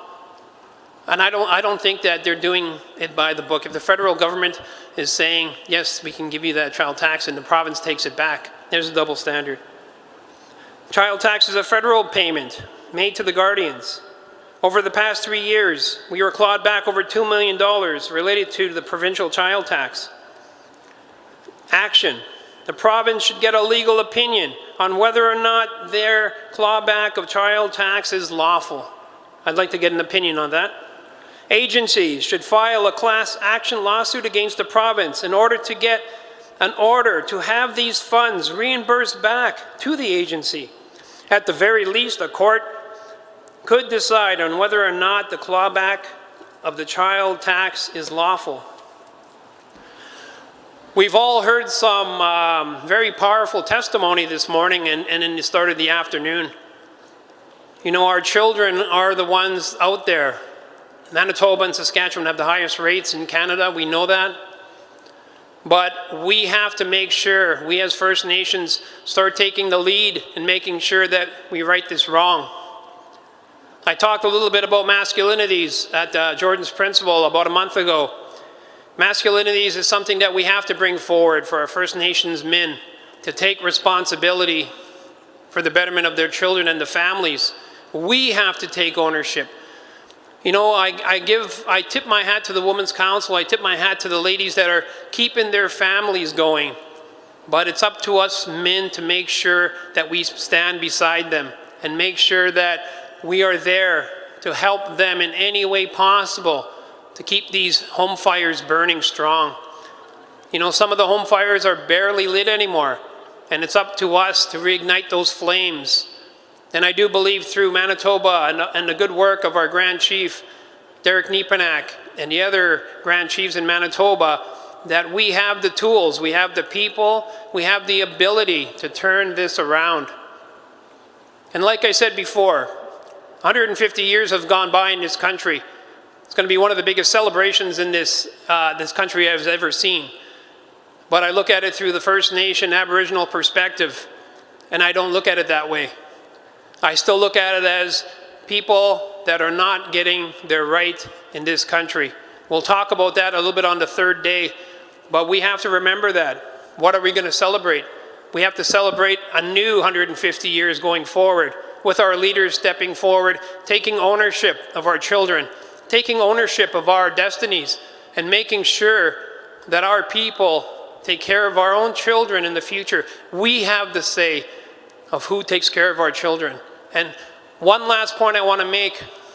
Every day in this province, a child is taken away at birth. I've heard it a couple of times today, and I talk about that often. If I was standing at that hospital like anybody else in this room, they would have to arrest me because I would not let that happen. You cannot take a child away from a mother at birth. That cuts the tie of that child and mother, and you cannot replace that. That is why we continue to have such high numbers in care. And another point, a lot of these ladies young people that went through the CFS system, they're tagged now. They know that. When they have a child, a lot of them are scared to go to prenatal, which puts them in jeopardy and their child, because they do not want to have their child apprehended at birth. I'm sickened by that. I'd like to know where the legislation is for that. Who made up this law? Who made up this rule that we have to stand by and watch this happen? For me, as a First Nation man, I'm appalled by that, and I want a legal opinion from a CFS provincial lawyer to talk to that. Is this law? Is this legislation? I don't think so. We have to put an end to that. You know, that happened in residential schools, the 60s scoop, and it continues today. 150 years. We really got to have something to talk about in the next couple of days, because I, for one, you know, as long as I'm here in this kind of leadership role or not, I will still advocate for what's right, because we have to stand forward. It's for our children, it's for the future, and it's for tomorrow. And I do believe once we get on the same page in our 63 First Nations in this province, we are going to move forward. And the provincial government will open their eyes, and we will deal with them, with all the wrongs that happen to our people. So with that, that's my part of the presentation. I'd like to thank you all for listening. Agassi.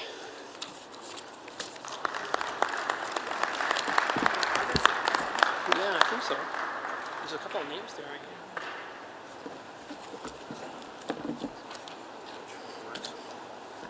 Felix Walker.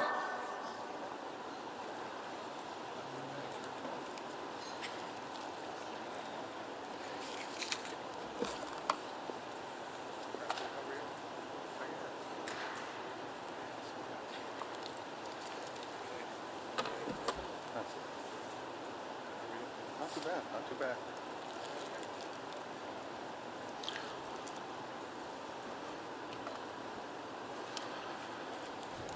Dansen totimak.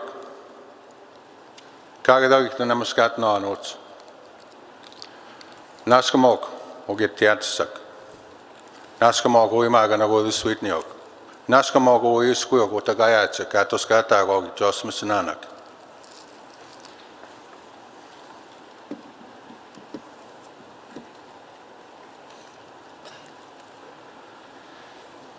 Good afternoon, Danse, bonjour, Anin.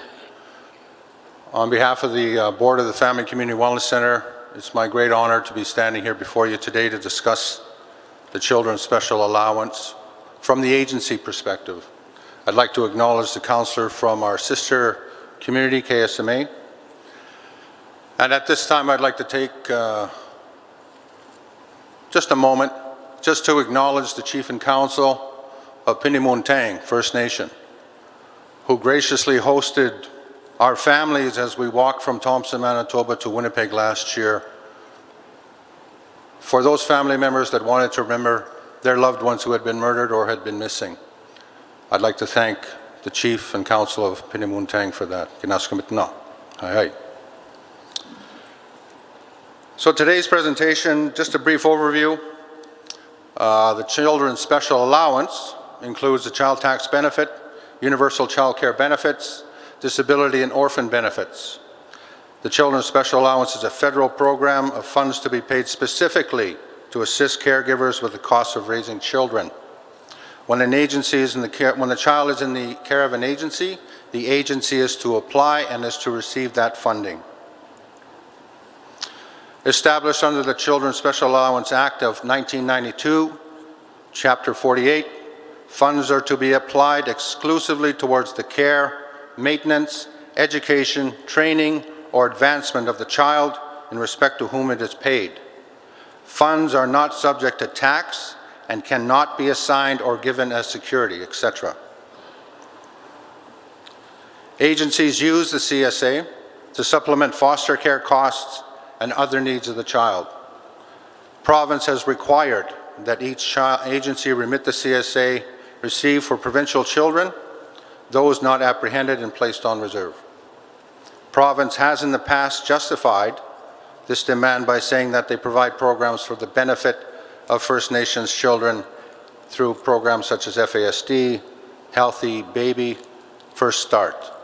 Now, in our point of view, from our standpoint, from the Family Community Wellness Center in Nelson House, the only thing that this clawback does is it provides additional programming for non-Aboriginal children throughout the province of Manitoba.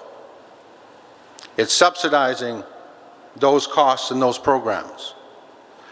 Ironically, those programs came into being in 2008, 2009. You started seeing all of these prevention programs popping up through provincial coffers and provincial governments.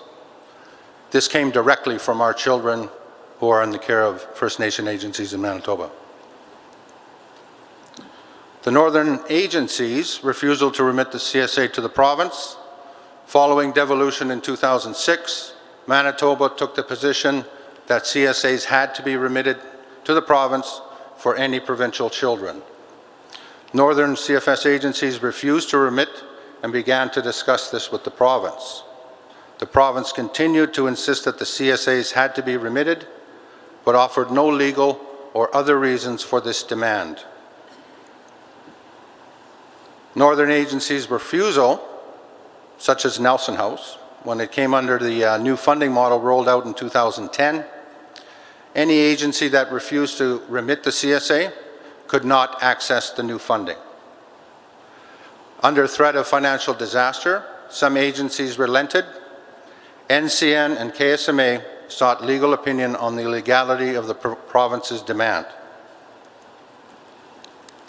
The legal opinion on April 29, 2011, a legal opinion was prepared by NCN Family Community Wellness Center Legal Counsel, was provided to KSMA and NCN, which confirmed that the province's demand was contrary to the provisions of the Children's Special Allowances Act.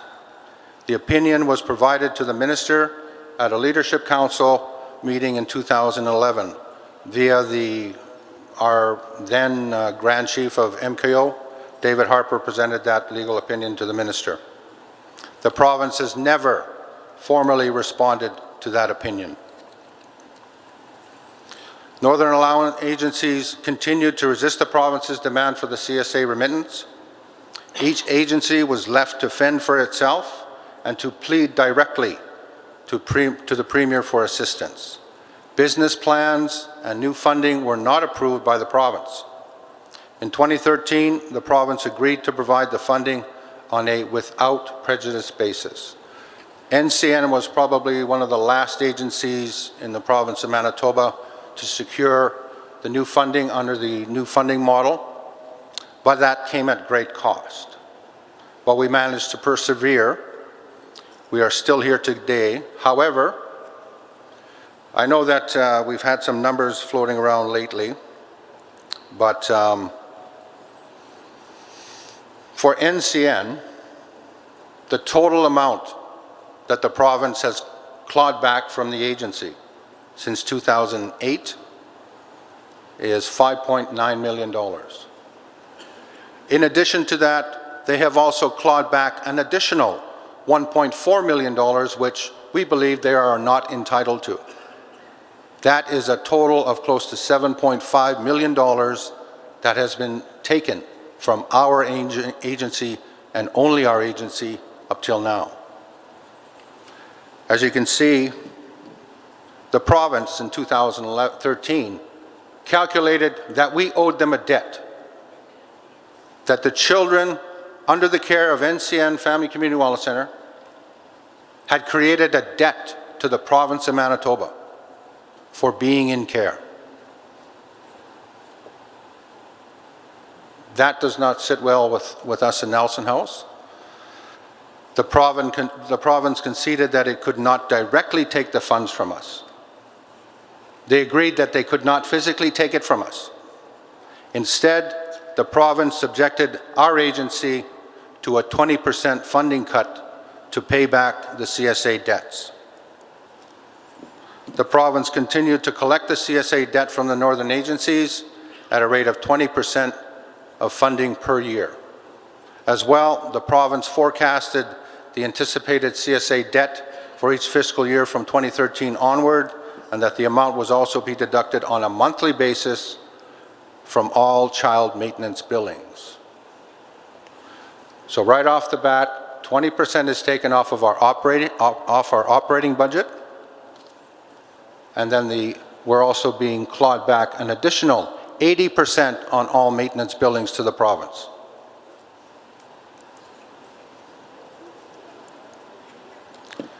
Prior to the provincial administration order in November 2014 that suspended the board of directors, the Northern Authority was on side with the agencies in protesting the province's strong-arm collection of the CSA. Another legal opinion was sought which confirmed the illegality of the province's action for collections for the period 2006 to 2013. John Harvey, counsel for the Northern Authority, had prepared that opinion. The legal opinion suggests that the agencies and authority seek a court ruling and that a class action lawsuit be considered for the return of the CSAs that have been wrongfully seized. Since the administrator has been in place, no further action has been taken by the Northern Authority to assist the agencies in resisting the province's action and funding cuts. Each agency is currently under severe financial constraints due to the CSA debt recovery, plus the monthly CSA remittances that is taken off the children's maintenance billings. The Northern Authority says it has never agreed with the province, but has never taken action to support the agencies in this fight. The current situation, if you can all remember the woman in the picture behind me, at meetings with the former Minister Carrie Irvin Ross, she advised that she and her federal and provincial counterparts would be discussing a new funding formula addressing the CSA issue. She left office without making any progress on this issue. The current government position. Ian Wishart, who I believe is currently the Minister of Education for the PC government here in Manitoba, was then the family services critic when he was in opposition. This was his statement that's directly taken from the Hansard in the legislature. This policy of clawing back CSAs from First Nation agencies have left them severely underfunded and at risk of financial failure. What is the government thinking when following this type of policy? Clearly, they are not thinking about the children under the care of these agencies. This is directly quoted from him, February 26, 2016. Prior to taking government, the opposition severely criticized the NDP for this policy decision. Currently, Minister Fielding has been thoroughly briefed both before and after the most recent provincial election. He has done nothing to stop the illegal clawback of the CSA. Manitoba's most recent budget, it is estimated the Ministry of Families will claw back the following amounts of the CSA. For the 2016-17 fiscal year, $29,634,000. For the 2017-2018 year, they're projecting $31,168,000.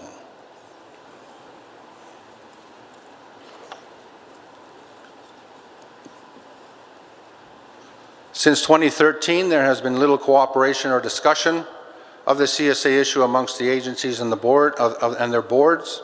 The boards of the northern agencies have met a number of times in 2015 to contemplate action, but their actions are limited by a lack of resources. There has been no communication between the north and southern agencies regarding this issue. Obviously, any action is dependent upon the leadership recognizing that a unified front is necessary to combat the illegal and immoral behavior of the province on this issue. Agencies are cash-strapped and vulnerable to Section 4 takeovers by the province to silence them, which we have seen throughout the province of Manitoba. The Section 4 is used quite often. Option 1, protest and political action, is one avenue that we could pursue. Option number 2 is enter into negotiations. The Palliser government is on record as saying they want to discuss a new funding approach. The time for negotiation is upon us. However, any negotiations must be time limited so that pressure is put on the government to act to end the act of clawbacks. Option number 3, litigation. Each agency has the option of seeking a declaration from the court that the province's demands have been and are illegal, and seeking the recovery of all funds seized and a restoration of all full funding. Most agencies do not have the money to fund the litigation. Option number 4, litigation class action. The Class Proceedings Act of Manitoba would allow the leadership to sue the province on behalf of all children in care who have lost their federal CSA benefits because they came into care. A representative plaintiff would begin the action and seek to have a judge clarify the class action application. Option number 5, human rights complaint. A complaint to the Manitoba Human Rights Commission can be made on behalf of all children in care due to the province discriminating against them on the basis of their status as children in care. The province is forcing these children to lose their federal benefits and is making them pay a user fee for use of provincial programs. I want you to think about that term for a second. They're being penalized and being asked to pay for their care. On behalf of the Board of Directors, I'd like to thank you for the opportunity. Hi. Thank you. Take care.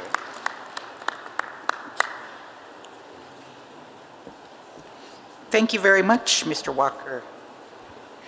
Okay, I'd like to call upon Byron Williams, a lawyer from the Public Interest Law Center.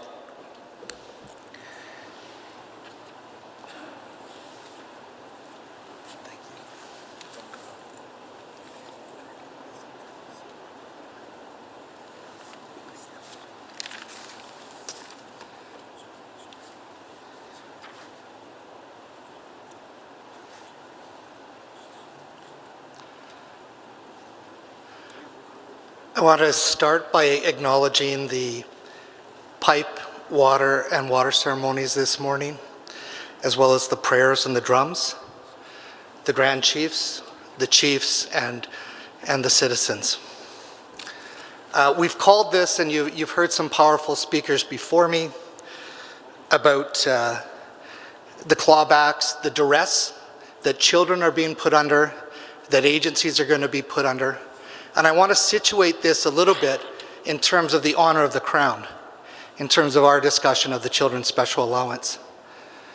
The speakers before have already discussed the Children's Special Allowance, so I'm not going to dwell on that.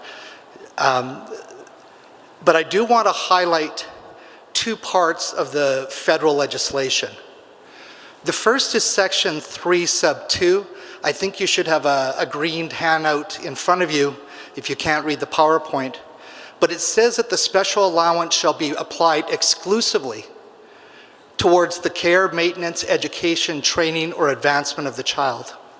You've heard today how that money is actually being clawed back or forcibly remitted from First Nations, going into provincial general funds. How is that being exclusively used for the benefit of the child for whom it was paid? And then we also see Section 7 of the legislation, that this special allowance shall not be assigned, shall not be transferred, shall not be charged. And that payment is actually subject to these conditions. These are critical to any conclusion that the provincial demand for these payments is unlawful. What is actually happening? We've heard the forcible remittances and clawbacks, certainly dating back to 2006. At the bottom of this page are actually the Child and Family Service funding guidelines. We've bolded for you the command from the province that these revenues must be sent quarterly to the Minister of Finance. Make your checks to the Minister of Finance. And we highlighted that because we think this is a vulnerable provision and one of the provisions that should be considered for legal challenge. I do want to divide what is happening into two different activities. One is the provincial demand and agencies complying, but complying under duress. So paying the Minister of Finance, but being forced to. And there's a very good story in the Winnipeg Free Press from late in March about the situation of one agency, the Island Lake First Nation Family Services Agency. And at the bottom of this page, you'll see the agency board members telling investigators that it had remitted $600,000 back to the province, but they did so under duress and out of professional obligation to ensure that children and families are not placed at risk of underfunding. Two other things about this page are notable in my view. One is that where are these clawbacks taking place? It's reported here that it's only in two provinces, Manitoba and British Columbia. And in the third paragraph on this page, you'll see that investigators from Indian and Northern Affairs Canada concluded that the requirement to remit the allowances was contrary to the Children's Special Allowances Act. We've also heard from Nisitchewasik and other communities about clawbacks and withheld funds. And on this page, we just captured some media stories relating to NCN, Child and Family Services, facing a last-minute notice of a clawback worth $600,000, which the province claimed was its rather than the children's. We've seen some statistics from NCN in terms of what's going to the budget. From the provincial budget figures for last year, 15-16, the remitted amount was about $32 million. And it goes not into a special fund for children, it goes into the general revenue fund of the province, or so the minister told us when she spoke at a public talk. So it's not going into any special place for children, just into the provincial general coffers. We've characterized this as an intolerable dilemma. Agencies must either comply with the provincial coercion, and if so, be in potential violation of the CSA legislation, or refuse the provincial demand and see essential funding clawed back. And we know the tragedy that is already ongoing with First Nation children, the number of children in care, and the grossly disproportionate overrepresentation. So our office has looked at a number of legal options. Being, I hope, diligent lawyers, we wanted to give you a menu of choices. One of the simplest, but perhaps most powerful, is right at the top. Going to court and just asking a judge, a court, to say that the funding guideline, which forces the remittance of CSA funds, is unlawful. A simple judicial declaration that by legal tradition the Crown would be obliged to honor.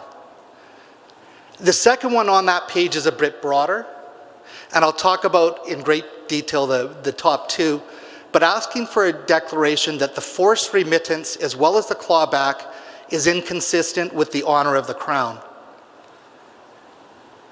A third is to allege that the clawback and forced remittance is inconsistent with the Human Rights Code on the grounds of race, family status, social disadvantage, and source of income.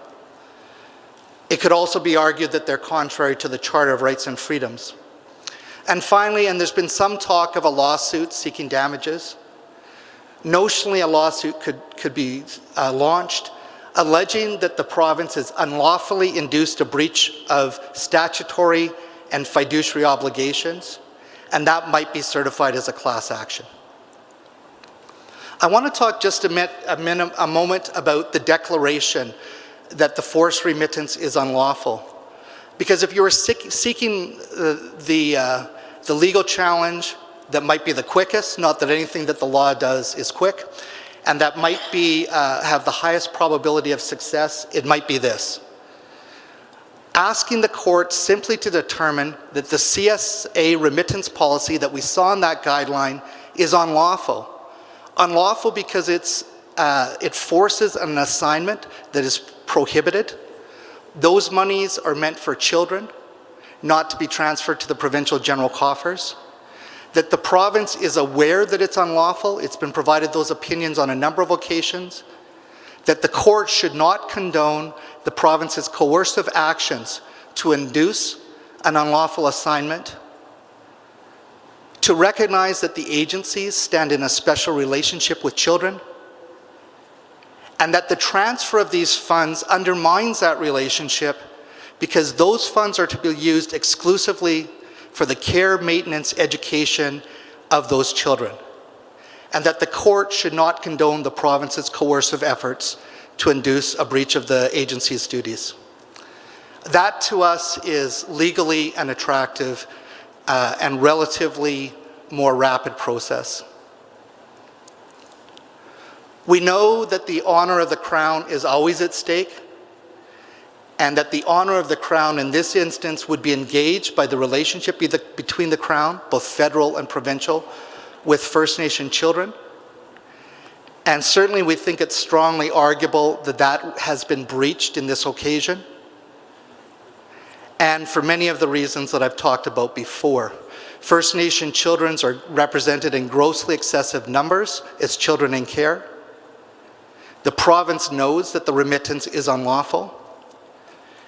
Coercing the use of these funds for the provincial general funds only exacerbates the tragic situation of these children.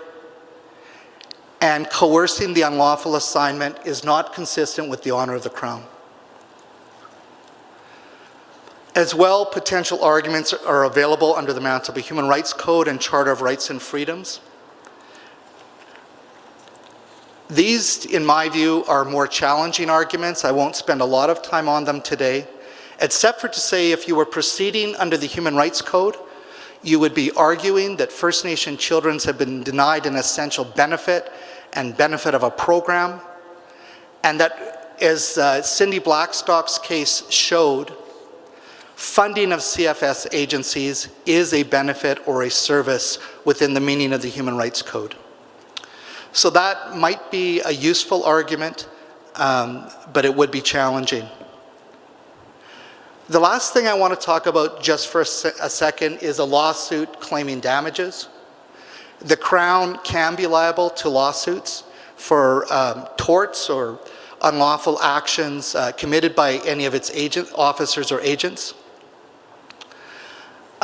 We've suggested a couple of potential arguments. Inducing the breach of a statutory or fiduciary duty. I just want to say that these are really interesting arguments. As a lawyer, I love them, but they're more challenging. They're not well accepted yet in Canadian law. We found some helpful case law from the United Kingdom and Singapore, and I'm going back to cases from the 1850s, so there are some challenges there, but that may be a potential argument. As well as the law relating to the inducement of a breach of a fiduciary duty. Recognizing the special trust-like relationship that agencies and governments stand with regard to children, and that the province is essentially forcing the agencies to breach that duty. This case law is well accepted in the United States. It's had some support in the United Kingdom and Singapore. It's still emerging in Canada, so it's a higher risk type of case, but has some potential as well. If a class action was to be sought, this is I've moved it from the Class Proceedings Act. You have to identify a cause of action, a basic argument that you can make, and certainly someone to represent this class of individuals. From the legal perspective, some important next steps. There is some fact gathering that needs to be done. The provincial demand letters that many agencies have received, statements identifying the funding clawbacks are very important evidence. The legal opinion would have to be finalized, including merits, risks, and benefits, and identifying suitable cases and plaintiffs. We've seen from other speakers that this is a powerful moral and ethical dilemma. It is strongly arguable that the provincial demand for the remittance is unlawful. There are some legal tools available. Certainly the declaration is among the most promising. And obviously, above all, we're dealing with the best interests of the children and highly vulnerable children. And we think that this is the type of case that a court would be deeply interested in. Thank you.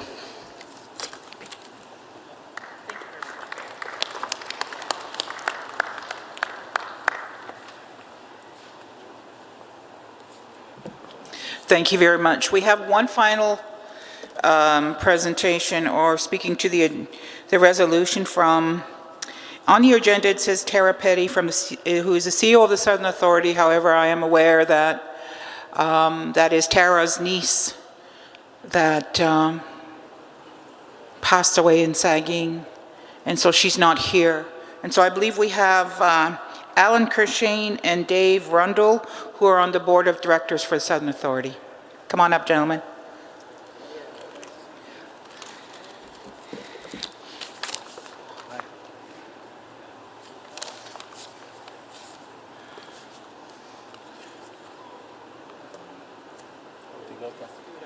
Okay.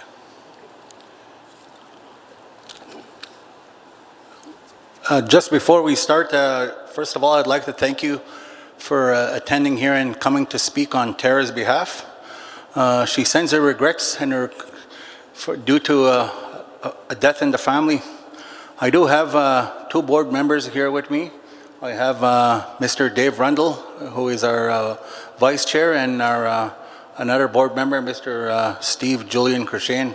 You're here for my support, just to come and talk a little bit about the Southern Network of Care initiatives and how they want to address the child special allowance.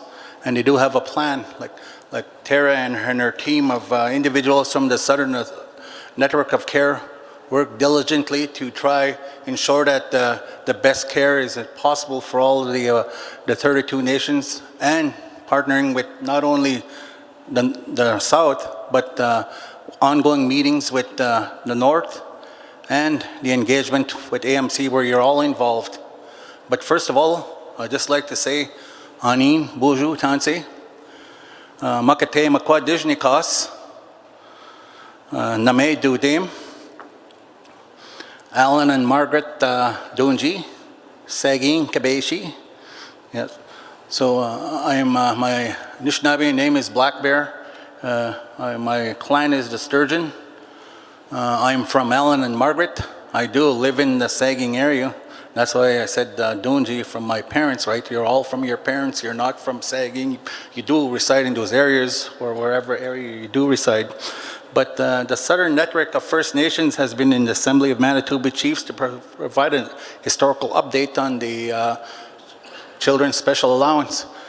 I don't want to go over details and provide you with redundancy because there's already been 2 presentations and you know the history behind the CSA. So I'll move right along to where the stance is for the Southern Authority. We know that in 2006 that the government initiated the clawback. That's the history behind it. But moving further, the Southern Network of Care already engages in processes where they're with the engagement with AMC. They have John Loxley, a professor from University of Manitoba, to work on the overall new funding model for all the nations, not only the South, the North. It's all the same. Like I know in your homes, people are all different in their environment of how they live, but in reality, when it comes to how we behave and what we want to do, we all have a common goal. What's that common goal? You want those children to be back in your communities and areas like that. But you know, leave your differences at the door when you're looking at engagement, when you want to bring these kids back. Yes, you do have your differences, but the common goal, when you do things in strength, one major thing that always comes to mind when I talk about unity and strength, when we had those boys in Saging, they were dancing for Canada's finest. They won. Why did they win? Because all of Canada's First Nations united. Although they have differences, they live in different areas, different treaty areas, they all united. And what happened? With the united of all these Anishinaabe people, these boys won from Saging. They won Canada's finest.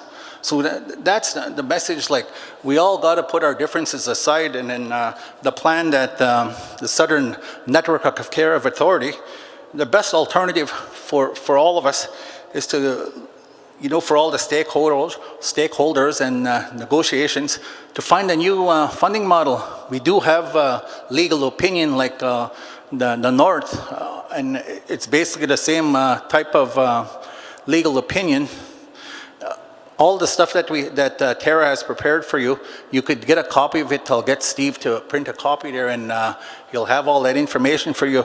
But the overall intent is just to look at the deficiencies, the discriminatory portions of current federal and provincial models, and the principles of customary care, kinship care.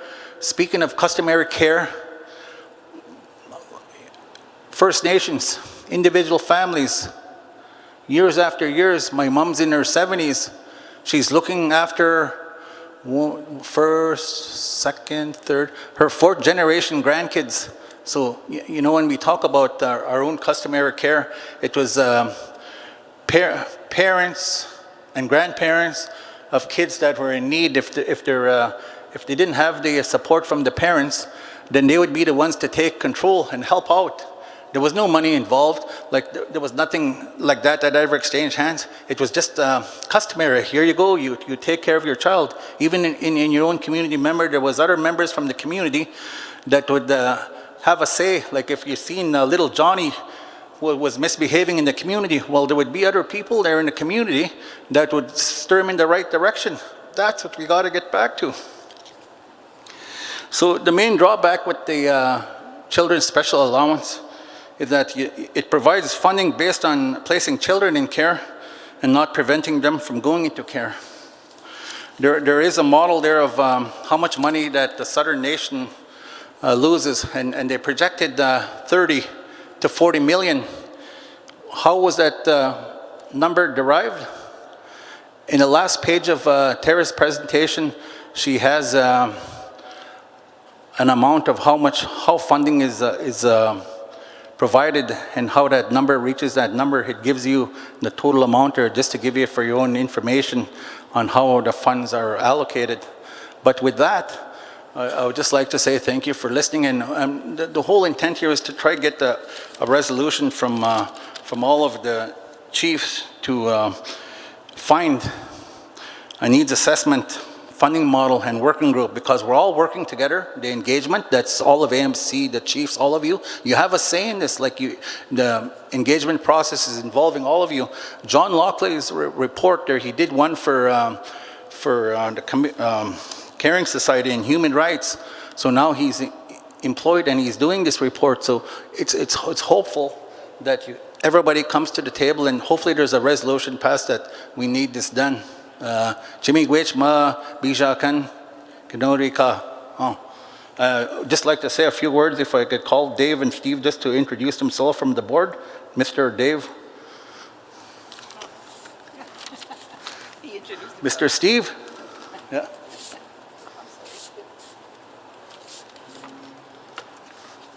Bonjour. Wapske mayengan penistin because kana tute. Me wech ni niket. Me wech ma kak. Wa bijan. Yeah.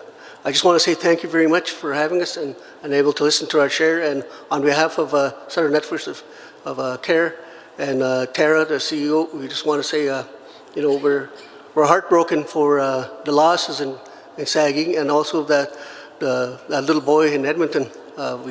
We can't help but be hurt about how brutal some of our children have suffered. But with that, may wait for all your good work. May wait.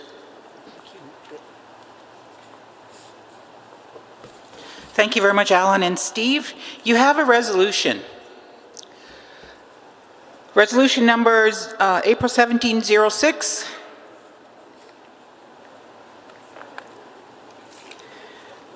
And the resolution is moved by Chief Marcel Moody. Is he in the room?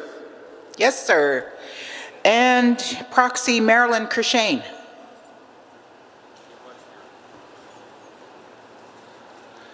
Do I have another chief who would like to second the resolution? I will read it first and then you can decide, but I'm hoping. Yes, sir. Chief Lance Roulette will second the resolution. Children's Special Allowance Recoveries. Whereas under the Federal Children's Special Allowance Act 1992 C-48, the Act, the Children's Special Allowance CSA, is a monthly allowance payment or monthly payment provided to child welfare agencies by the federal government for each child in their care. And whereas the Act provides for funds to be applied exclusively toward the care, maintenance, education, training, or advancement of the child in respect of whom it is paid, and are not subject to tax and cannot be assigned or given as a security. And whereas the First Nation Child and Family Agencies use the CSA to supplement foster care costs and other needs of the child, the province of Manitoba has required that each agency remit the CSAs received for provincial children, those not apprehended and placed on reserve.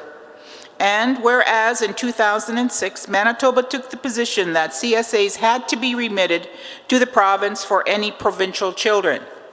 In 2013, the province calculated the CSA debt owed by each agency for outstanding CSA since 2006 and subjected agencies to a 20% funding cut to pay back the CSA debts.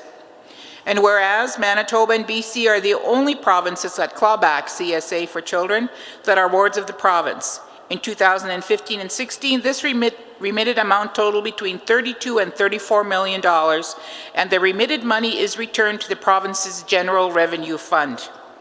Therefore be it resolved that the Chiefs in Assembly fully canvass all legal options and subject to financial resources legally challenge the province of Manitoba on its position on children's special allowance. It's moved by Chief Moody from Nissequoitsic Cree Nation and from Chief Lance Roulette of Sandy Bay First Nation. Chief Moody, would you like to speak to the resolution? Microphone number 17 or 16.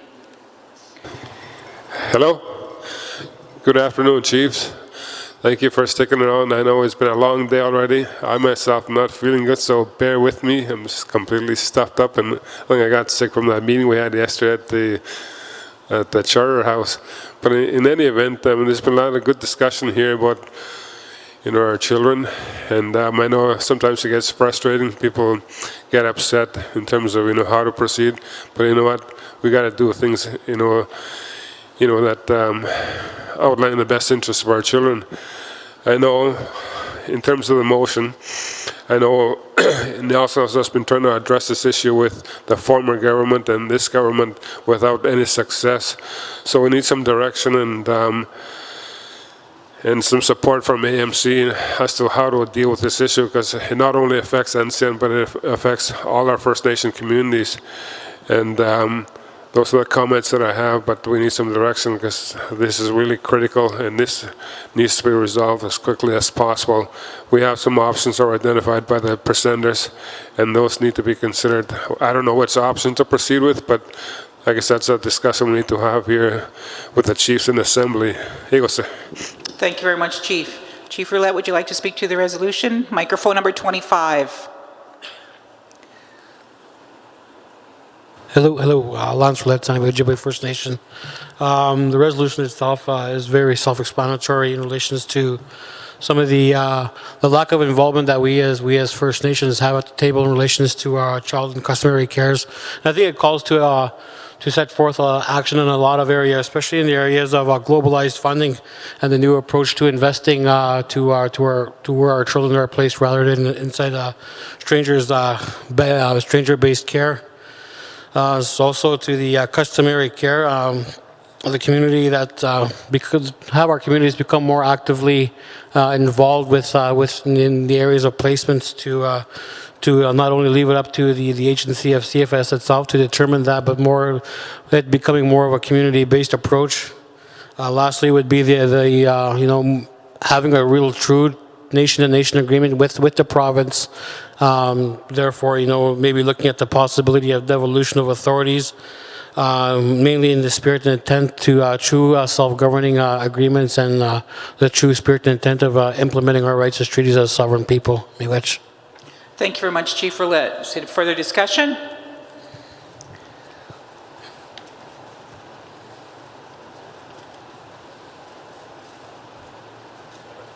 Okay, microphone number 1, Grand Chief.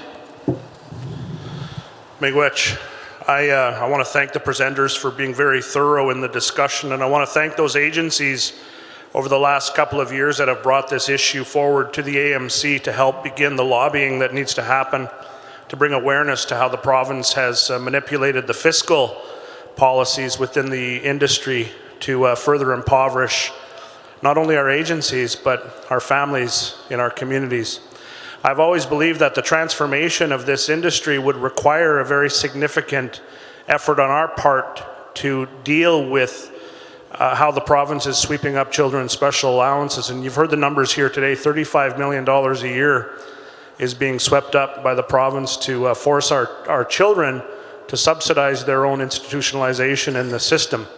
And we have to get ahead of this if we're ever going to hope to create an environment where transformation and family restoration can occur. At times, our position has been looked at, I guess, somewhat contrary to some of the good work that's been done by people like Cindy, who says, let's put more money into the system in order to create parity of funding for our kids. And I wholeheartedly believe in investments in this in services for our children, but I don't want to see more money going into a system which is only being captured on the back end by a provincial government that's trying to sweep money from our families. And that's, to me, one of the major challenges we face here in this discussion, is figuring out a way to get ahead of them and dealing with this issue that the province continuously refuses to address. So looking to your leadership here, chiefs, to get this discussion on track. Miigwech. Thank you very much, Grand Chief. Any further discussion? Question has been called. Those in opposed to the resolution, please raise your hands. Those in abstention? Carried. Thank you very much, chiefs. Now we'll move on to the next agenda item, which will be the National Advisory Committee NAC update. Regional Chief Kevin Hart, please.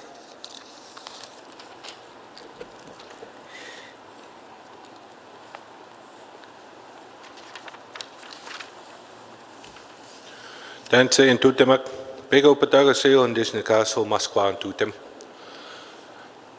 Grand Chiefs, Chiefs, Elders, ladies and gentlemen, it's an honor to be up in front addressing you again this morning, or this afternoon. It's been a long day. A lot of information has been said. I don't want to go into too much great detail because we've talked about the special allowance, we've talked about CFS and the many the many social barriers and barriers that are there in place. We've talked about this subject time and time and time again. We can talk about the poverty in our First Nations that set us up for failure when our children are being apprehended because of poverty, or food security. We're being set up because of the shortages of housing in our communities, because of the social conditions, because of the health problems that are happening in our communities. And we can't forget that, many of our young men and our young women, because we don't have the proper infrastructure in place in our First Nations, such as K-12 high schools and such, that a lot of our young people leave the communities to go to these urban centers, and then we know that they get involved in such things as gangs. We know that it all falls under, our men and our women going missing and such on the streets. And I know time and time again for us as leaders, it's getting very tiresome. It's getting very heartbreaking. And that we're at a point where we're saying, enough is enough. We're put in roles as leaders to come together and unite for a common goal, a common subject. We're here to pave the way for the future of our most important resource, that's our children. They're being taken away from us at alarming rates. We need to stick together and be united more than ever to say enough is enough. We need to back our grandmothers and our women leaders. We as men have to step up and say enough is enough. Because for myself as the regional chief, I'm prepared to die for our kids. I'm prepared to give my life. When we're brought into these positions as leaders, we're there to put our lives on the line for our people. Put the lives on the line for our family and our children. That's why we're here in these positions as leaders, to ensure to stay that we put our foot down and say enough is enough. I'm here to provide an update about the National Advisory Council that we have at the Assembly of First Nations. Myself as the portfolio holder, you know that we've done a lot of work in the last year.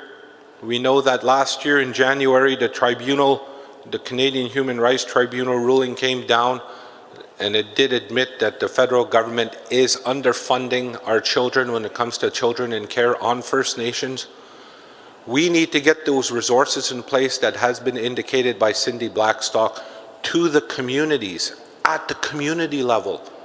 That's what we're fighting and advocating for, is to get those resources down at the community level, because that's where the money is needed, at the community level, to help our kids at the community level, to empower our women and our grandmothers at the community level, as well as our grandfathers and such.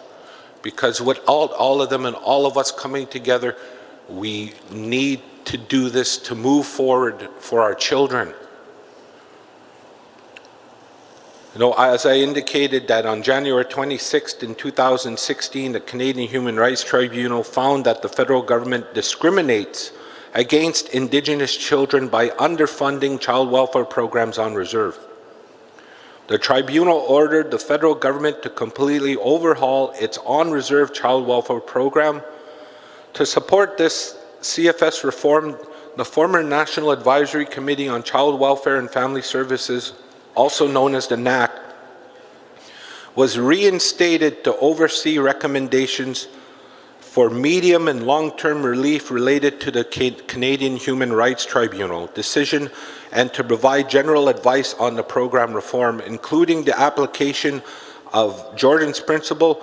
The NAC and regional tables is a joint committee composed of First Nations Child and Family Service experts appointed by AFN regional chiefs, the AFN, the Caring Society, and INAC. And for us here in Manitoba, I'm proud to say that we have Ms. Catherine Whitecloud as our representative on the National Advisory Committee, as well as Mr. Marcel Balfour, who's one of our technicians on that National Advisory Committee. I've told them we don't need to reinvent the wheel here in Manitoba, that there has been a lot of work and a lot of great work has been done by the staff and by the Grand Chiefs at the Assembly of Manitoba Chiefs over the years, as well as the hard work done by you as Chiefs in Assembly. And as we know, the joint INAC-AFN National Advisory Committee on Child and Family Services met on a consistent basis and in 2000 produced a national policy review. Now we're going back to the year 2000. I'm just updating you guys on the history of the NAC here. The National Policy Review contains 17 recommendations to the Minister of INAC on required changes to Directive 20.1, the policy governing the First Nations Child and Family Services Program. After years of inaction, and like we've heard around this table by various chiefs that have been talking, we've talked about this issue years and years, if not decades. We're getting no results. That is why I stress the importance of unity more than ever right now. That if we were to get up at these tables and walk over to the legislature right now, which is only a few short blocks away, I would want everybody, every chief, proxy, councillor, and everybody in this room to come with myself and the Grand Chief and say, enough is enough. We need to go to the ledge and tell them no more of our children are being apprehended in this province without you first letting us know. It has come to that point. I've come to my point as a leader that I told the chiefs and everybody that we have to come up with some concrete results. I don't want to talk about the same resolution time and time again, year after year. We've heard some of our chiefs around the table that have been here for 25, 30 years. They're still talking about the same thing today that they talked about 30 years ago, and nothing has progressed. We need to move forward for our children's sakes here. We need to start working on this policy reform review and everything when it comes to our children in care. Right now, our current status that we have at the Assembly of First Nations is that at the annual General Assembly this past year in 2016 in Niagara Falls, AFN Resolution 62-2016 that was passed that mandated the AFN to re-establish the National Advisory Committee to undertake the re-examination of the Wendy reports, which will be carried out by a contracted research team in order to address priority issues such as an enhanced prevention-focused approach for child and family services and advising on the reforms of the First Nation Child and Family Services Program, including the application of Jordan's Principle. And I must say that it was an honor for myself and Cindy Blackstock to be up in Norway House Cree Nation this past summer as we went there to obviously acknowledge and honor the life of Jordan, as well as to acknowledge the community and stuff with the work that we're doing at the national level when it comes to the implementation of Jordan's Principle. Our update that we have is that on December 5th of 2016, the reconstituted National Advisory Committee had a caucus meeting in Ottawa, Ontario, during the Special Chiefs Assembly in Gatineau. It was at this time that the AFN and the Caring Society had nominated Canadian economist Kevin Page as chair for the National Advisory Council.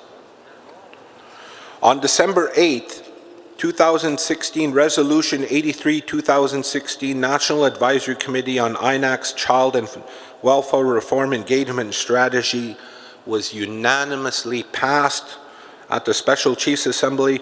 This resolution called for the government to fully comply with all orders issued by the Canadian Human Rights Tribunal without reservation, and to ensure that the MSR engagement process is not a replacement for the NAC, and that regional table processes that's happening right now presently here in Manitoba region through the Assembly of Manitoba Chiefs is that presently ongoing, and I know that there's engagement sessions ongoing here in the province.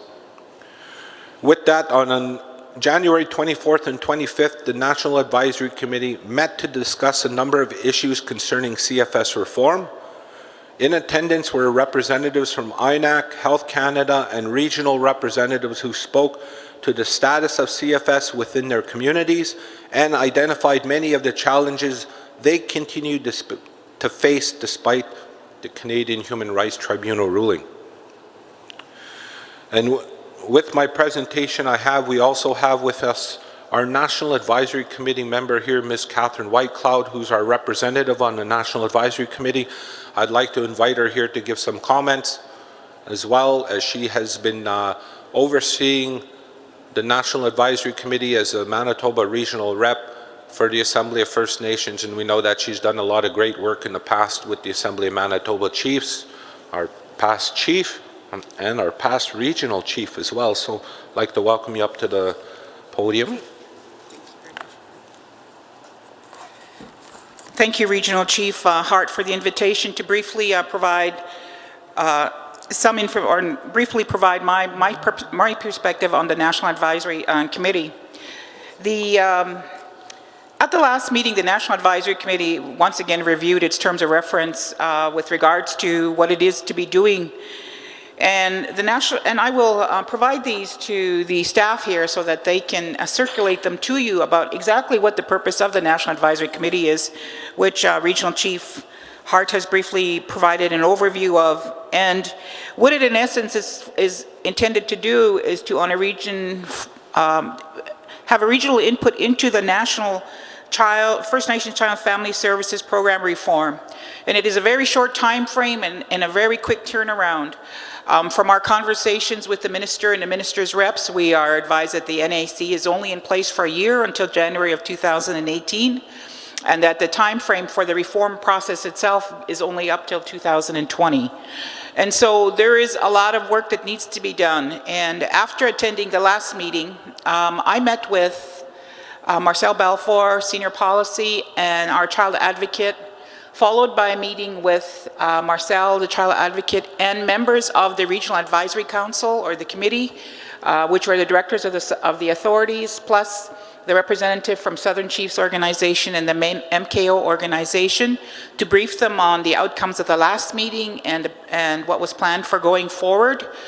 Subsequent to that, we met with the Grandmothers Council, the proposed Grandmothers Council, and provided them with the background on what the National Advisory Council or Committee's work is and what the purpose of the review is and what needs to be done, and the grandmother's input that is required, because I'm aware of the directives you have provided by Chiefs and Assembly here at this table for where you want child welfare to go in Manitoba. Now, we as a region have the most experience in child welfare across Canada. We had this first child welfare agency here. We've gone through all those processes, through all the reviews.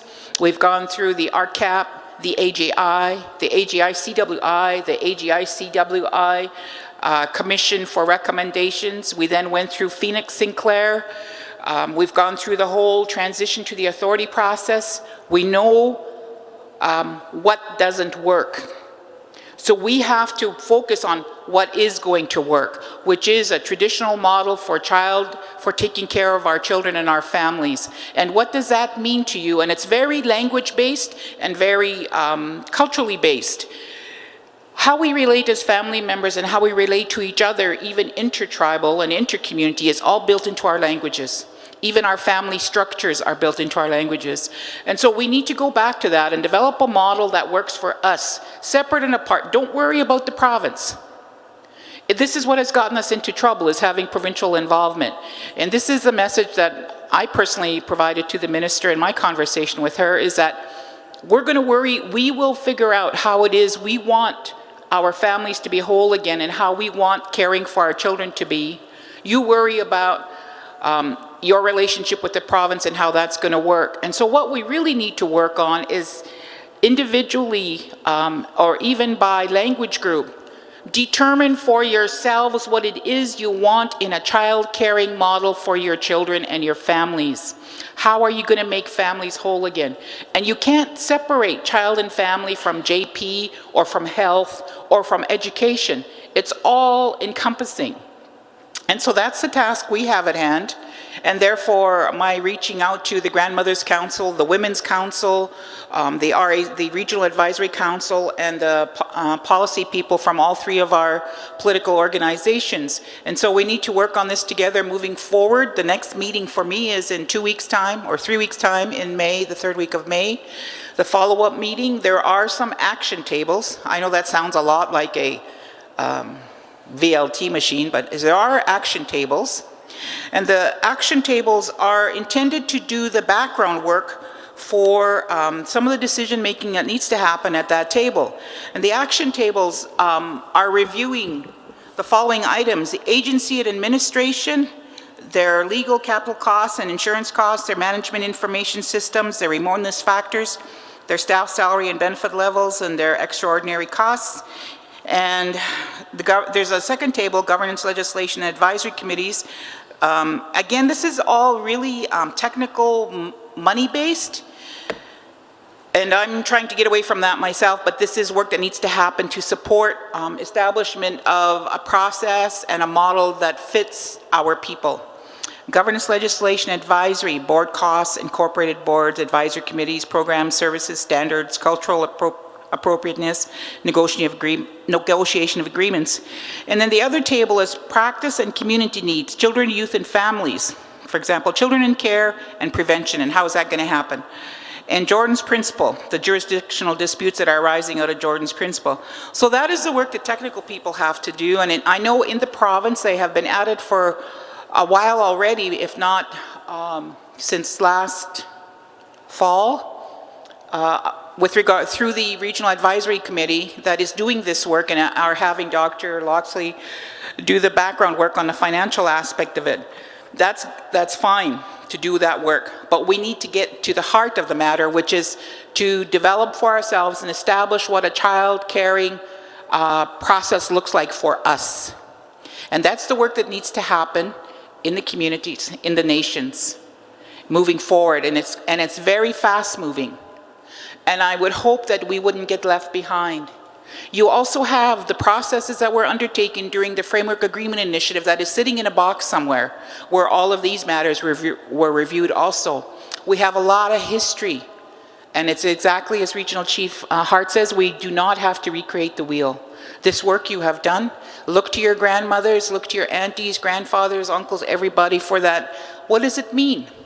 We all know what it means interfamily. So we need to put it on and draft it into a model, and that's the work that needs to be done. And I have, one of the things that they are utilizing as a framework is this reconciliation in child welfare, touchstones of hope for Indigenous children, youth, and families. It's a document you can get off of the First Nation Caring Society webpage. It's being utilized as a framework within the whole review also. It's Cindy Blackstock's model that was created through consultation with child welfare authorities. So there's lots of work to do going forward, and it's very fast moving, and that's the reason why we've been having a lot of meetings, and we will continue to. And I appreciate the support of those people who have come out and attended the meetings and provided their input, and I commit to providing the feedback as I receive it and provide it to all of you, whether it be directly through committee meetings or through the AMC, SEO, MKO. Thank you very much.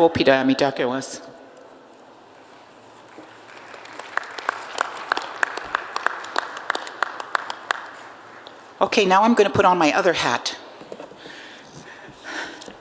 There is a resolution, I believe, we did pass it, But there is documentation that was provided to you with regards to the full and proper implementation of the Canadian Human Rights Tribunal decisions in the provisions of Child Welfare Service and Jordan's Principle, which was passed July 12, 13, 14 at Niagara Falls, Ontario. Again, that is information for your discussion that's going to take place. Now we're going to talk about, and she's not going to talk too long because I know that we are going to start losing people. Funding for First Nation, non-mandated First Nation Child and Family Services, and this is Cora's presentation also. Thank you.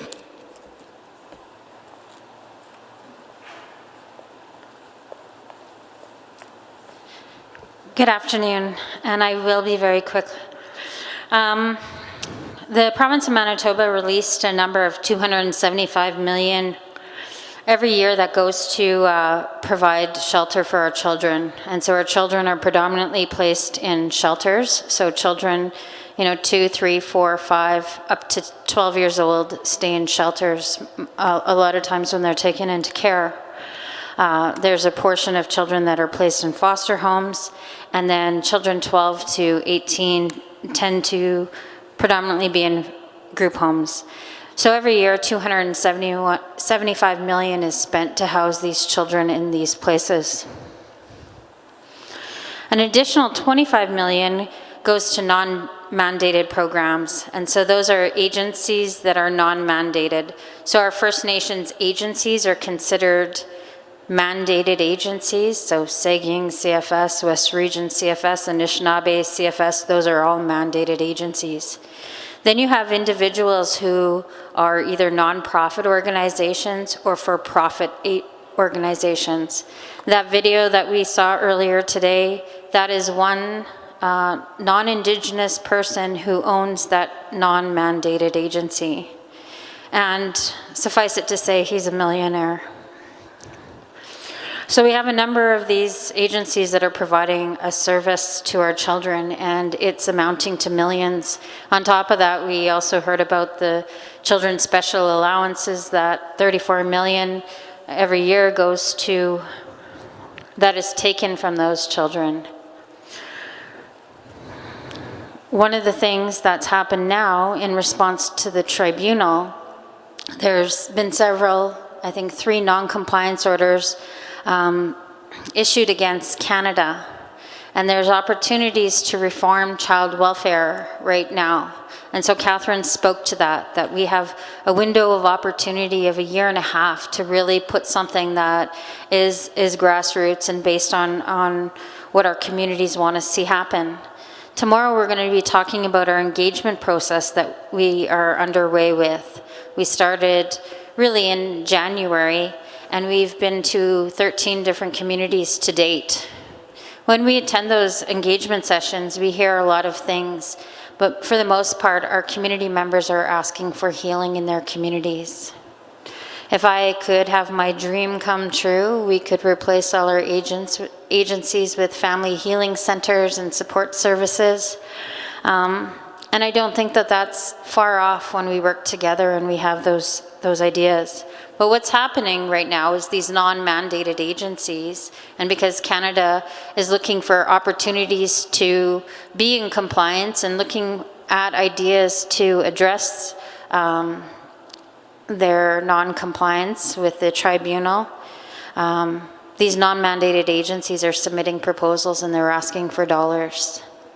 We're underway with our engagement session. We expect to conclude June 30th.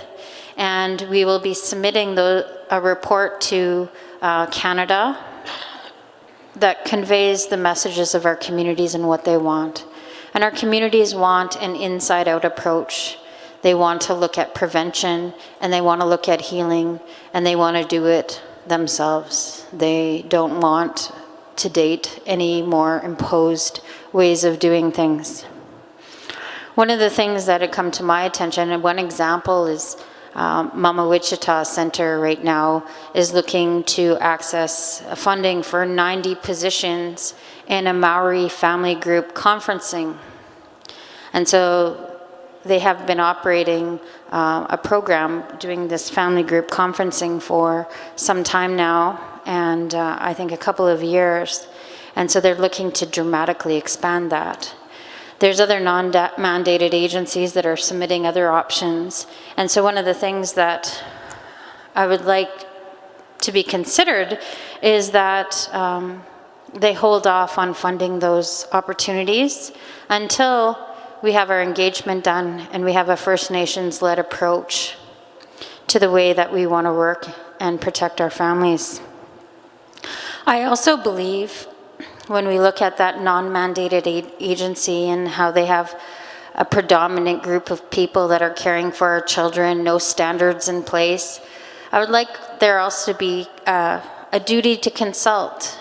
When 89% of the children in care are Indigenous children, I believe that there should be a duty to consult, that when these non-mandated agencies that are outside of our First Nations are providing service and generating revenue on our children, that there should be an opportunity for them to consult with us, and that we have a mechanism to ensure the protection of our children. And so we would like to be able to draft a resolution to the effect that we have an opportunity to submit our engagement findings for consideration, for funding and opportunities to have First Nations-led approaches and to work towards that overhaul of our child welfare system. And I'd also like to, also in that resolution, to seek that these agencies have some accountability to our First Nations leadership. So, miigwech.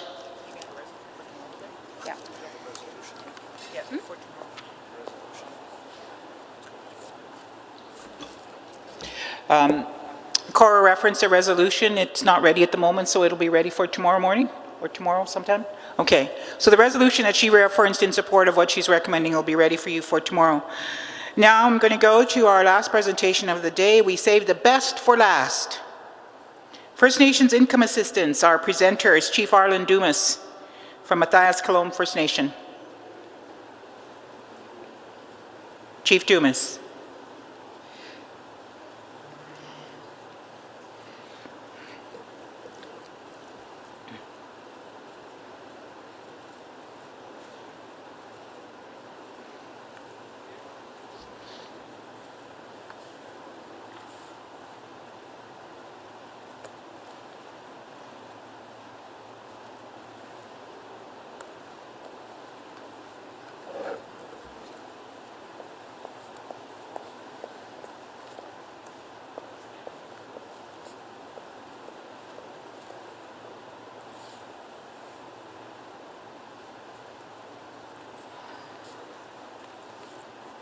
Thank you. You're welcome. Thank you. Here I'm waiting all day in anticipation, going over my notes, waiting for you to call me, and then when you call me, I'm not paying attention. Thank you. Tanse, kinanas kumit na ako. Chief Dumas nit tisiriga, son pakitawag ni gautsi yan. Gusto ni didi tino te I taguhti yan kapia pigiskot taman ako ka mama pigiskot tama ona na tugigo na awi pigiskot tama ay tapet ay siya o da Sweden yu ya gistana no so is na nas komon ka nas koma ako ni kamu saka gi paski tina go mi do agi matsita ya no saka gi tiate sa gusto agi ayame ha tsik nas koma Tasipa koesis padin. Mido pigiskuyo kadin yo koes tu tamo koedes koesigi matsita ya igay wanigiskisya itigi gistana no autsi ya sonanas kumun.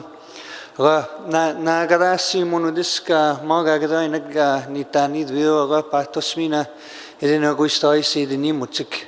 Sonagadasi mun. Good afternoon, Chief Arlen Dumas from Puckawagan, Matthias Kalom Cree Nation. It's an honor to be here today. I was asked by some of our technical people to present on this issue because it was something that we had been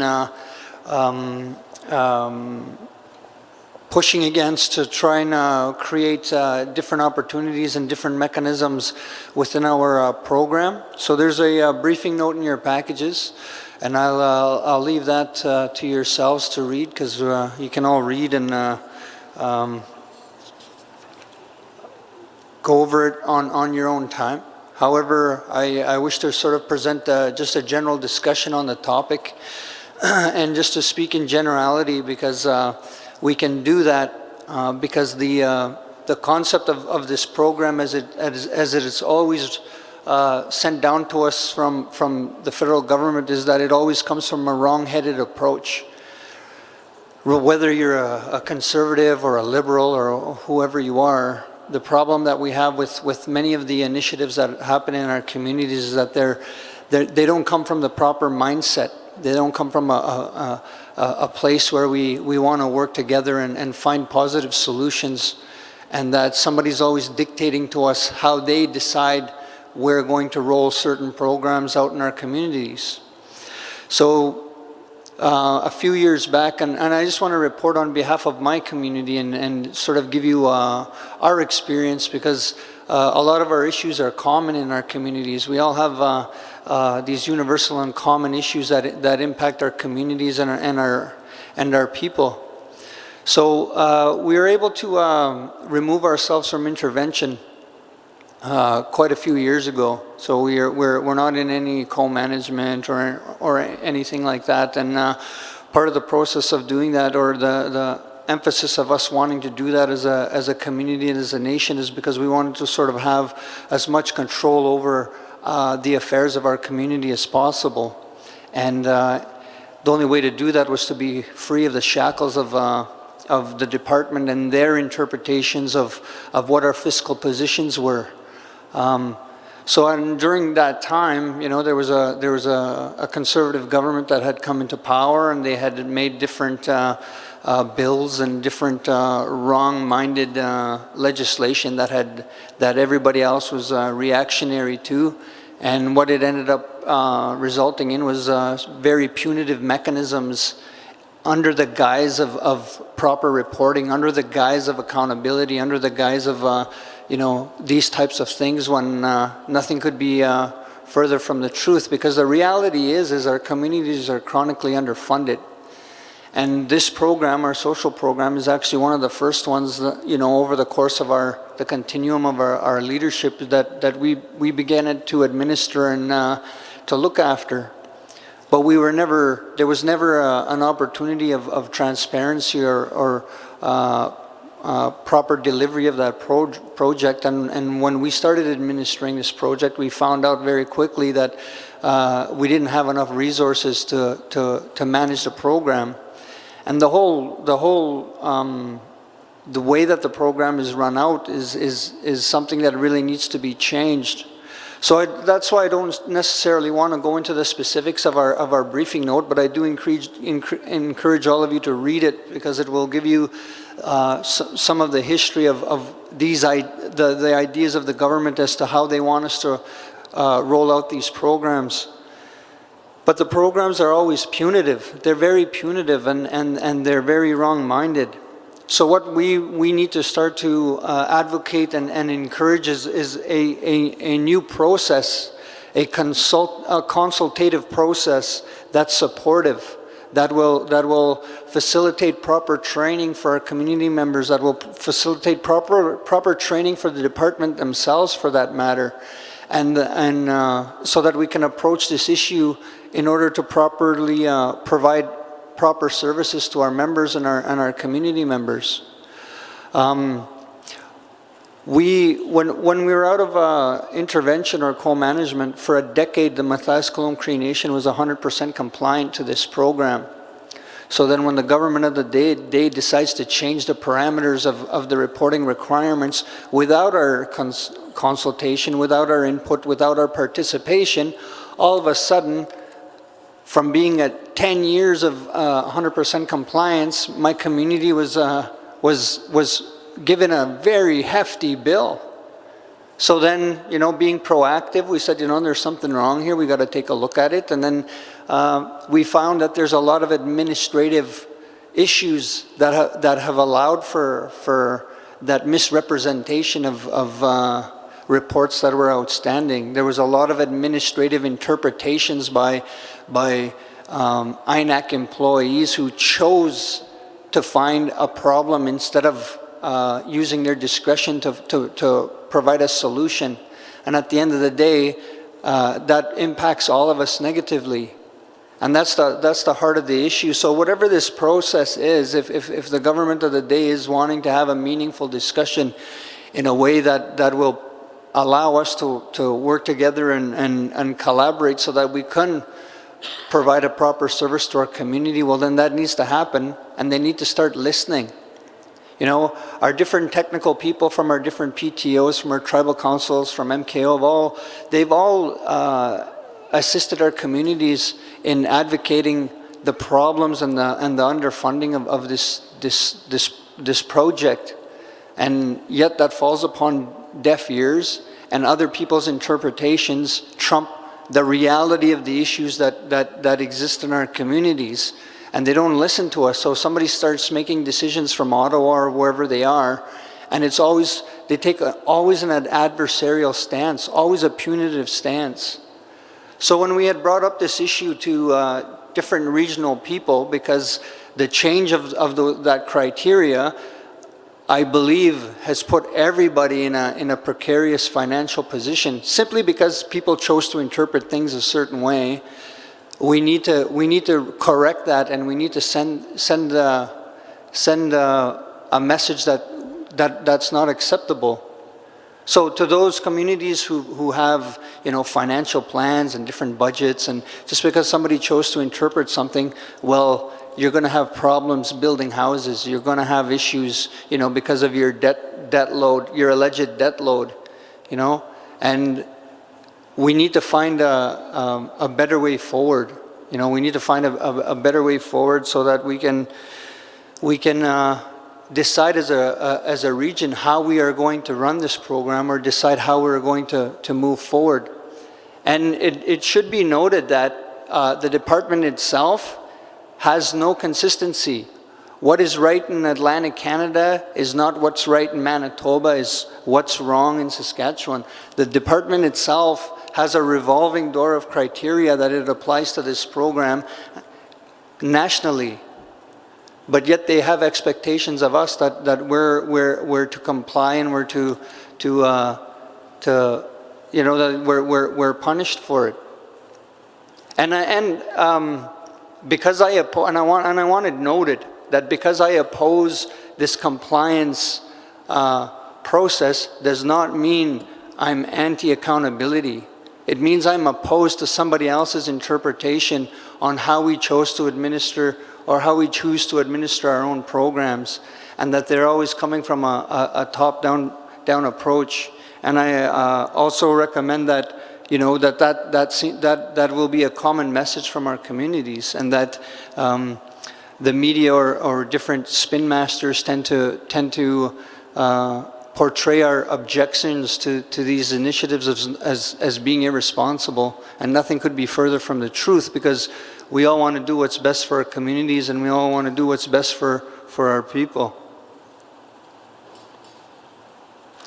So in a nutshell, we need to decide how we want to move forward. So there's a few recommendations here, and I'm going to use my discretion and omit one of them because I don't agree with it, but you can read it on your own.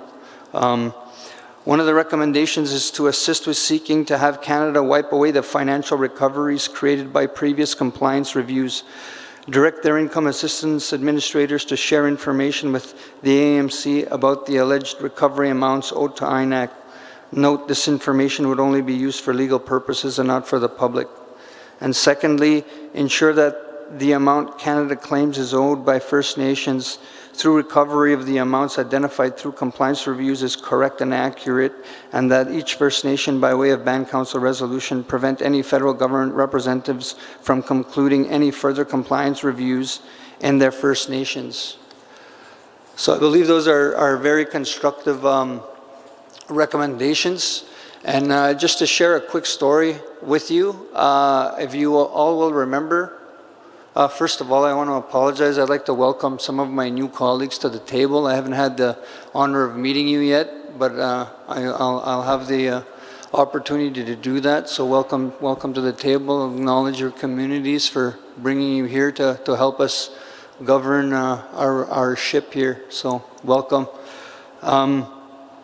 So just in our experiences, Mathias Coulomb Cree Nation, about I think it was 2 years ago, we got a notice that the department claimed that they didn't have enough personnel to do these compliance checks and that they were going to hire a third party to come and do this. Well, we objected. The Mathias Coulomb Cree Nation objected, and we said no. We don't want to release our personal and private information of our community members to a third party agency.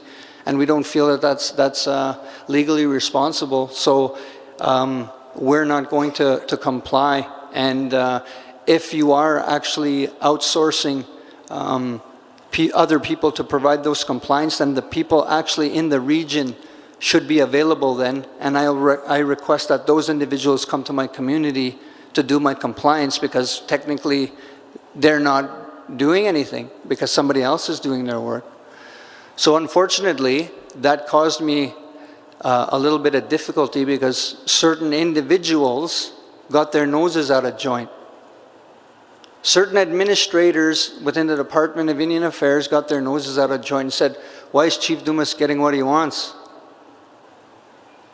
And instead of coming and doing their job, they've tried to find every opportunity to circumvent our reporting mechanisms, the hard work of my welfare administrators, the efforts that we had made as a community.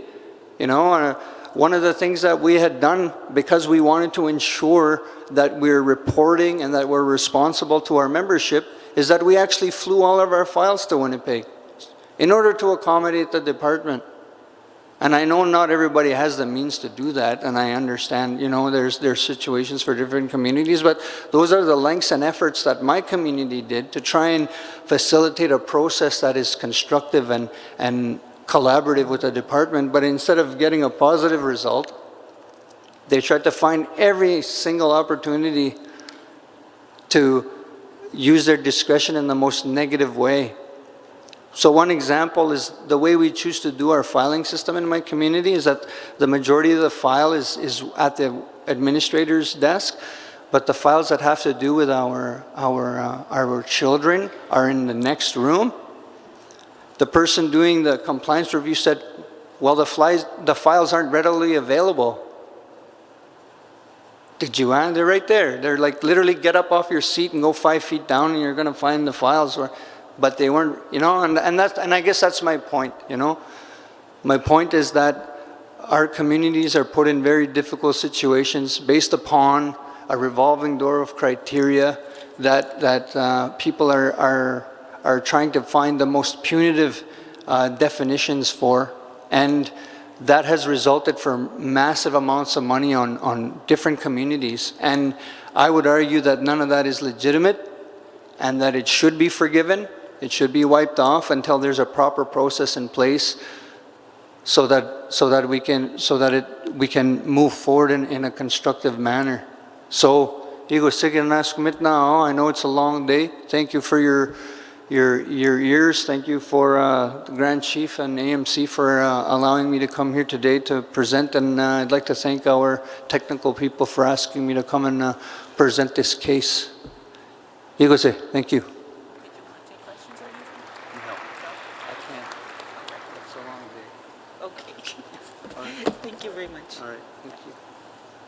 Thank you very much, Chief Dumas. Very quickly then, we have come to the end of our day. However, I want to review with you the changes in the agenda as you had determined this morning, so that those of you who weren't here during that discussion this morning are aware that tomorrow morning we will go with the agenda as indicated in your current binder for a recap at 8:45, 9 o'clock. The regional engagement process will be presented in an open discussion on it. And then after that, there's going to be lunch. And then we're moving into the Thursday morning agenda as per the resolution to deal with all child and family services matters first. The Thursday morning agenda will be on for tomorrow afternoon. And then we will move into the overview. The Thursday afternoon agenda item will be on Friday morning, and the in-camera session for Manitoba Chiefs only will be on Thursday afternoon, and we will begin that at 12 o'clock. So we need to wrap up all of our child and family services discussion by 11:45 on Friday morning, or Thursday morning. Gee, I was going to keep you here for an extra day. And then we'll move into the gaming discussion on Thursday afternoon. That's the revision. The staff will have the revised agenda to you in the morning when you come in and check in, so that you have that paper copy in front of you. So that's it, and thank you very much for your time, your attention, and yes, Grand Chief. Number one. Miigwech, I know we're all in a hurry to wind the day down here, and I thank you, Chiefs, for your patience today in getting through the agenda. I wanted to comment on this last agenda item that we had just raised here, because I think that it's also a very important matter that we need to move from a discussion into an actual action item, and I'm looking forward to the technical staff at AMC turning this into a resolution so that we can continue to watch out for our community members who are facing the greatest difficulty and perhaps are the most vulnerable. And that is some of our community members who are permanently unemployed, some of them who will never have a job, some of them who rely on the leadership to make sure that they have a little bit of food money every month, because they are certainly our most vulnerable and at-risk community members. And I want to stress the importance of this discussion. We at the Assembly have tried to be as diligent as we could be in responding to the requests of our social development advisors. We presented at their conference earlier this year, recognizing that this is an issue, I think, that impacts every single community. I don't know if there's a community in the room or across Manitoba that can say that they haven't had their social development dollars reviewed and clawbacks assessed against, because I know that we all face that. Your audit review letter that'll come out later this summer may speak to social development compliance, and you may receive a clawback, and you may not even know that there's clawbacks against your funding agreement right now unless you go through it in detail, because all of the communities that we've spoken to are facing this dilemma. And what that means is that as soon as there's a clawback attached to your agreement, it doesn't mean that the needs in the community go down, but what it does mean is that INAC gives you less money. So for every dollar that you have in need, if they found you were only 80% compliant, for example, they'll only give you 80 cents on the dollar the next time you request it. So what that does is it causes a spiraling deficit scenario in the community that leads to cash flow difficulty, it leads to co-management and third-party management. And that's how they get us. They get us by going after our most vulnerable community members. And I think that we have a responsibility at this leadership table to deal with it. I know firsthand in my years in leadership is that the department uses that number, and they say, oh, it's a contingent liability, but meanwhile then they try and get you to pay for it. But really what it is it is alleged. It's alleged debt. It's not real debt. It's only an allegation of debt. But what they try to do is they try to get you to agree to pay it to them. Okay, so they'll go after any funding source you have through agreement, through a management action plan. So they'll draw away from your own source revenue, like your VLT money, or maybe your hydro agreement, or whatever else you may have, to put real money in place of the alleged make-believe debt that they make up because they believe that you've not complied with their social development program. And that is a reality. That's something I think that we've all been through, and something we need to address together. So, miigwech, and I hope the technical staff bring forward a resolution to deal with it. Thank you. So there are two resolutions pending for tomorrow morning then. One on the funding for non-mandated First Nation Child and Family Services, and another one on the First Nations Income Assistance presentation that was just made. So Resolution Committee, those are need to be ready for tomorrow morning. And so I thank you again for your time, your attention. Thank you to our elders for spending the entire day here and for listening and observing the discussion. And to those that have been watching and listening online, we thank them also. We look forward to having you back here tomorrow morning. The drum will start at 8:30. Your agenda states that you're going to begin at 8:45 in the morning. So I look forward to seeing you then. Thank you very much. You have a good evening.